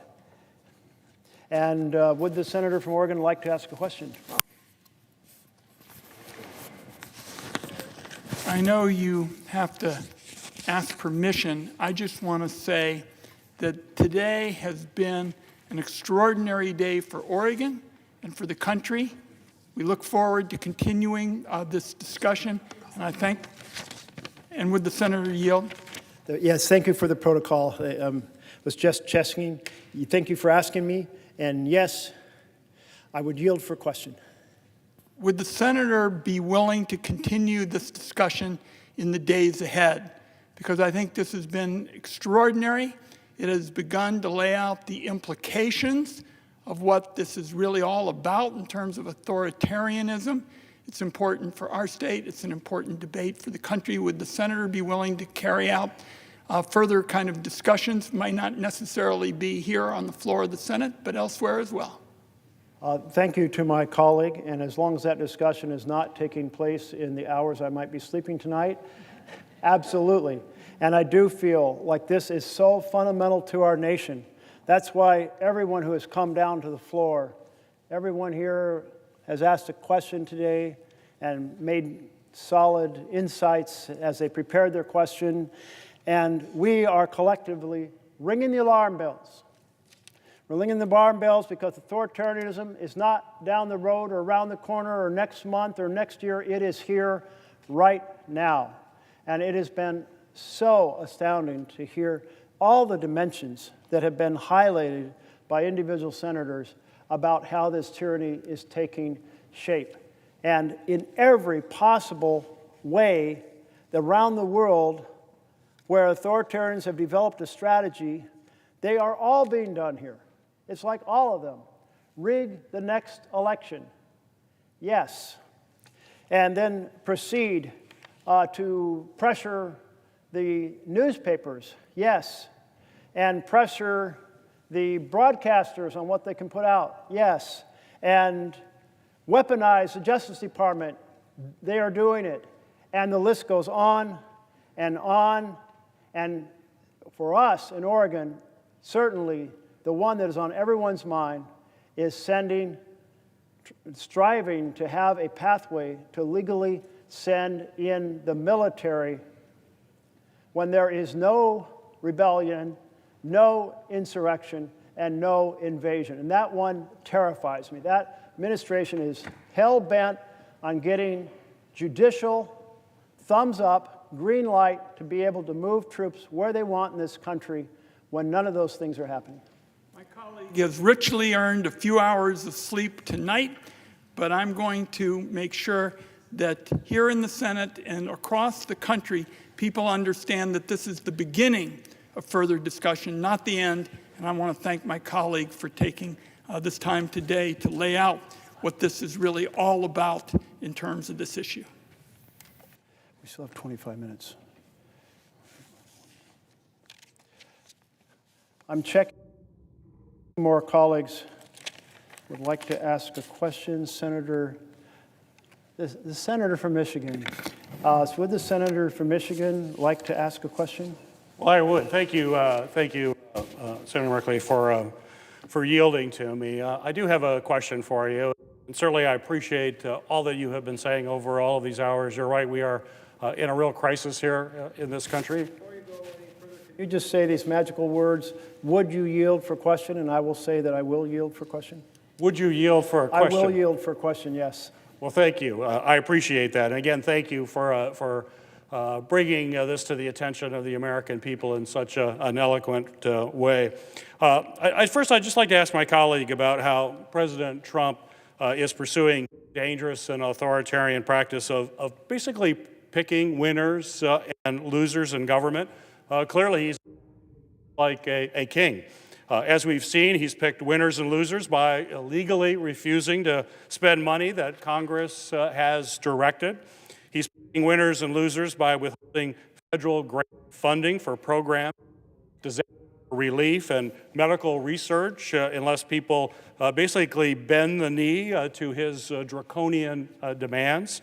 He's picking winners and losers by firing nonpartisan experts in programs that he doesn't like and he's replacing them with people whose only qualifications that they're loyal to the president. Only qualification he cares about. And in classic authoritarian playbook, he's covering all of this up by removing independent watchdogs that conduct oversight of executive functions. One of the most egregious examples of this power grab is the ongoing effort to illegally withhold funding that Congress has authorized and appropriated with bipartisan support for critical services. He's withholding it. President Trump froze funding that helped Michigan communities build new radio towers, prepare for natural disasters, and construct safe and modern infrastructure. And when the president breaks the law to give a windfall to some states and some communities, but not others, he is picking winners and losers. We've also seen how President Trump has picked winners and losers among the employees who work on critical government programs and protect our national security. President Trump has fired tens of thousands of nonpartisan federal employees, all because they carry out a function that the president simply doesn't like. And just this week, President Trump's Department of the Interior fired hundreds of workers who protect the health and safety of the Great Lakes, an economic and ecological gem for Michigan and all the states that surround those lakes. At every turn, President Trump has instituted policies that increase his power and sway so that he can more easily pick winners and losers among the federal workforce. He's made it so that only qualification for being a federal worker is someone who voted for you, whether or not you were voted for him, whether or not you actually do the job. In fact, he's taking us back to the spoiled system of the 1800s. And it's not only politicizing our nonpartisan expert civil service, it's jeopardizing our government's ability to deliver crucial services to the American people. And like authoritarians in the past, President Trump doesn't want you to know about his illegal actions. So he's covering them up by undermining independent oversight at every single turn. And when it comes to picking winners and losers, we know that President Trump always chooses himself as the winner. He blatantly uses the office of the president to promote the sale of his own meme coins. He accepts large investments and gifts from foreign governments without regard for national security concerns or federal ethics laws. Meanwhile, his family and friends peddle influence and make deals to enrich themselves and the president. And what have all these efforts to enrich himself add up to? It's no surprise that his net worth has risen by $3 billion in the past year. So I'd like to ask my colleague from the great state of Oregon a question about what these decisions to basically unlawfully pick winners and losers, what do you believe that means for the future of our country? Well, I so appreciate the point that my colleague from Michigan has been making. And if we think about the fundamental difference between a democracy and authoritarian government, one way of describing that difference is that in a democracy, elected representatives of the people, like folks who are gathered here right now, work together, bringing their diverse life experiences, their knowledge of their individual states, and together find a strategy that will address their collective challenges so that each and every part of the country is represented and things are addressed that are important to every part. That design of the programs and how they will operate and how they will fund happen in a democracy in a chamber like this. In an authoritarian system, it's all happening on the executive side. The executive is saying, here are the programs that are going to be funded. Here are my priorities and what I'll do. Here are the grants I'll cancel and the ones that I'll redirect. Here is the way we'll run these programs. And that is exactly what the Trump administration is trying to do. They are trying to move the responsibility we have under the Constitution to design programs, to decide how much they should be funded, to resolve questions about how they will operate, and move that responsibility over to the executive. And the head of Office of Management and Budget, he was very upfront about it. He said, I believe in the unitary executive, where all power rests with the president. And that means the president can cancel programs at will. And I was shocked when I heard him say this. This was before we had the hearing in the Budget Committee, probably about the same time you were holding a hearing on Russell Vogt. And I said, you know, that's already been adjudicated by the Supreme Court. There was an effort in 1996 to do a line item veto and allocate to the president the ability to say these programs go forward, these programs fail. And the Supreme Court said, hell no, you can't do that. The Constitution assigns the responsibility to the legislature to decide what gets funded, and the executive has to implement that plan. And when the question of impoundments came up at an earlier date, we're on a different strategy. Nixon said, hey, I think I'll just not forward the funding. I will impound it so certain programs won't get funded. Again, that had gone to the Supreme Court. And again, the Supreme Court said no. But Mr. Vogt sat in my office, and he said, well, I believe that we will get this issue to the Supreme Court, and the Supreme Court will back the unitary executive, strengthen the executive powers in this country. And I just shook my head. I like, that can't possibly happen. But what happened just a short time ago? A piece of this went to the court, and in their shadow docket, and the question was, could the administration slow walk funding to the last 45 days of the fiscal year, then bring over a request for us to undo that funding, it's called a rescission, and then because there's a 45-day grace period pause, the fiscal year expires and the funding authorization goes poof, and suddenly the president has killed the program. And the court, on their preliminary response, said, yeah, we think you can do that. So Russell Vogt certainly seems to have a better grip on where the Supreme Court is, but I just feel like we have to do everything we can, therefore, legislatively, to stop that. Our spending bills need to say that if we have a bipartisan spending bill, that decision to undo that program can only be done by a bipartisan bill in the future, which is the way we do rescissions now. We have money that's left over from a program or this program, and we say that money can be brought back in, it's not needed, but we do it in a bipartisan manner, not in a manner that gives the power of the purse to the President of the United States.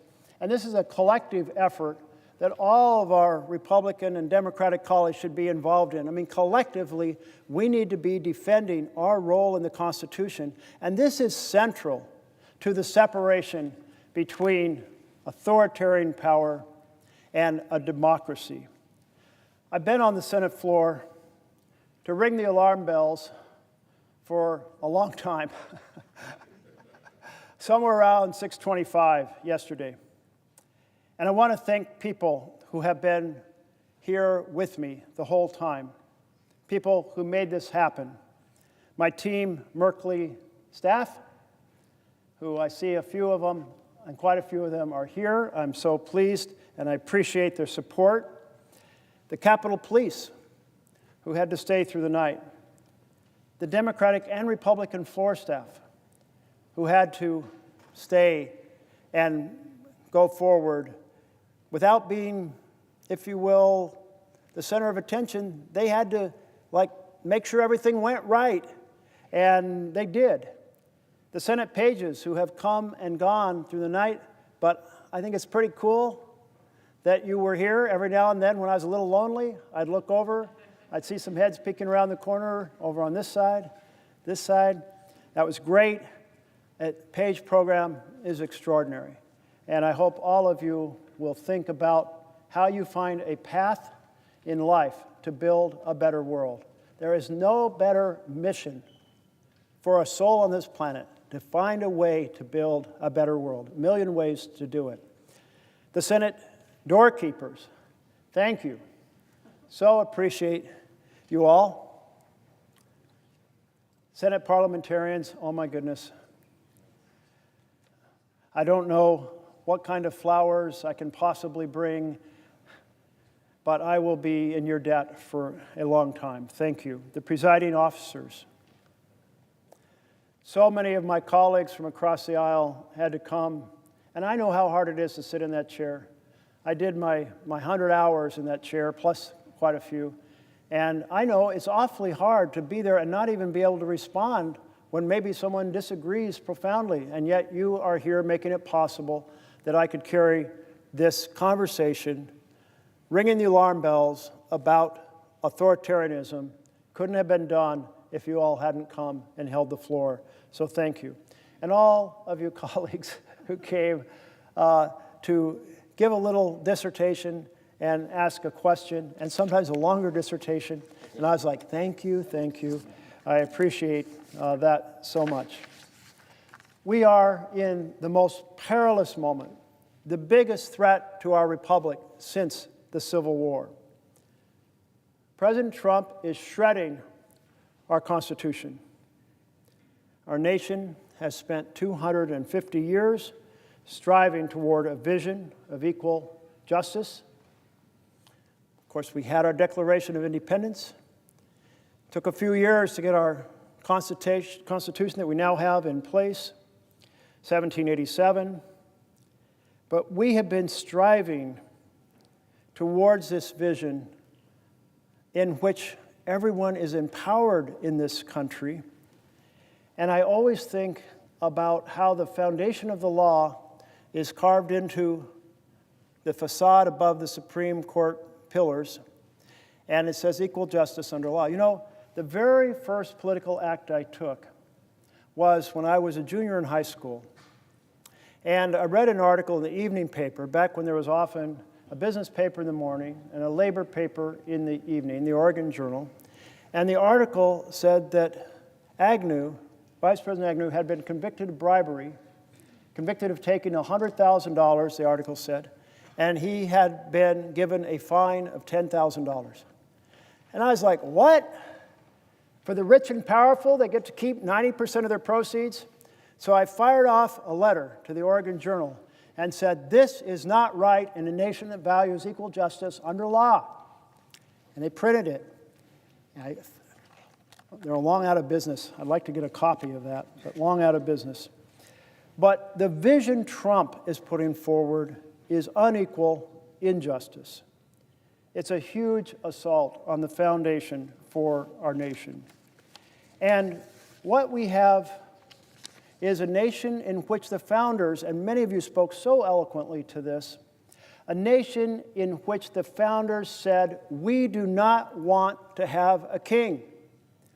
We want to have government that flows up from the people, not down from a monarch. And so they put together their best ideas. They wrestled with it at the Constitutional Convention. They went through many versions of what the Senate would look like and even what our terms would look like. At one point, 12 years. At one point, lifetime. Right now, I'm wishing it was a little less than 6 years myself. But the challenge we have is that that vision of a separation of powers, of checks and balances, is being steadily destroyed by President Trump. In the book that I was using as kind of the framework for discussing these issues, it says most people, even today, think it's still republics die with men wielding guns. And it is essential we understand that that is not the way most republics die today. Most republics die because someone is elected who starts working systematically to reduce those checks and balances. And then perhaps they're aided by a rubber stamp Congress. And perhaps they're aided by a Supreme Court that vests more power in the executive with key decisions. And of course, it takes that aggressive authoritarian personality. And we've got all three. We are fully in the authoritarian moment right now. The president believes that he is the king of this country and that he can control everything regardless of what the law says or what we send him. And we have to collectively, and it should be a bipartisan effort, collectively say, Hell no. We took an oath to the Constitution, to the vision of government by and for the people, not government by and for the powerful. And we're going to keep fighting to restore that vision. And today, so many of you highlighted so many pieces of what's going wrong in our country in terms of the erosion. A president who wants to tell universities what they can teach and is using research grants over their head. A president who wants to tell law firms who they can give pro bono help to and has forced them to various firms to chuck up $1 billion to be done for pro bono work on the places, the organizations Trump wants them to spend it. A president who is using every tool available to try to get the court decisions that will allow him to use both the National Guard and the troops to be able to go where in the country he wants them domestically, even if there is no insurrection, no rebellion, and no invasion. A president who is weaponizing the judiciary to go after person after person after person, coming off his enemies list. And whoever it might be that's next, one of us may be next. One of our colleagues has certainly been publicized by Trump as being on Trump's enemies list. And this is just not to be allowed in government by and for the people. The crushing of due process, and I appreciate the comments of my colleague from Illinois about due process and all of the challenges regarding immigration and due process. And let's find a way to finally pass an immigration bill after coming so close so many times.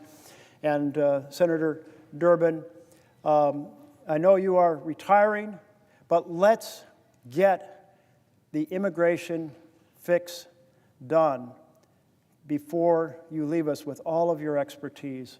Your group of 8 that you put together before you did incredibly fabulous work, and this is way past due that we have that foundation of law with many of the pieces of improvements for justice.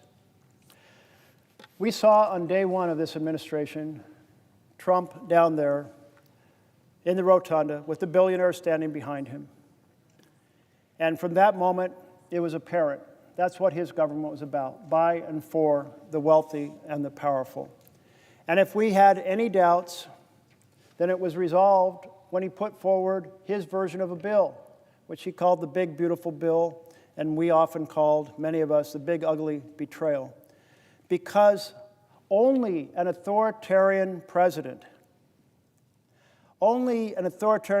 who believes that the people answer to him rather than him being accountable to the people would come up with a strategy of decimating the health care through the ACA to fund tax breaks for billionaires.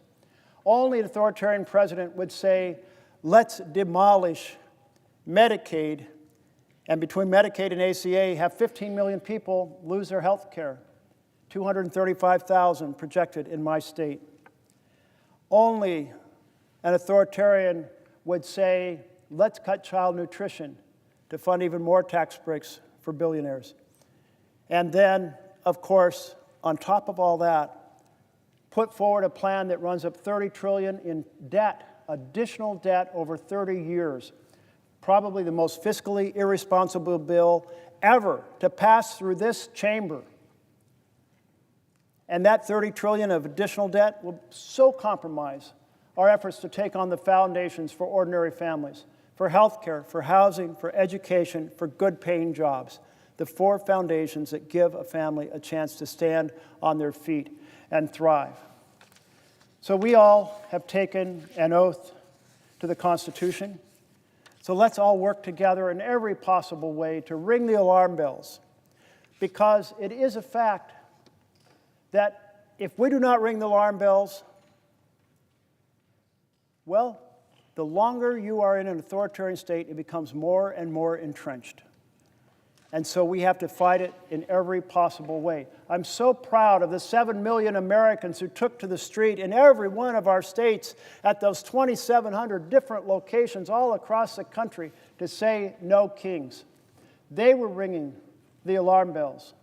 They were saying that it is absolutely unacceptable to have an authoritarian government.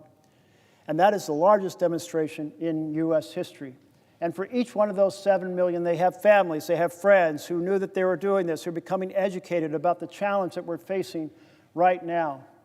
And we have to recognize that the next election is absolutely critical if we're going to save our republic, because the strategy of an authoritarian is to rig the elections. And the more time they have, the more entrenched it becomes. And already here is Trump trying to do a national voter registration file that can be more easily manipulated for the elections next year. Here is President Trump trying to do massive gerrymandering in a whole bunch of states in order to offset the balance between Democrats and Republicans that are fairly represented in the House of Representatives. Here is President Trump saying he'll do everything possible to stop the use of vote by mail across the country, because we know why. Because vote by mail has such integrity. It can't be manipulated on election day like the precincts can. In precincts, you can move their location. You can put them where there's no parking. You can understaff them. The machines can break down. You can send intimidators. You can proceed to put out fake information about their location. You can put out information the election was last week when it's really this coming Tuesday. Can't do that with vote by mail. And when we have the majority, we must pass the For the People Freedom to Vote bill and lock down the integrity of our elections, so we will not worry for a generation about the people having a fair voice in our government by and for the people. I'm proud to be colleagues with all of you in this effort. Thank you very much, and I yield the floor.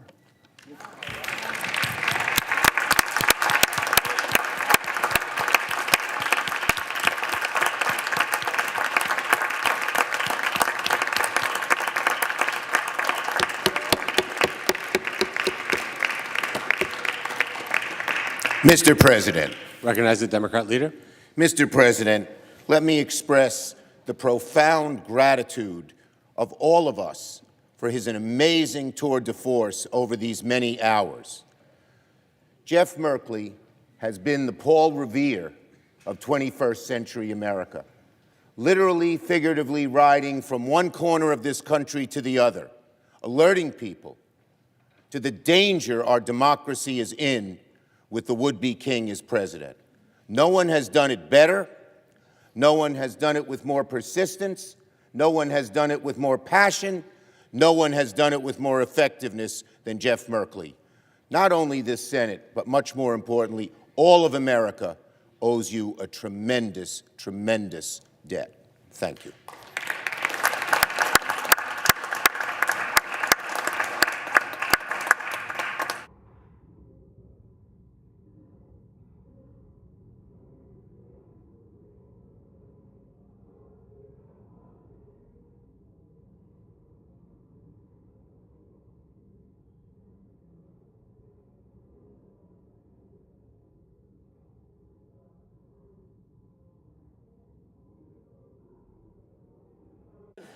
I recognize the Republican whip. Thank you, Mr. President. Mr. President, Can the Senate in one order, of our please? colleagues just spent over 22 hours. One of our colleagues just spent over 22 hours on this floor reading from a book, reciting poetry, one poem at least 4 times, and talking about renovations currently going on at the White House. It was 22 hours of what I can only describe as rubbish. I come to the floor today to ask a simple question. What did Democrats actually accomplish? The government's still closed. Capitol Police officers and Senate support staffers who were here for the entire 22 hours are still not getting paid.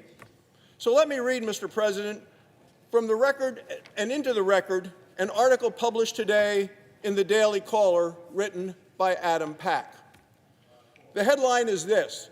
It's entitled, "Democrat Forces Unpaid Capitol Police to Stay Up All Night So He Can Rail Against Republicans." Let me tell you the title again. Democrat forces unpaid Capitol Police to stay up all night so he can rail against Republicans. The article goes on. Democrats are refusing to pay support staff and Capitol Police during the government shutdown, but still force them to work overnight Wednesday so a lawmaker could rail against the Trump administration from an empty Senate chamber. Do we have order, Mr. President? Can you please take your conversations outside the chamber? Please take your conversations outside the chamber. Thank you. To repeat, Mr. President, I said Democrats are refusing to pay support staff and Capitol Police during the government shutdown, but still force them to work overnight Wednesday so a lawmaker could rail against the Trump administration from an empty Senate chamber. The article goes on. Democratic Oregon Senator Jeffrey Merkley took to the Senate floor for, as they wrote this, a 14-hour-long, now 22, and counting screed against President Donald Trump beginning early Tuesday morning. The article continues. His overnight talkathon, which was still ongoing at the time of publication, forced floor aides and Capitol Police to work throughout the night despite staffers missing their first full paycheck due to the funding lapse on Monday. And Capitol Police poised not to receive their salary later this week. Merkley blasted Trump's decision to deploy National Guard to Portland, Oregon over the objections of state and local officials during his marathon speech. It goes on. He also denied that violence had occurred outside an Immigration and Customs Enforcement facility in Portland, despite at least 195 rioters being arrested outside the building since June. Portlanders have responded in a very interesting way, Merkley said in the opening hour of his speech. They are demonstrating with joy and whimsy. The article goes on. They want to make it clear to the world that what Trump is saying about there being violent protests or a rebellion in Portland, Merkley continued, it's just not true. Democrat New Jersey Senator Andy Kim also joined Merkley on the Senate floor in the 10 p.m. hour, praising the Oregon senator for shining a light on the Trump administration's alleged authoritarianism. It's important that we don't underestimate the fragility of our democracy, Kim said. Senate staffers missed their first full paychecks on Monday after Democrats consistently rejected House-passed bipartisan spending bills to fund the government. A wide swath of federal employees will not receive their salary on Friday if Democrats do not supply the votes to end the shutdown. The article goes on.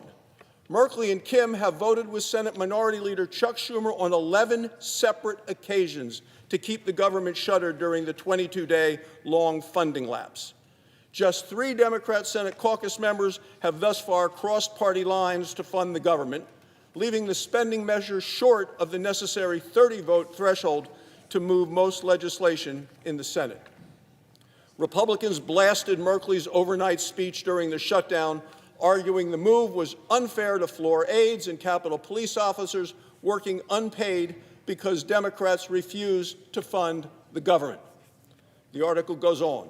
The Democrats are going to make Capitol Police and Capitol staff, support staff, who they refuse to pay, work all night so they can give speeches patting themselves on the back for shutting down the government and hurting the American people, Senate Majority Whip John Barrasso wrote on X.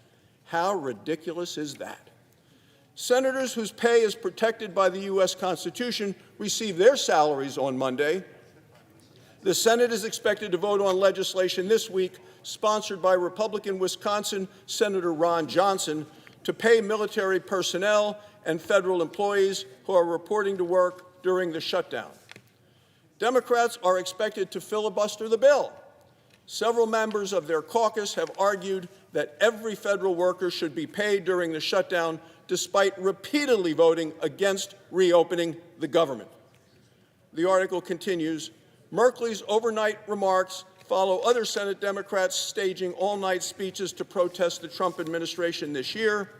In April, the article concludes, New Jersey Senator Cory Booker delivered the longest Senate floor speech in history to attack the president and his policies. Mr. President, the facts speak for themselves. Americans deserve better than Democrats' rubbish. Thank you, Mr. President. I yield the floor. Mr. President. Recognize the senator from Montana. Mr. President, I'm going to make some comments about my friend Bill Mercer. It's one of the judges we'll be voting for here in a minute. But let me just set the record straight on something. I'm tired of the lies being spread around the country. Real quick. Thank you. There's a lie being spread around the country now on social media and so forth about what's happening here in Washington. And the lie is this: the Republicans control the presidency, the House, and the Senate, so it's on the Republicans for shutting it down. That is a lie. It takes 60 votes to get something done here in the U.S. Senate. We are looking for 5 Democrats to join us. It's already bipartisan. 3 Democrats have joined us. If 5 more join the Republicans, we've done this 11 times in voting for this clean CR, which Democrats have done repeatedly under Joe Biden's watch. If 5 Democrats join us, we'll open the government back up. But just want to set that straight at home. Yes, Republicans have majority control of the Senate, but it takes 60 votes to get an outcome here in Washington. We have 53 Republicans, 5 Democrats join us, we'll get this done. But, Mr. President, I rise today to speak in support of my friend, Mr. Bill Mercer, and his nomination to serve as the next judge of the U.S. District Court for the District of Montana. President Trump made an excellent choice when he picked Bill. I was thrilled to see him quickly approved by the Senate Judiciary Committee, and now today the U.S. Senate will vote in the next hour or so on his final confirmation, and I urge my colleagues to join Senator Sheehy and I in supporting his nomination. Bill is a lifelong Montanan. He was born in Billings. We've known each other for a long time. In fact, we went to rival high schools, and we actually competed against each other in speech and debate. He was a Billings West Golden Bear, and I was a Bozeman Hawk. This is what makes America great. 2 kids from Montana dreamed big, they worked hard, and now have the opportunity to serve the state we love together. Bill received his undergraduate degree from the University of Montana.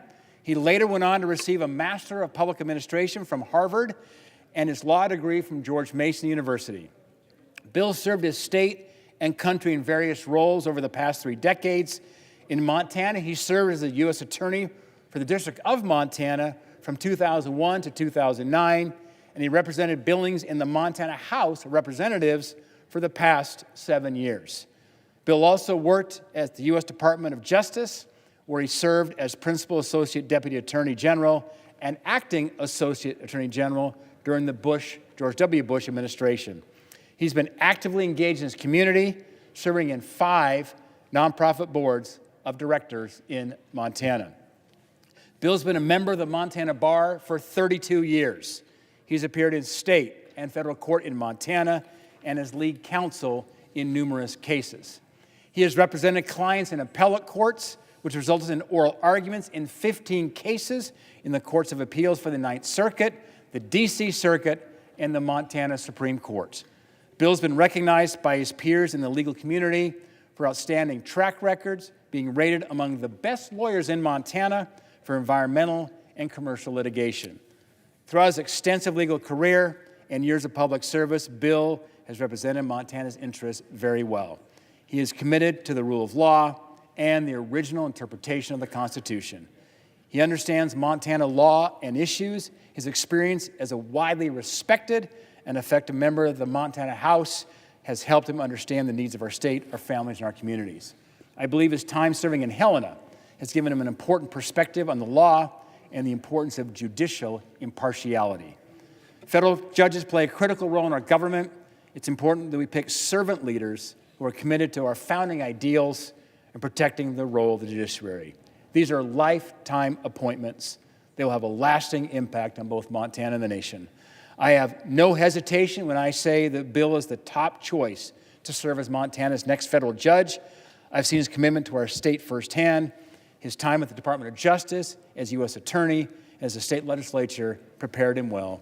There's not a better pick to serve the state of Montana. I urge my colleagues to join me in voting favorably for Bill's confirmation. I look forward to seeing the profound influence that Bill will have in Montana and the nation as he steps into this new role. Thank you.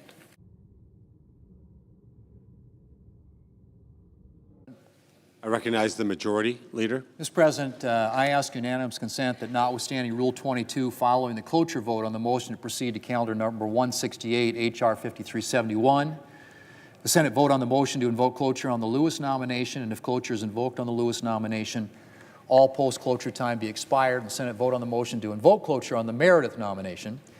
Further, if cloture is invoked on the Meredith nomination, all post-cloture time be expired. The Senate vote on confirmation of the nominations at a time to be determined by the Majority Leader in consultation with the Democratic Leader no earlier than Thursday, October the 23rd. Further, if confirmed, the motions to reconsider be considered made and laid upon the table, and the President be immediately notified of the Senate's action. Finally, the mandatory quorum calls with respect to calendar number 168, H.R. 5371, as well as the Meredith and Lewis nominations be waived. Without objection, so ordered. Mr. President, I ask the Chair to execute the order of October 21st with respect to calendar number 168, H.R. 5371, and I further ask that following disposition of that vote, the Chair execute the previous orders with respect to the Lewis, Meredith, and Mercer nominations in that order. The clerk will report the motion to invoke cloture. Cloture motion. We, the undersigned senators, in accordance with the provisions of Rule 22 of the Standing Rules of the Senate, do hereby move to bring to a closed debate on the motion to proceed to calendar 168, H.R. 5371, an act making continuing appropriations and extensions for fiscal year 2026 and for other purposes, signed by 17 senators. By unanimous consent, the mandatory quorum call has been waived. The question is it the sense of the Senate that debate on the motion to proceed to H.R. 5371, an act making continuing appropriations and extensions for fiscal year 2026 and for other purposes shall be brought to a close? The yeas and nays are mandatory under the rule. The clerk will call the roll. Ms. Alsobrooks. Thank you. Ms. Baldwin. Mr. Banks. Mr. Barrasso.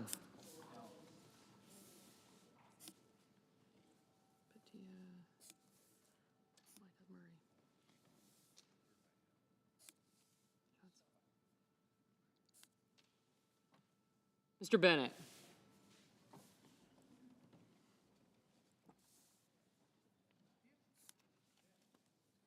Mrs. Blackburn.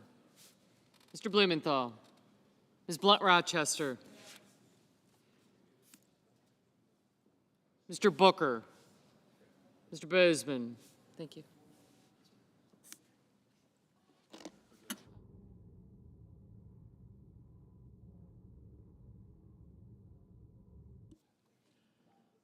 Mrs. Britt.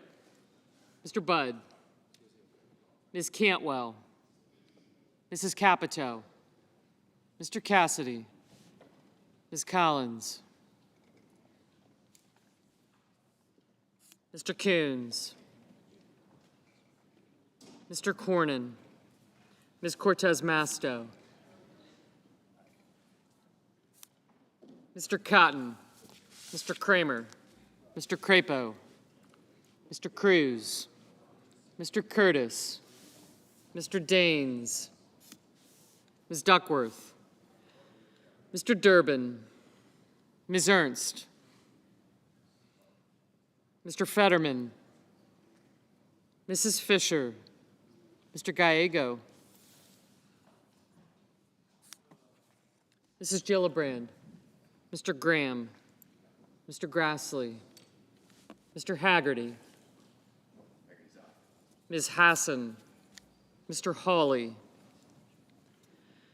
Mr. Heinrich. Mr. Hickenlooper. Ms. Hirono. Mr. Hoven. Mr. Husted. Mrs. Hyde-Smith. Mr. Johnson. Mr. Justice. Mr. Kane, Mr. Kelly. Mr. Kennedy. Mr. Kim. Mr. King. Ms. Klobuchar. Mr. Langford. Mr. Lee. Mr. Lujan. Ms. Lummis. Mr. Markey. Mr. Marshall. Mr. McConnell. Mr. McCormick. Mr. Merkley. Mrs. Moody, Mr. Moran, Mr. Marino, Mr. Mullen, Ms. Murkowski, Mr. Murphy, Mrs. Murray, Mr. Ossoff, Mr. Padilla,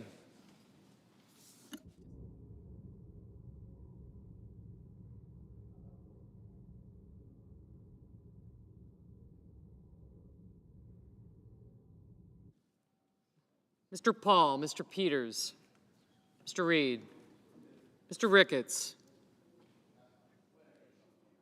Mr. Risch, Ms. Rosen, Mr. Rounds, Mr. Sanders, Mr. Schatz, Mr. Schiff,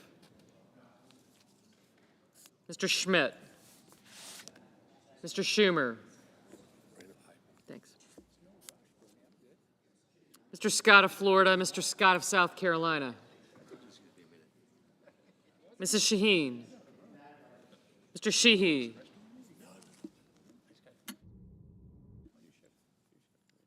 Ms. Slotkin, Ms. Smith, Mr. Sullivan, Mr. Thune, Mr. Tillis, Mr. Tuberville, Mr. Van Hollen,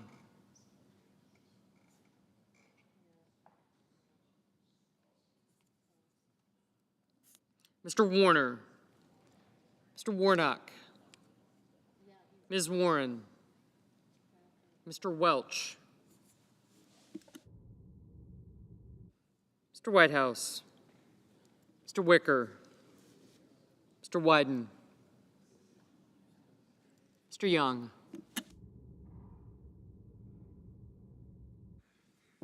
Senators voting in the affirmative: Barrasso, Crapo, Daines, Grassley, Haggerty, Marino, and Thune. Senators voting in the negative: also Brooks, Blunt Rochester, Booker, Cantwell, Duckworth, Gallego, Kane, Kelly, Klobuchar, Murray, Padilla, Peters, Reed, Schatz, Schiff, Schumer, Smith, Van Hollen, Whitehouse, and Wyden.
Mr. Graham, aye.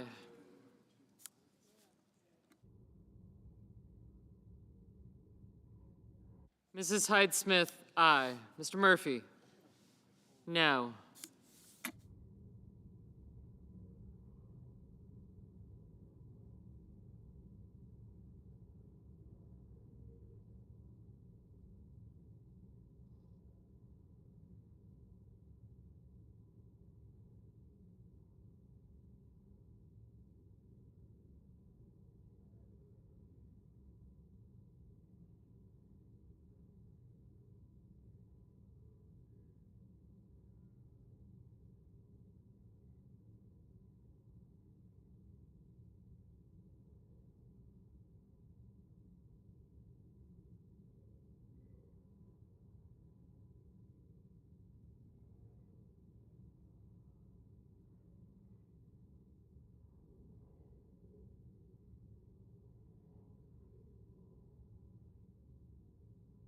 Ms. Slotkin?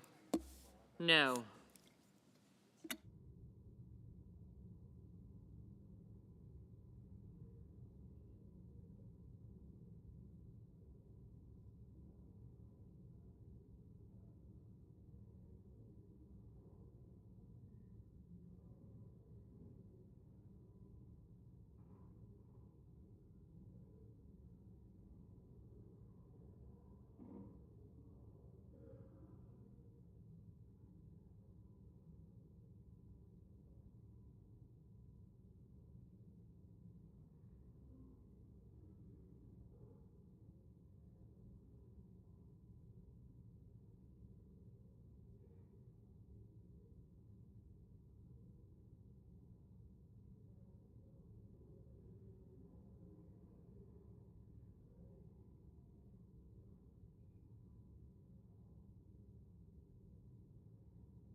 Mr. Durbin? No.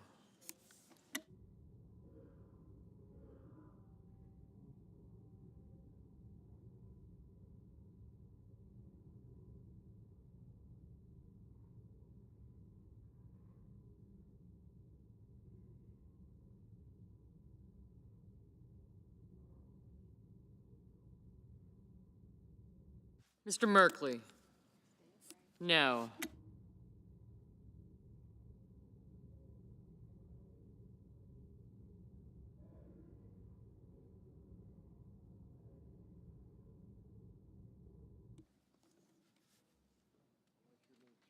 Mr. Sheehy? Aye.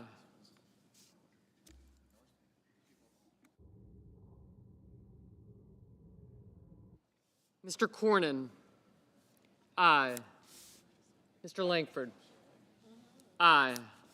Mrs. Capito? Aye.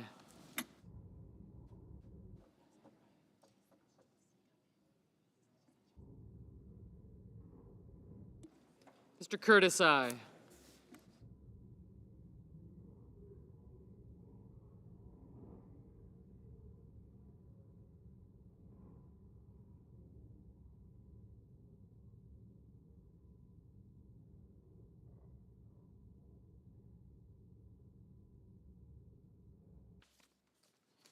Mr. Cotton? Aye. Mrs. Blackburn? Aye.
Ms. Lummis? Aye.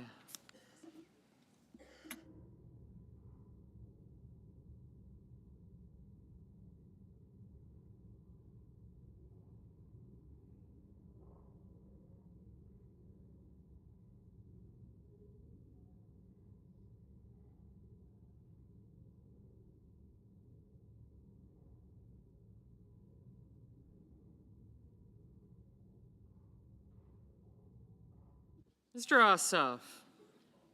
No. Mr. King? Aye.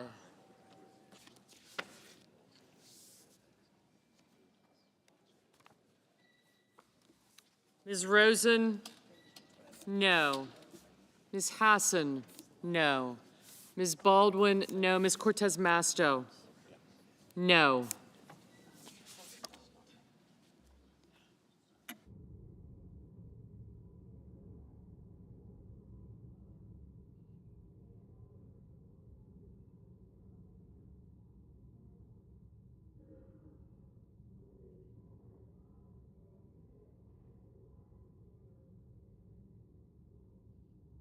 Mr. Cassidy? Aye. Ms. Cortez Masto? Aye.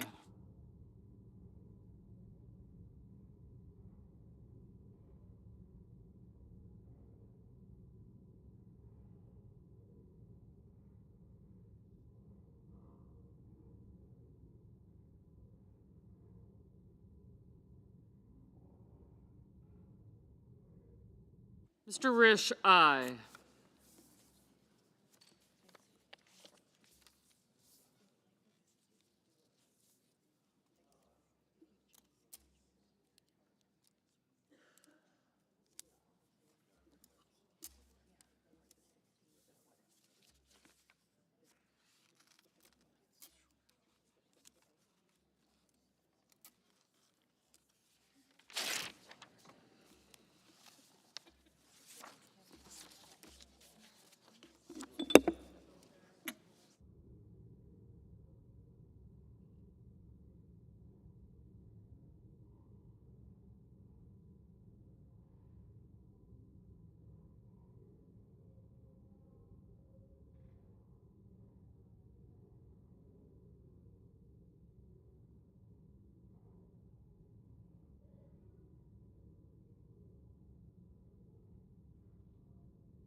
Ms. Murkowski, aye.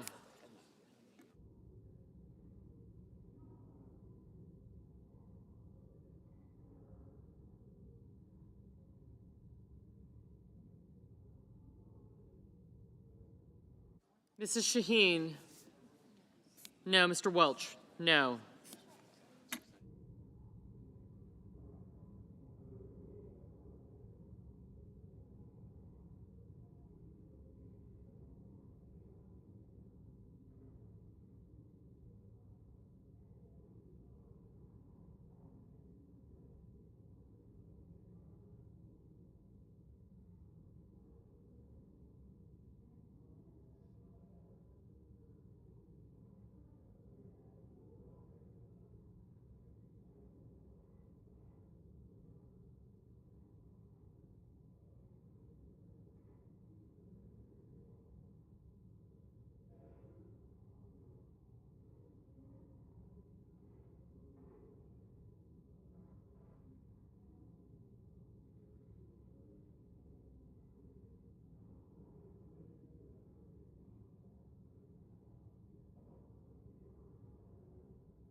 Ms. Collins, aye. Mr. Warner, no. Mr. Bozeman, aye.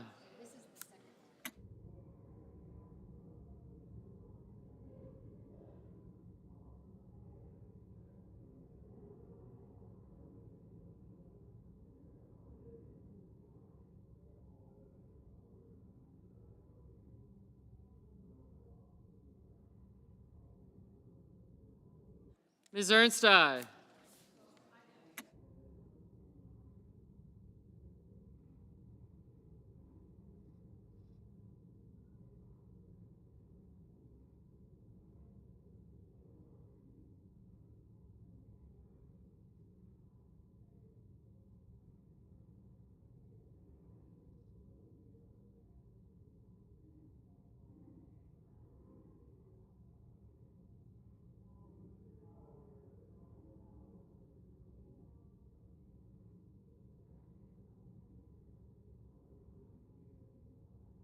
Mr. Johnson, aye.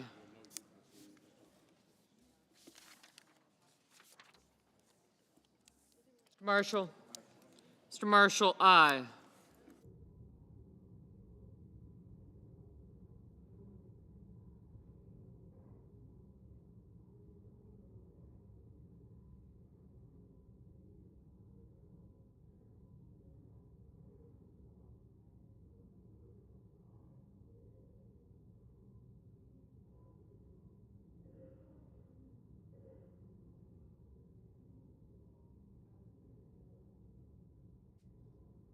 Mr. Paul?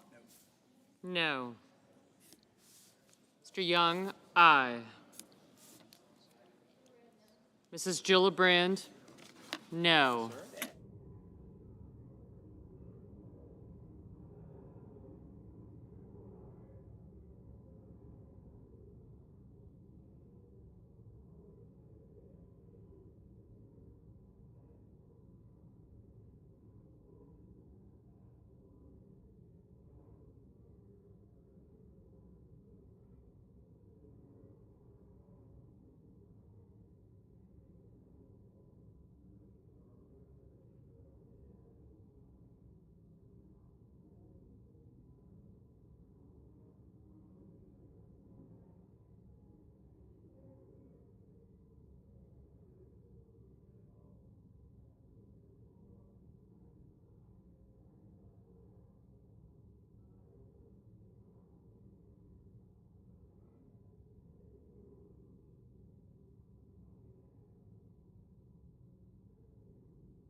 Mr. Kennedy, aye.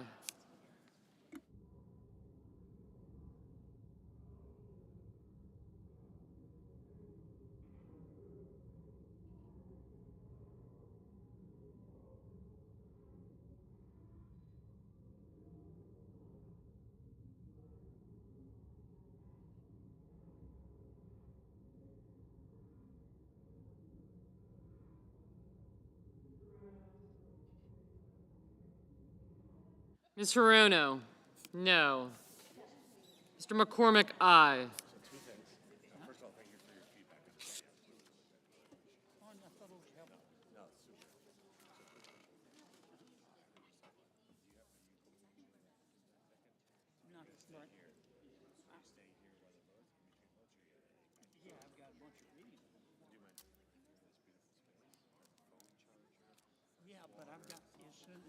Mr. Sullivan?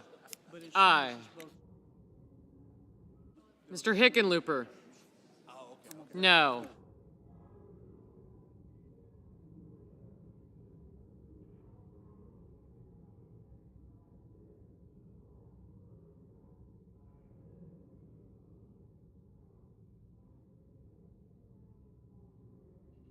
Mr. Cruz?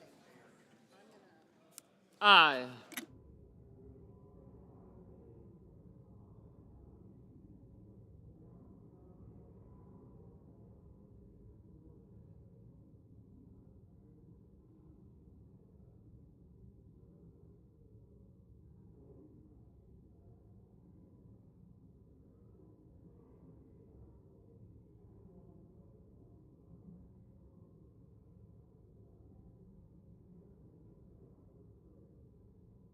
Mr. Hawley?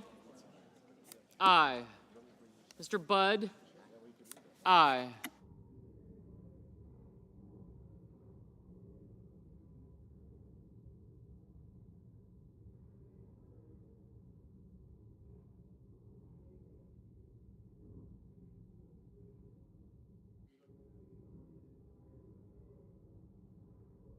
Mr. Mullen, aye.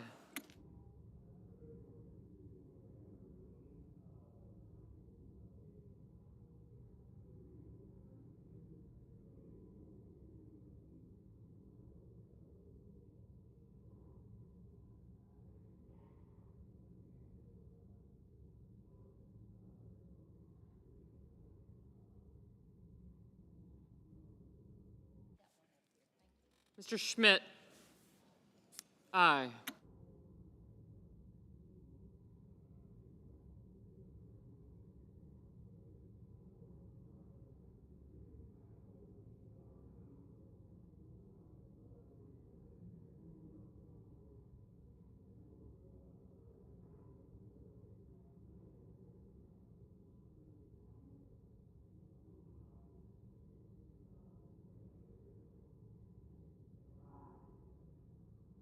Mr. Wicker? Aye.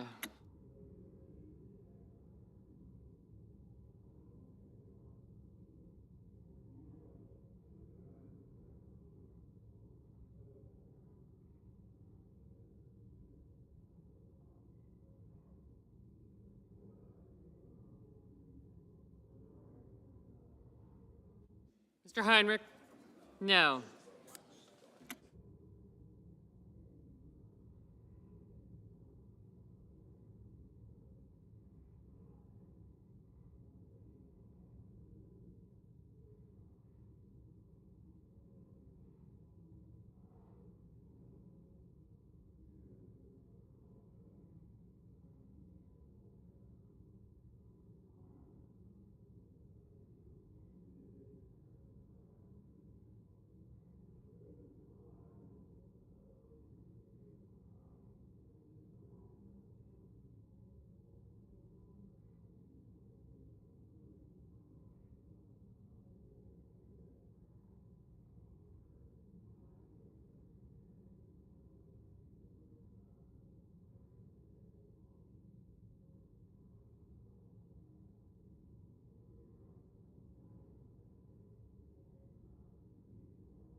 Mr. Lujan?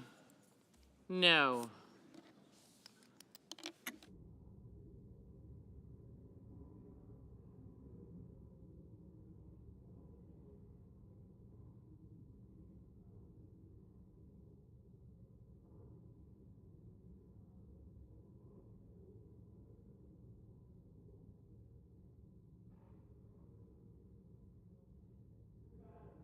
Mr. Fetterman, aye. Mr. Husted, aye. Mrs. Britt, aye.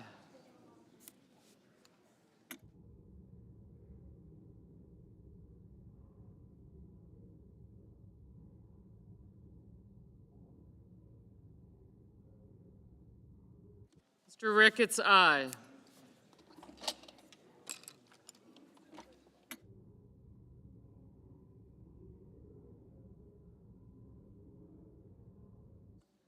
Mr. Scott of Florida, aye.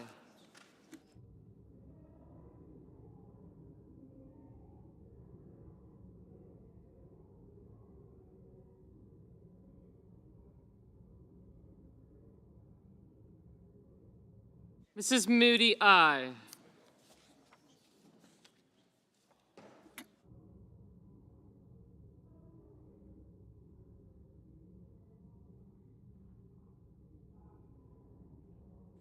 Mr. Scott of South Carolina, aye.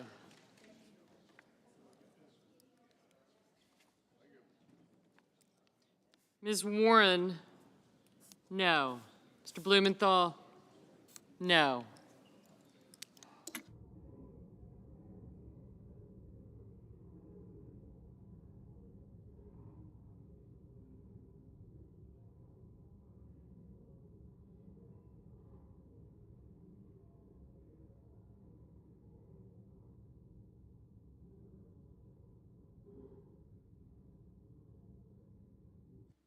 Mr. Markey? No. Mr. Bennett? No. Mr. Rounds? Aye.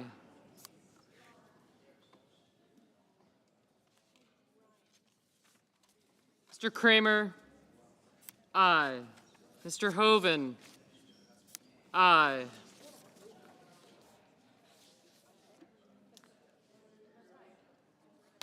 Mr. Kim? No.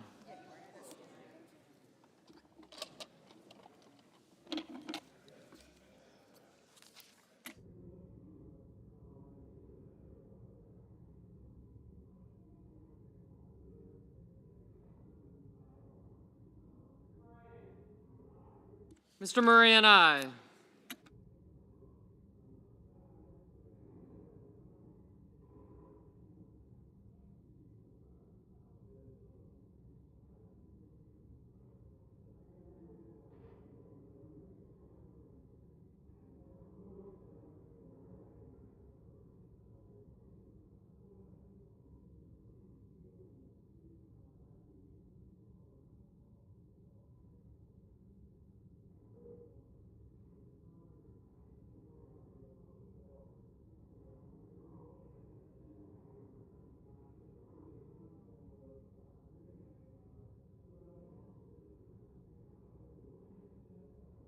Mr. Justice, aye.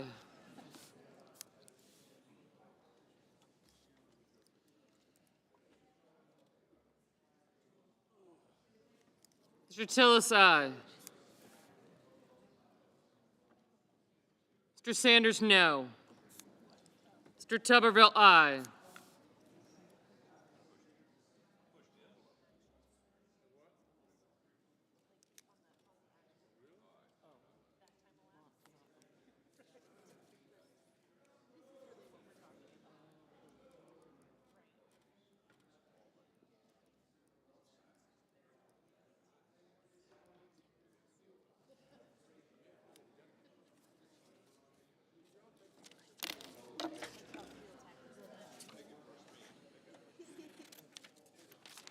Mr. Banks, aye.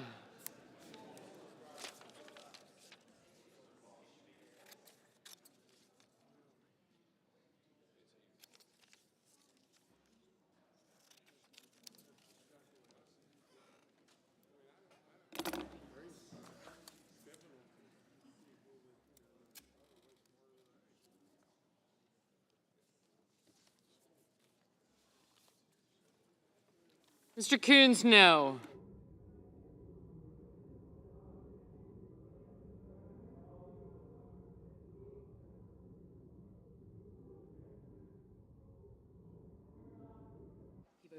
Mr. McConnell, aye.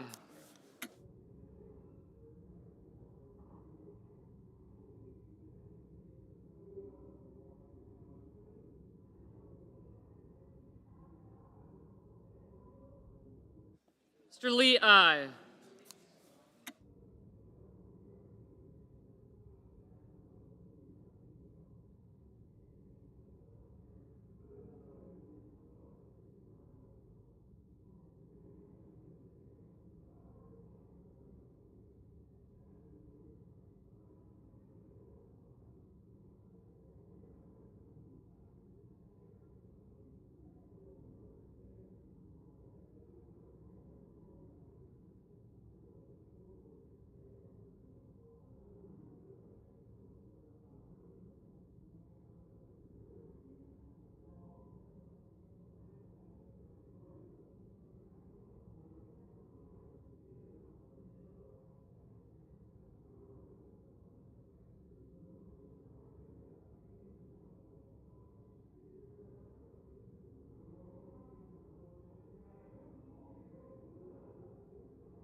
Mr. Warnock, no.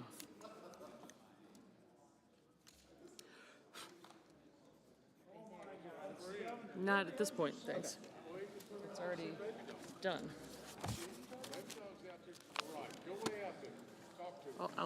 We're going to be done in 2 seconds, so I'll just.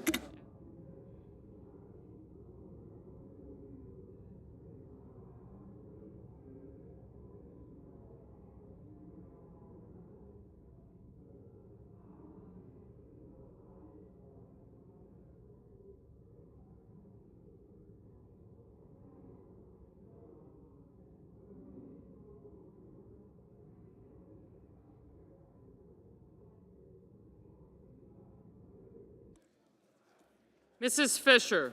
Mrs. Fisher, aye.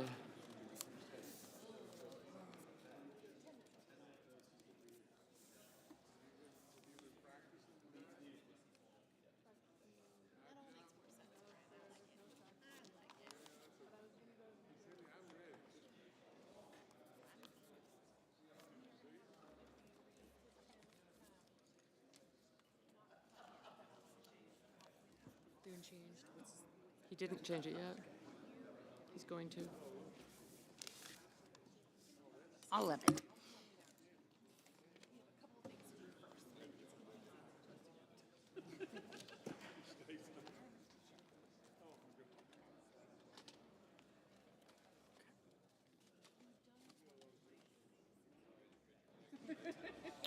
Is that right? No? Oh, yeah, it is right now. Let's change his vote.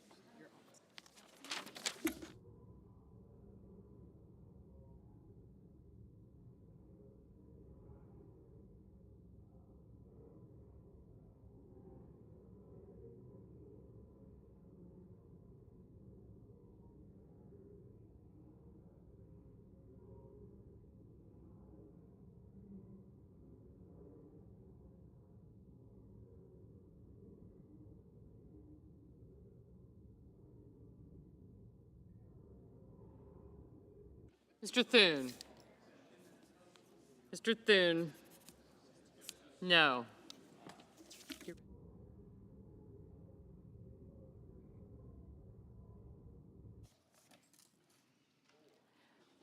ready?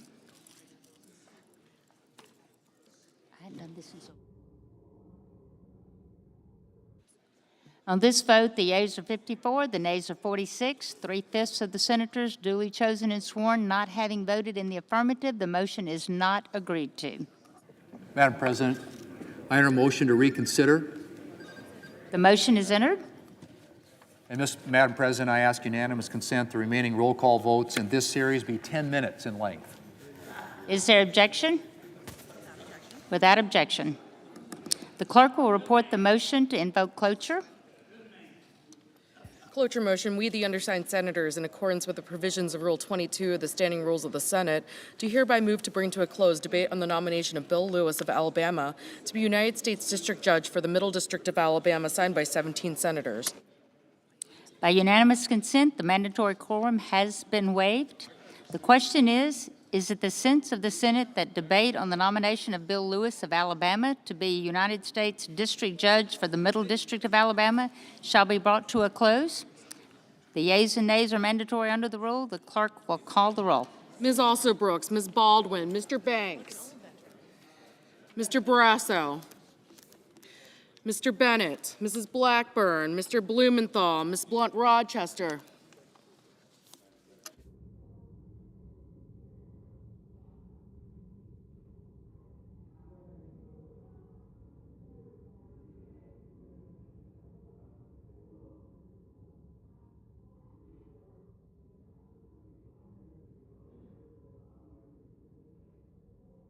Mr. Booker, Mr. Bozeman,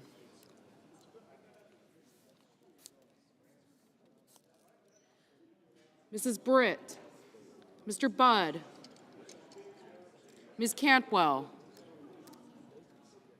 Mrs. Capito, Mr. Cassidy,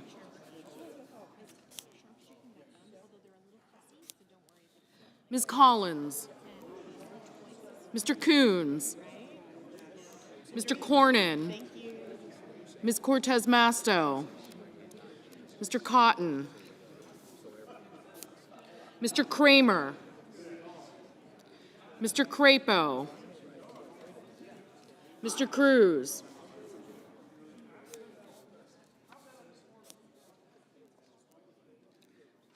Mr. Curtis.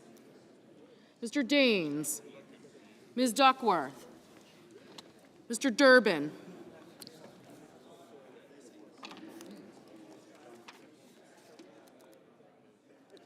Ms. Ernst.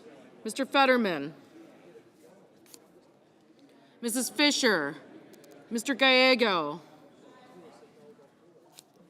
Mrs. Gillibrand. Mr. Graham.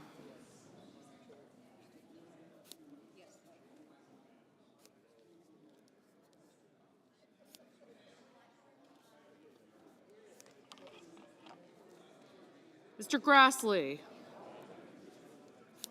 Mr. Haggerty. Ms. Hassan.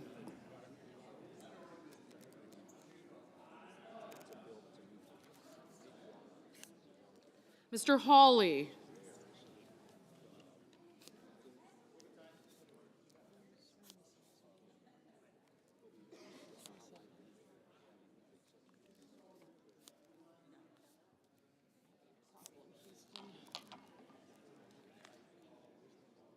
Ms. Hassan, Mr. Hawley, Mr. Heinrich, Mr. Hickenlooper, Ms. Hirono, Mr. Hoven, Mr. Husted, Mrs. Height-Smith,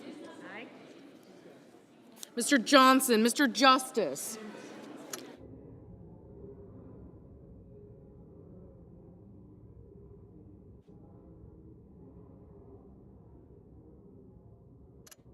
Mr. Kane, Mr. Kelly,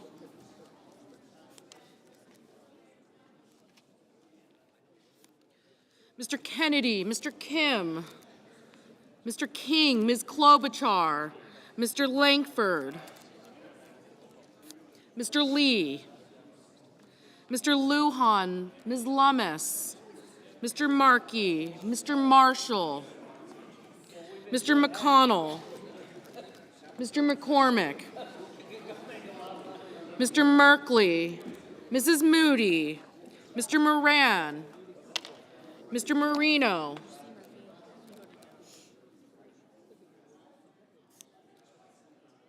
Mr. Mullen, Ms. Murkowski, Mr. Murphy, Mrs. Murray, Mr. Ossoff, Mr. Padilla, Mr. Paul, Mr. Peters, Mr. Reed, Mr. Ricketts, Mr. Risch, Ms. Rosen, Mr. Rounds, Mr. Sanders, Mr. Schatz, Mr. Schiff, Mr. Schmidt, Mr. Schumer, Mr. Scott of Florida, Mr. Scott of South Carolina, Mrs. Shaheen, Mr. Sheehy,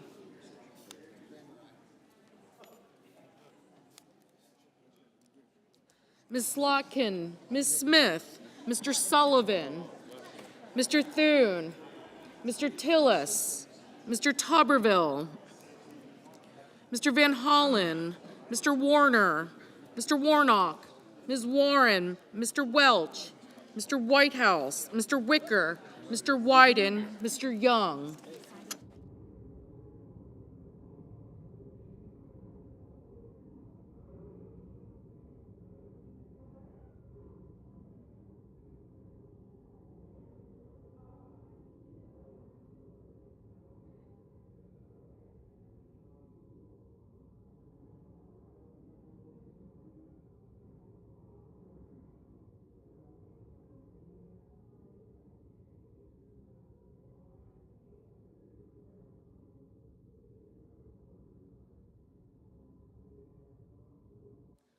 Senators voting in the affirmative: Blackburn, Bozeman, Britt, Capito, Cornyn, Kramer, Durbin, Ernst, Fetterman, Fisher, Graham, Grassley, Haggerty, Hawley, Hyde-Smith, Johnson, Justice, Kane, Kennedy, Langford, Lee, Moody, Murkowski, Paul, Ricketts, Scott of Florida, Tillis, and Wicker.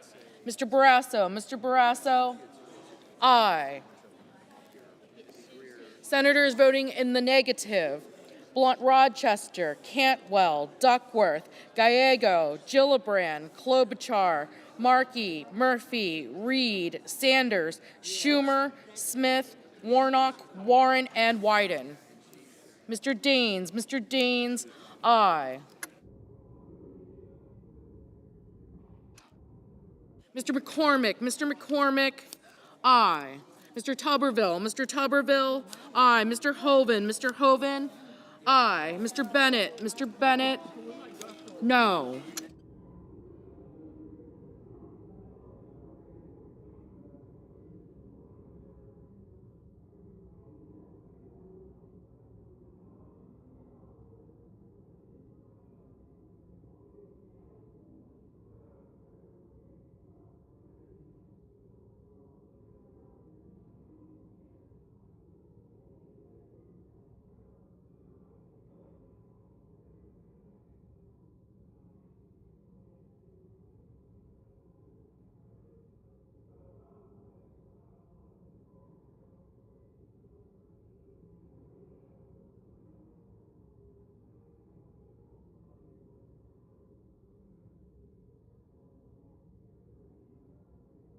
Mr.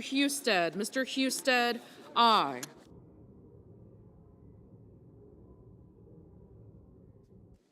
Mr. Heinrich, no.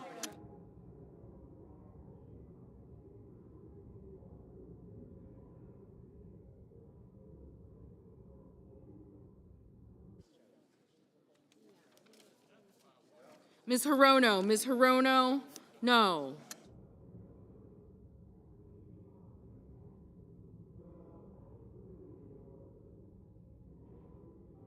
Mr. Schmidt, aye.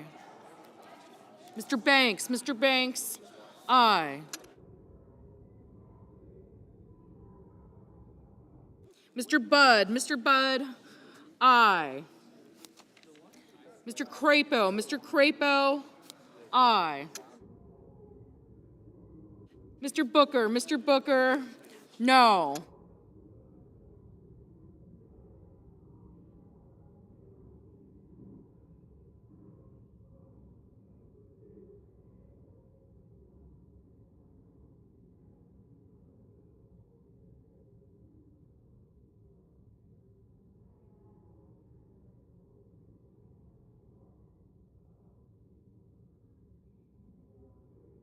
Mr. Merkley, no.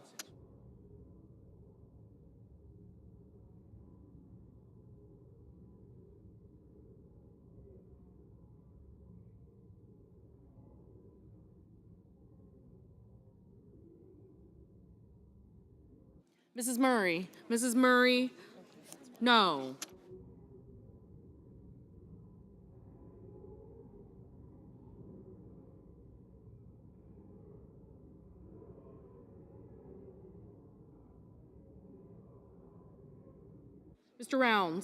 Mr. Rounds, aye.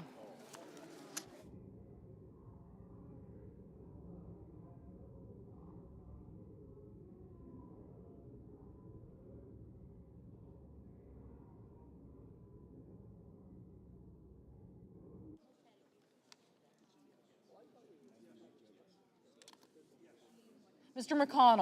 McConnell, aye. Mr. Padilla, no. Mr. Whitehouse, no.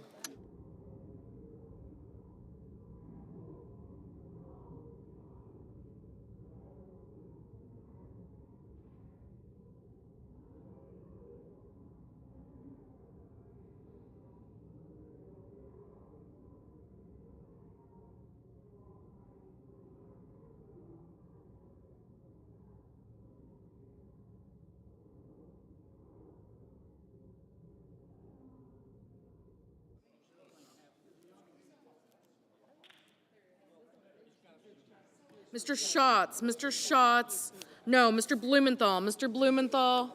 No. Mr. Cruz, Mr. Cruz. Aye.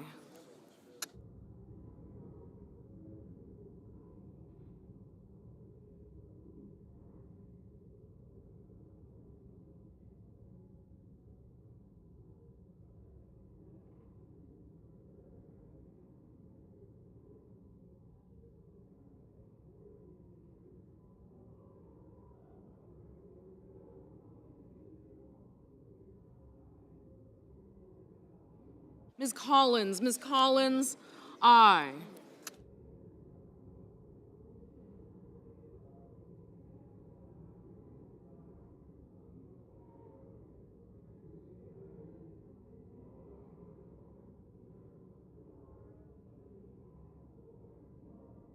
Mr. Curtis, Mr. Curtis. Aye.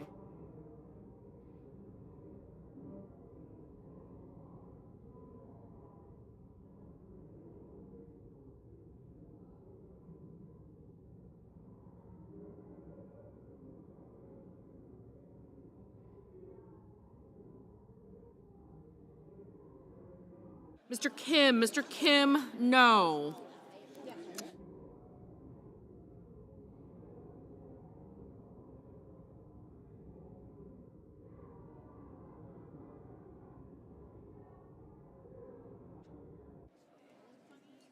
Mr.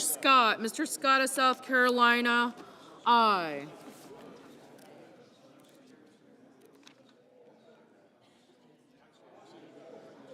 Mr. Van Hollen, no. Ms. Cortez Masto, Ms. Cortez Masto, no. Ms. Hassan, aye. Ms. Baldwin, no. Mr. Welch, no.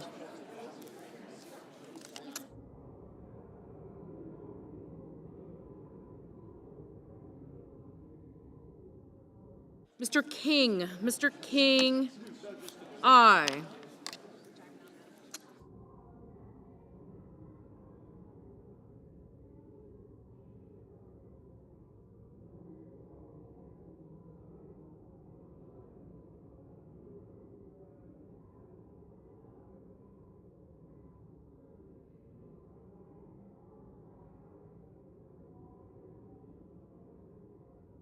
Mr.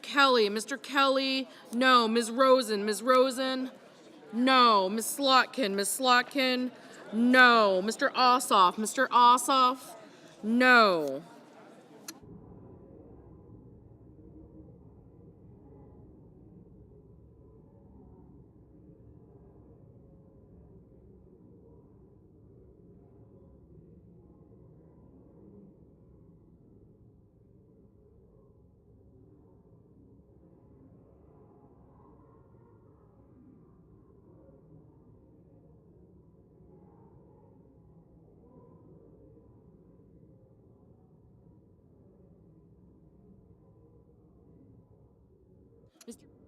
Mr. Peters, aye.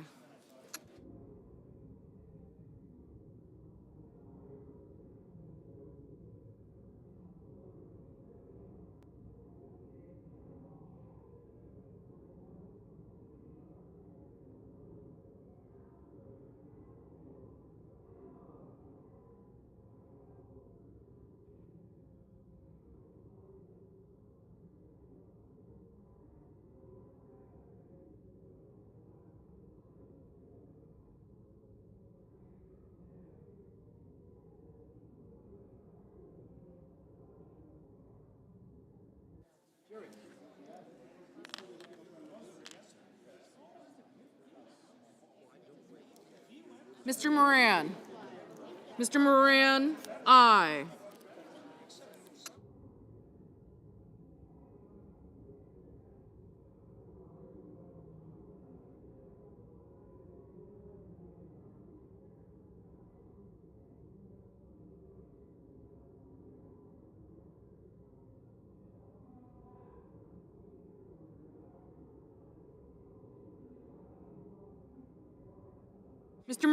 Mr. Marino, aye.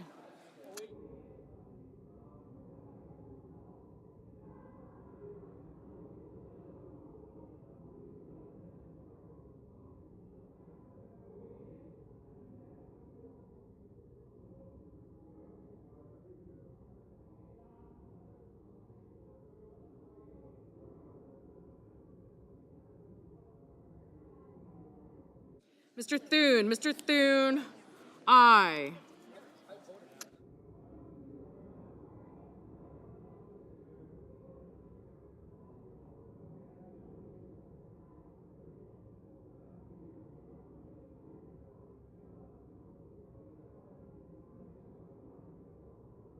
Mrs. Shaheen, aye.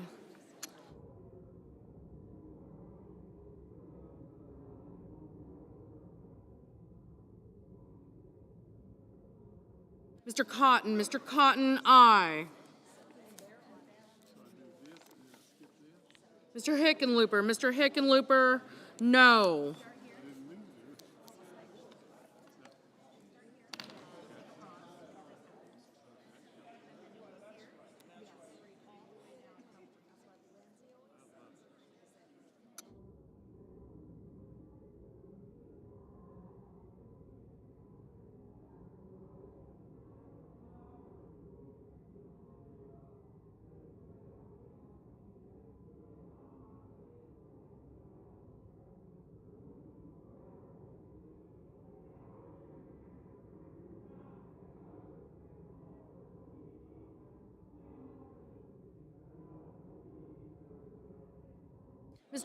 Mr. Marshall, aye.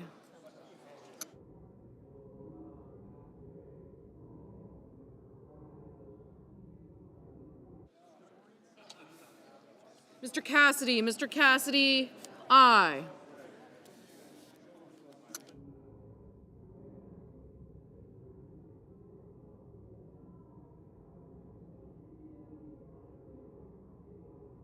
Mr. Schiff, aye.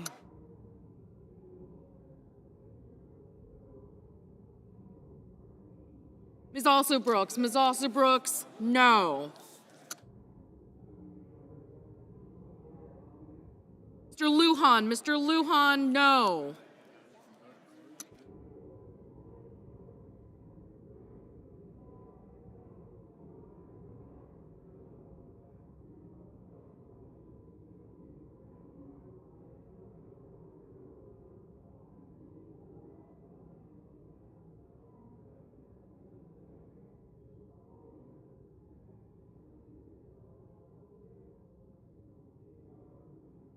Mr. Coons, no.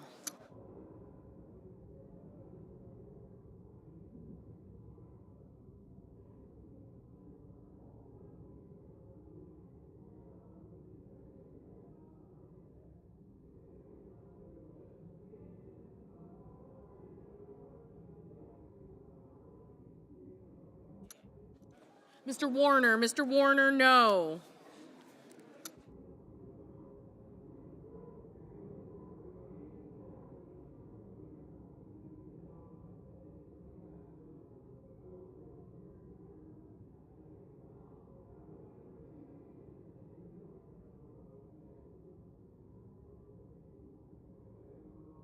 Mr. Mullen, aye.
Mr. Young, aye.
Mr. Sullivan, aye.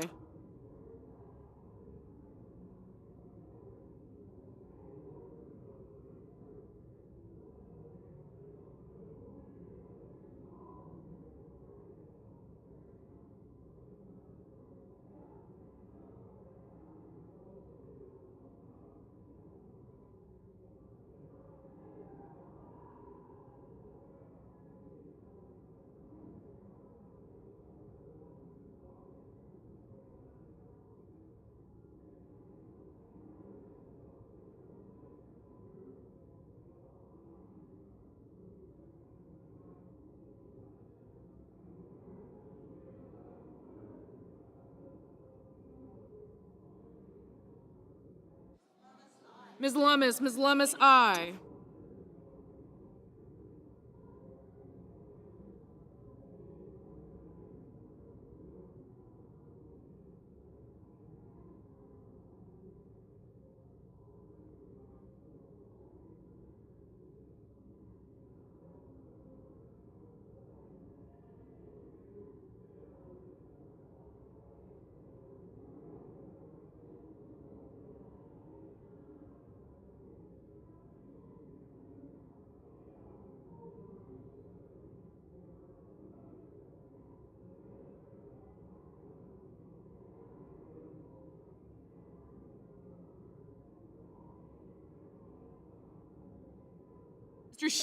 Mr. Sheehy, aye.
Okay.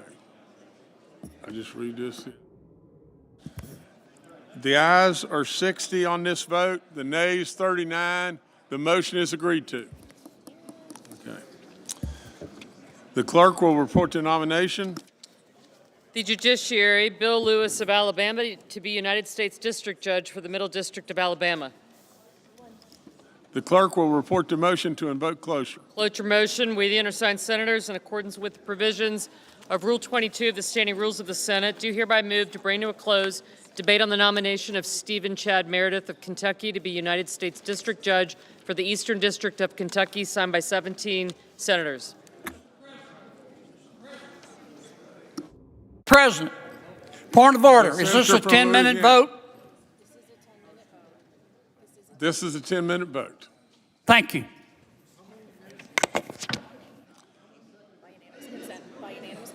Okay. By unanimous consent, the mandatory quorum call has been waived. I'll keep going. The question is it the sense of the Senate that debate on the nomination of Stephen Chad Meredith of Kentucky to be the United States District Judge for the Eastern District of Kentucky shall be brought to a close? The yeas and nays are mandatory under the rule. The clerk will call the roll. Ms. Alsobrooks, Ms. Baldwin, Mr. Banks, Mr. Barrasso.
Mr. Bennett, Mrs. Blackburn, Mr. Blumenthal, Ms. Blunt-Rochester.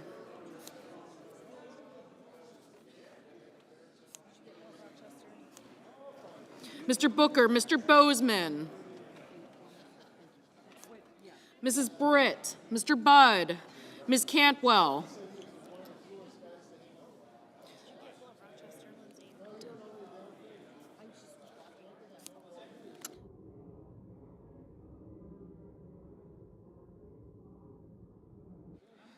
Mrs. Capito, Mr. Cassidy, Ms. Collins, Mr. Coons, Mr. Cornyn, Ms. Cortez Masto, Mr. Cotton, Mr. Kramer, Mr. Crapo, Mr. Cruz, Mr. Curtis, Mr. Daines, Ms. Duckworth, Mr. Durbin, Ms. Ernst, Mr. Fetterman, Mrs. Fisher, Mr. Gallego, Mrs. Gillibrand, Mr. Graham, Mr. Grassley, Mr. Haggerty, Ms. Hassan, Mr. Hawley, Mr. Heinrich, Mr. Hickenlooper, Ms. Hirono, Mr. Hoven, Mr. Husted, Mrs. Height-Smith, Mr. Johnson,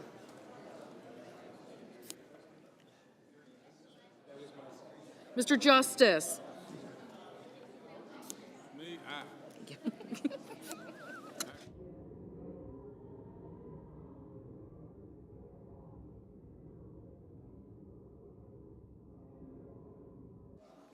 Mr. Kane, Mr. Kelly, Mr. Kennedy, Mr. Kim, Mr. King, Ms. Klobuchar, Mr. Langford, Mr. Lee, Mr. Lujan, Ms. Lummis, Mr. Markey, Langford? He's already on it. Mr. Marshall, You need to add Sullivan to the Cruz bill. Okay, thank you. Mr. McConnell, Mr. McCormick, Mr. Merkley, Mrs. Moody, Mr. Moran, Mr. Marino, Mr. Mullen,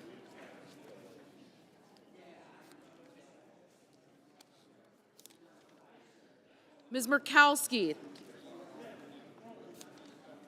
Mr. Murphy, Mrs. Murray, Mr. Ossoff, Mr. Padilla, Mr. Paul, Mr. Peters, Mr. Reed, Mr. Ricketts, Mr. Risch, Ms.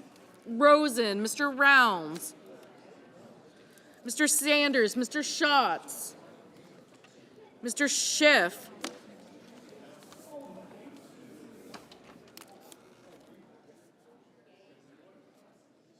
Mr. Schmidt, Mr. Schumer, Mr. Scott of Florida, Mr. Scott of South Carolina, Mrs. Shaheen, Mr. Sheehy, Ms. Slotkin, Ms. Smith, Mr. Sullivan, Mr. Thune, Mr. Tillis, Mr. Tuberville, Mr. Van Hollen, Mr. Warner, Mr. Warnock, Ms. Warren, Mr. Welch, Mr. Whitehouse, Mr. Wicker, Mr. Wyden, Mr. Young. Thank you.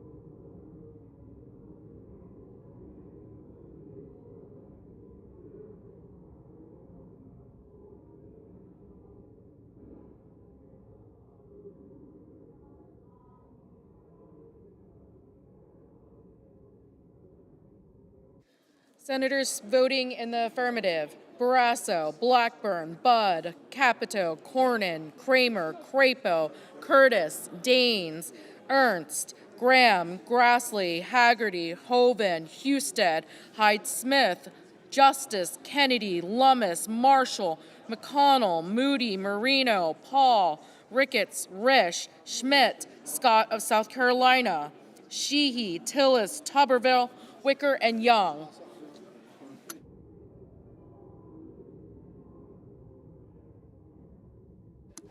Senators voting in the negative: Alsobrooks, Bennett, Blumenthal, Blunt, Rochester, Booker, Durbin, Fetterman, Gallego, Hassan, Heinrich, Hickenlooper, Hirono, Kane, Kim, Murray, Padilla, Reed, Sanders, Schatz, Schiff, Warner, and Warren.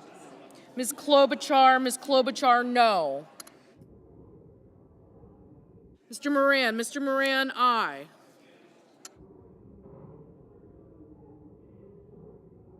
Mr. Banks, aye. Mr. Markey, no. Mr. Peters, no. Mr. Cruz, aye. Mr. Cassidy, aye.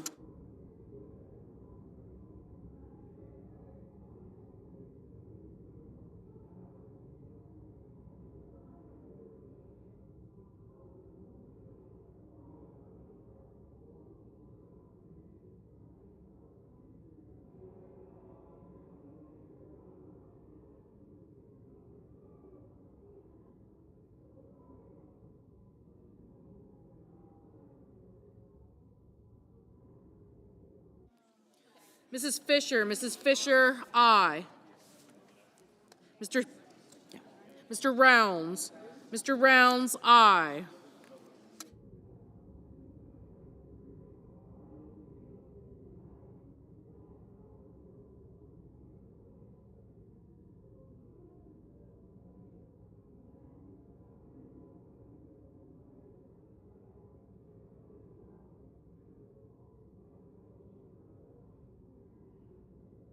Mr. Thune, aye.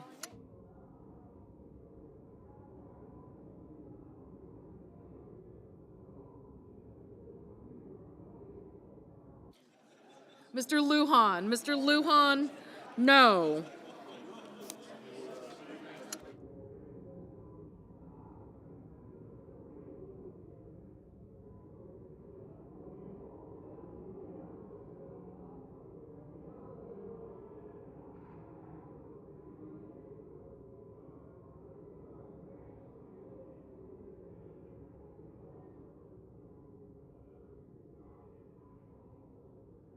Mr. Lee, aye. Ms. Smith, no. Mr. Whitehouse, no.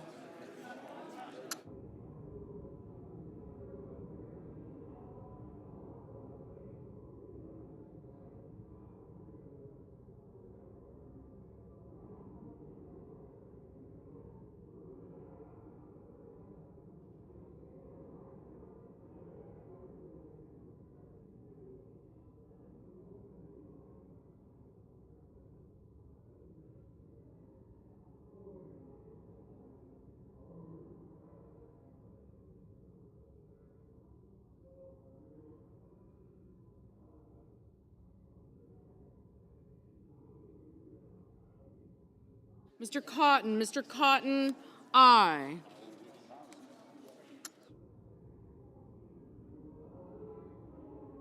Mr. Mullen, aye.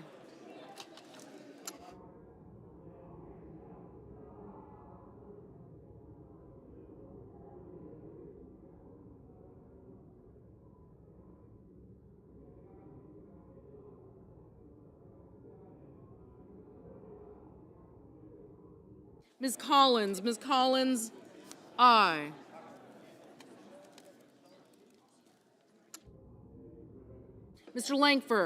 Mr. Langford, aye.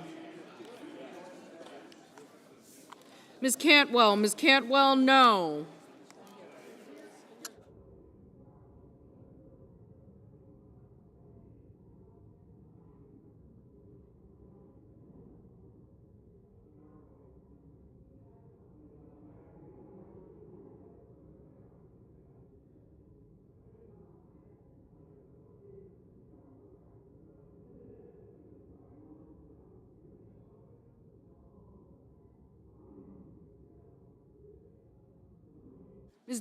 Ms. Duckworth, no.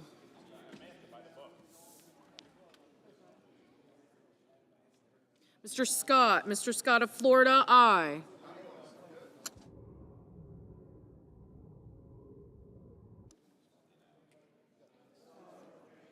I do. Mr. Johnson, aye.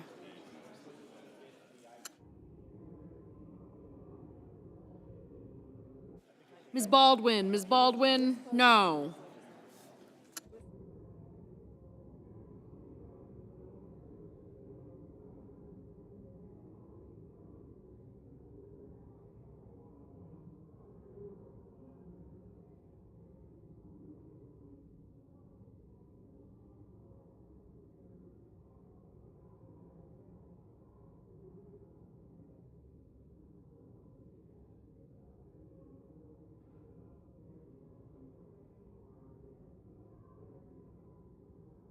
Mrs. Britt, aye.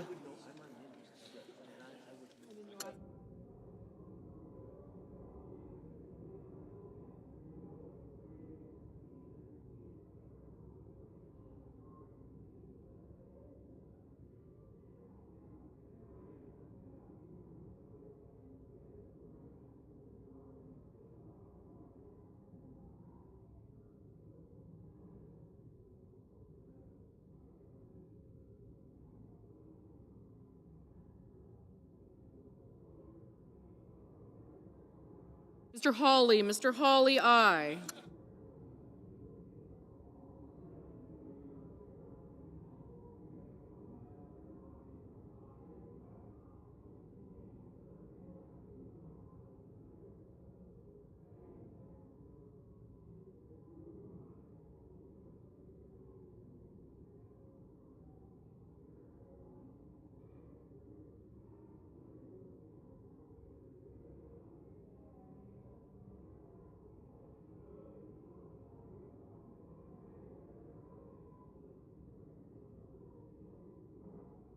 Mr. Wyden, no.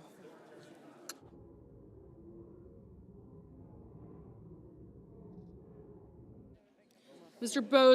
Bozeman, aye.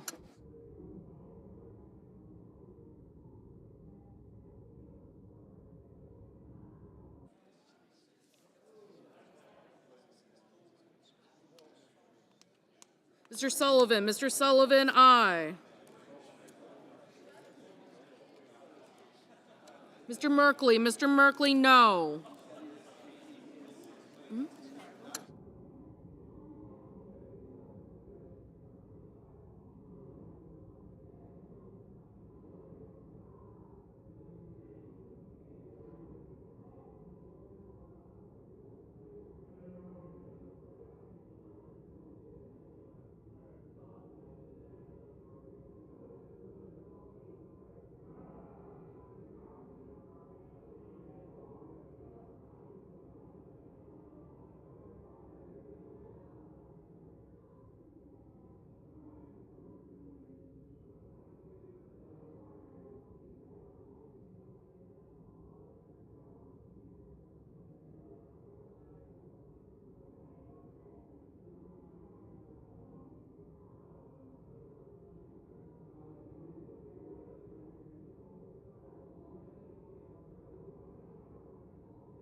Mr. Warnock, no. Mr. Schumer, no. Mr. Ossoff, no.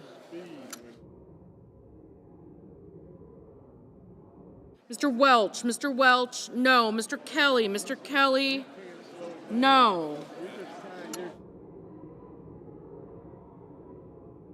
Ms. Rosen, no.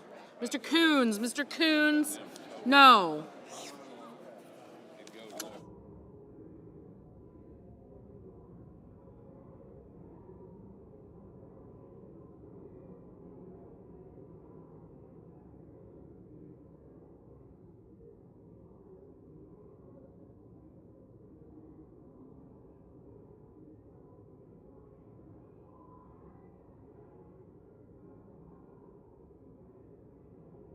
Ms. Cortez Masto, no. Ms. Slotkin, no.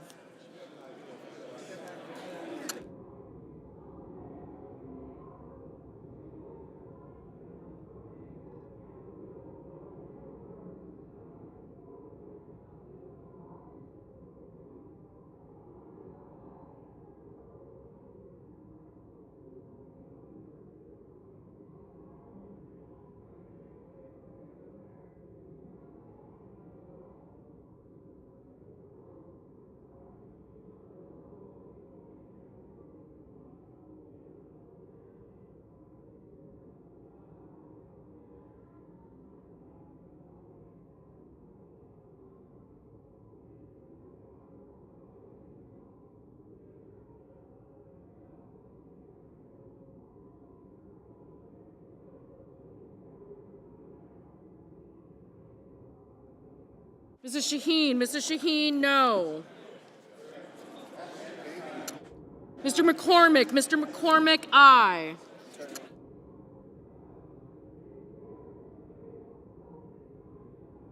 Mr. King, no.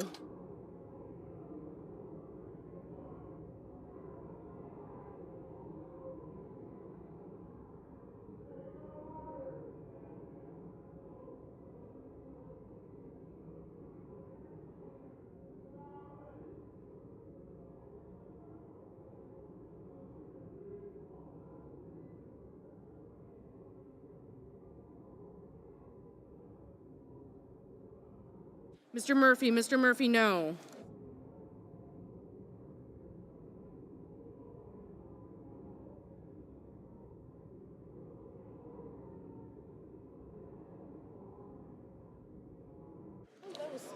Okay.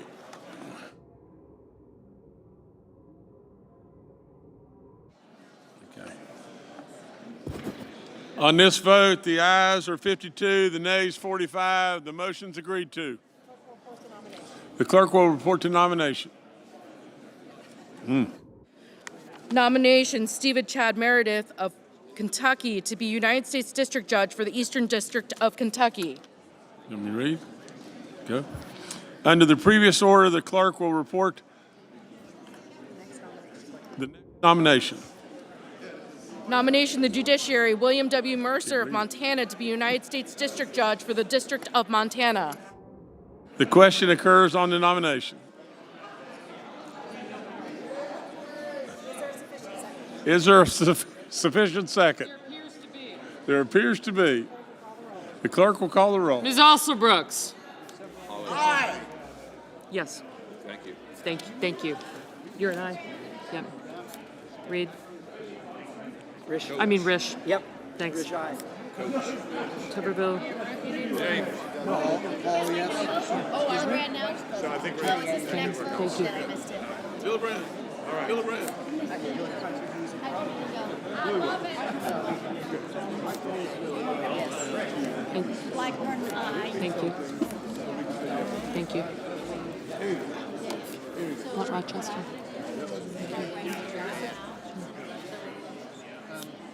Baldwin. Ms. Baldwin, Mr. Banks.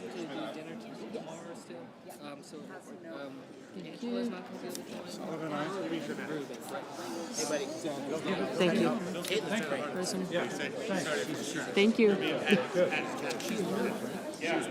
President. Okay, that's it. Thank you. Thank you.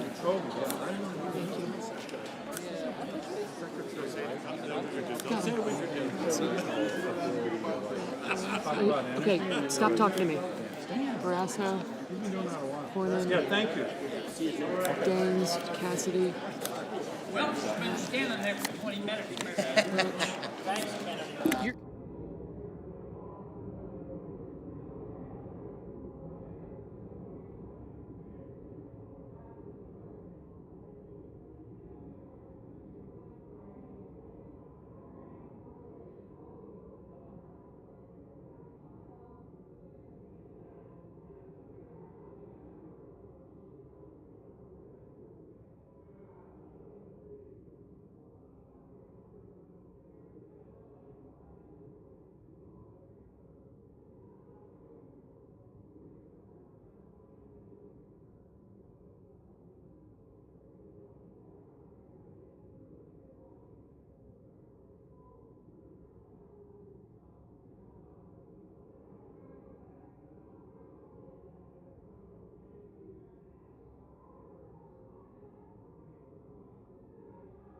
Mr. Bennett, Mrs. Blackburn. Mr. Blumenthal, Ms. Rochester, Mr. Booker. Murray. Cantwell. I got you.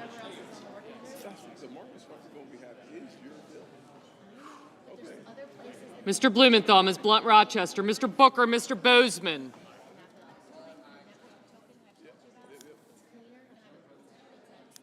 Thank you.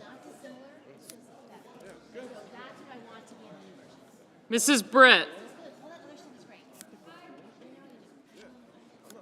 Okay. Thank you. Mr. Budd. Ms. Cantwell, Mrs. Capita, Mr. Cassidy. Ms. Collins. Mr. Coons. Thank you. Gotcha. Graham. Thank you. Marshall. Mr. Cornyn, Ms. Cortez Masto.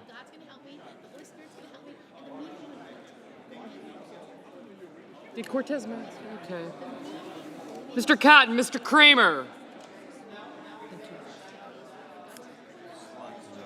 I don't. Not yet.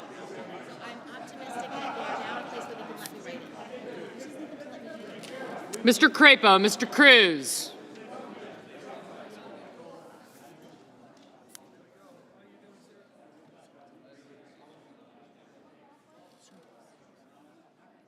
Got him. Mr. Curtis, Mr. Daines. I got.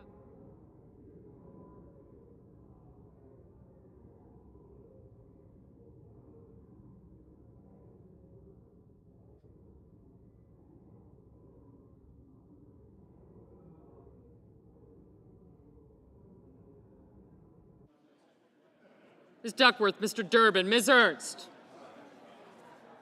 Mr. Fetterman, Mrs. Fisher. Mr. Gallego, Mrs. Gillibrand, Mr. Graham, Mr. Grassley, Mr. Haggerty, Ms. Hassan, Mr. Hawley. Thank you.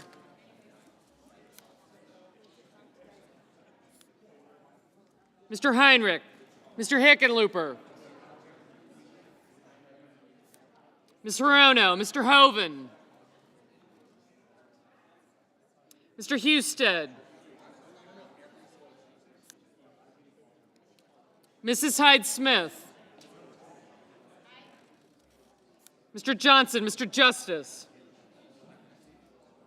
Mr. Kane, Mr. Kelly, Mr. Kennedy, Mr. Kim, Mr. King, Ms. Klobuchar, Mr. Langford, Mr. Lee.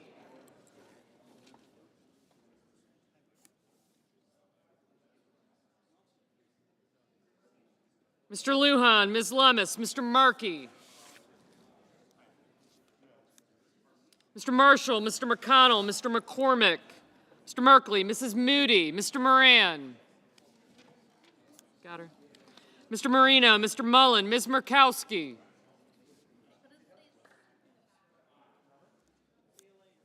Mr. Murphy,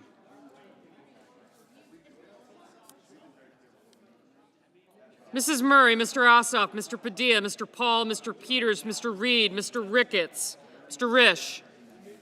I got you. Ms. Rosen, Mr. Rounds.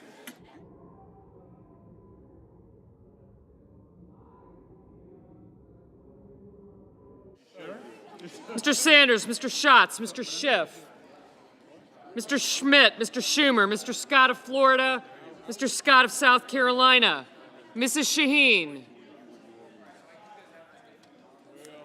Mr. Sheehy, Ms. Slotkin, Ms. Smith. Oh. Mr. Sullivan, Mr. Thune, Mr. Tillis, Mr. Tuberville, Mr. Van Hollen, Mr. Warner, Mr. Warnock, Ms. Warren, Mr. Welch, Mr. Whitehouse, Mr. Wicker, Mr. Wyden, Mr. Young.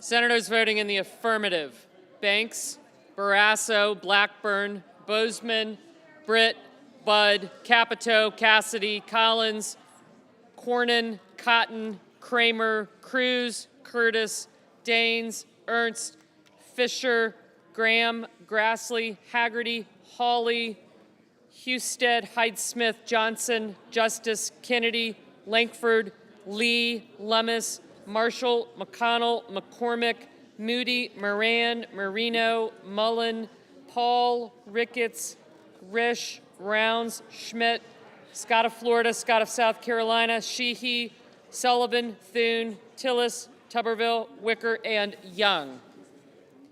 Senators voting in the negative: Alsobrooks, Baldwin, Bennett, Blumenthal, Blunt Rochester, Booker, Cantwell, Cortez Masto, Duckworth, Durbin, Fetterman, Gallego, Gillibrand, Hassan, Hickenlooper, Hirono, Kane, Kelly, Kim, King, Klobuchar, Lujan, Markey, Merkley, Murray, Ossoff, Padilla, Peters, Reed, Rosen, Sanders, Schatz, Schiff, Schumer, Shaheen, Slotkin, Smith, Warnock, Warren, Welch, and Wyden.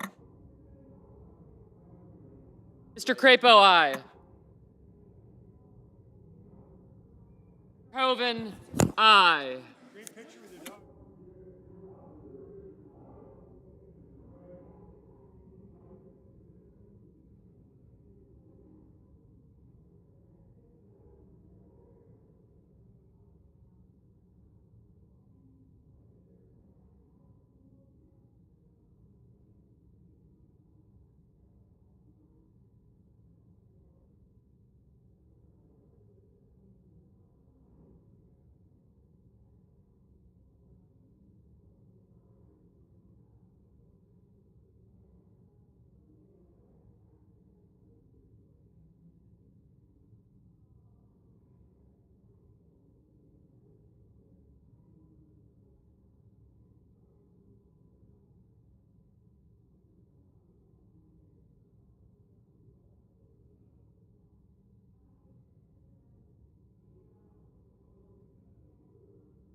Mr. Whitehouse, no.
Mr. Coons, no. Mr. Murphy, no.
Mr. Warner, no.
On this vote, the yeas 52, the nays 45, the nomination is confirmed. Under the previous order, the motion to reconsider is considered made and laid upon the table, and the President will be immediately notified of the Senate's actions. Mr. President. Majority Leader. Thank you, Mr. President. Mr. President, I ask unanimous consent that the Senate proceed to legislative session, being a period of morning business with senators permitted to speak therein for up to 10 minutes each. Without objection. Mr. President, I have 7 requests for committees to meet during today's session of the Senate. They have the approval of the majority and minority leaders. Let's be in order. Duly noted. Mr. President, I ask unanimous consent that notwithstanding Rule 22 at a time to be determined by the majority leader following consultation with the Democratic leader no later than Friday, October the 31st, it be in order to discharge the Committee on Finance of S.J. Res. 88 and the Senate proceed to its consideration. Further, that there be up to 6 hours for debate only on the joint resolution with the time equally divided between the leaders of the designees, and that following the use or yielding back of that time, the joint resolution be considered read a third time and the Senate vote on the resolution. Without objection. Mr. President, I understand that there are 3 bills at the desk and ask for their reading in block. The clerk will read the titles of the bills for the first time. S. 3030, a bill making continuing appropriations for military pay in the event of a government shutdown and for other purposes.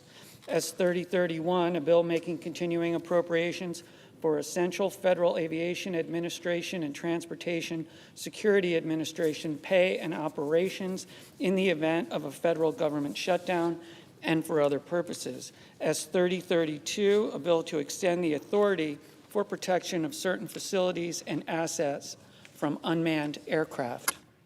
Mr. President, I now ask for a second reading, and I object to my own request, all in block. Objection is heard. The bills will be read for the second time on the next legislative day. Mr. President, I move to adjourn until 7:03 p.m. today. The questions on the motion. All in favor? Aye. Aye.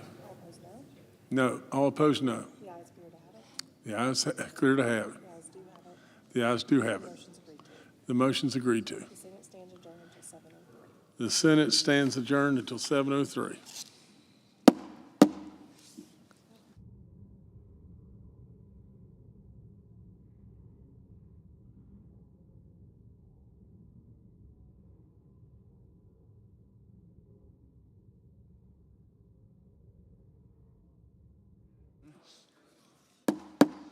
The Senate will come to order. The clerk will read a communication to the Senate. Washington, D.C., October 22, 2025. To the Senate, under the provisions of Rule 1, Paragraph 3 of the Standing Rules of the Senate, I hereby appoint the Honorable James C. Justice, a senator from the state of West Virginia, to perform the duties of the chair. Signed, Chuck Grassley, President pro tempore. Mr. President, I ask unanimous consent that the morning hour be deemed expired, the journal proceedings be approved today at the time for the 2 leaders be reserved for use later in the day, and that the Senate be in a period of morning business with senators permitted to speak therein for up to 10 minutes each.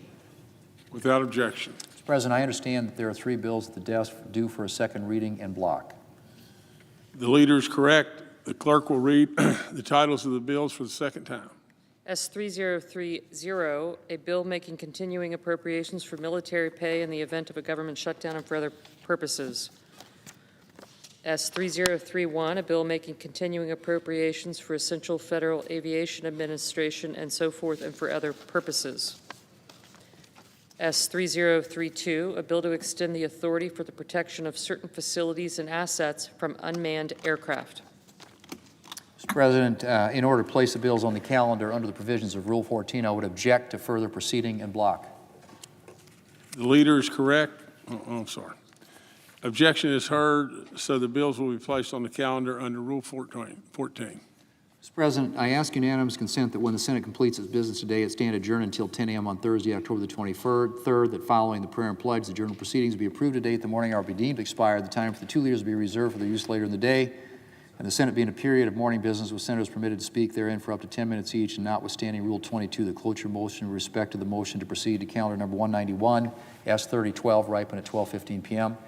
Further, following disposition of that vote, the Senate execute the order of October the 22nd in relation to the Meredith nomination. Find that cloture motion with respect to the Tableson nomination ripen following disposition of the Meredith nomination.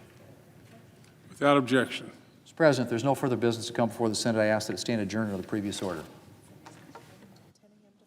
The Senate stands adjourned until 10 a.m. tomorrow.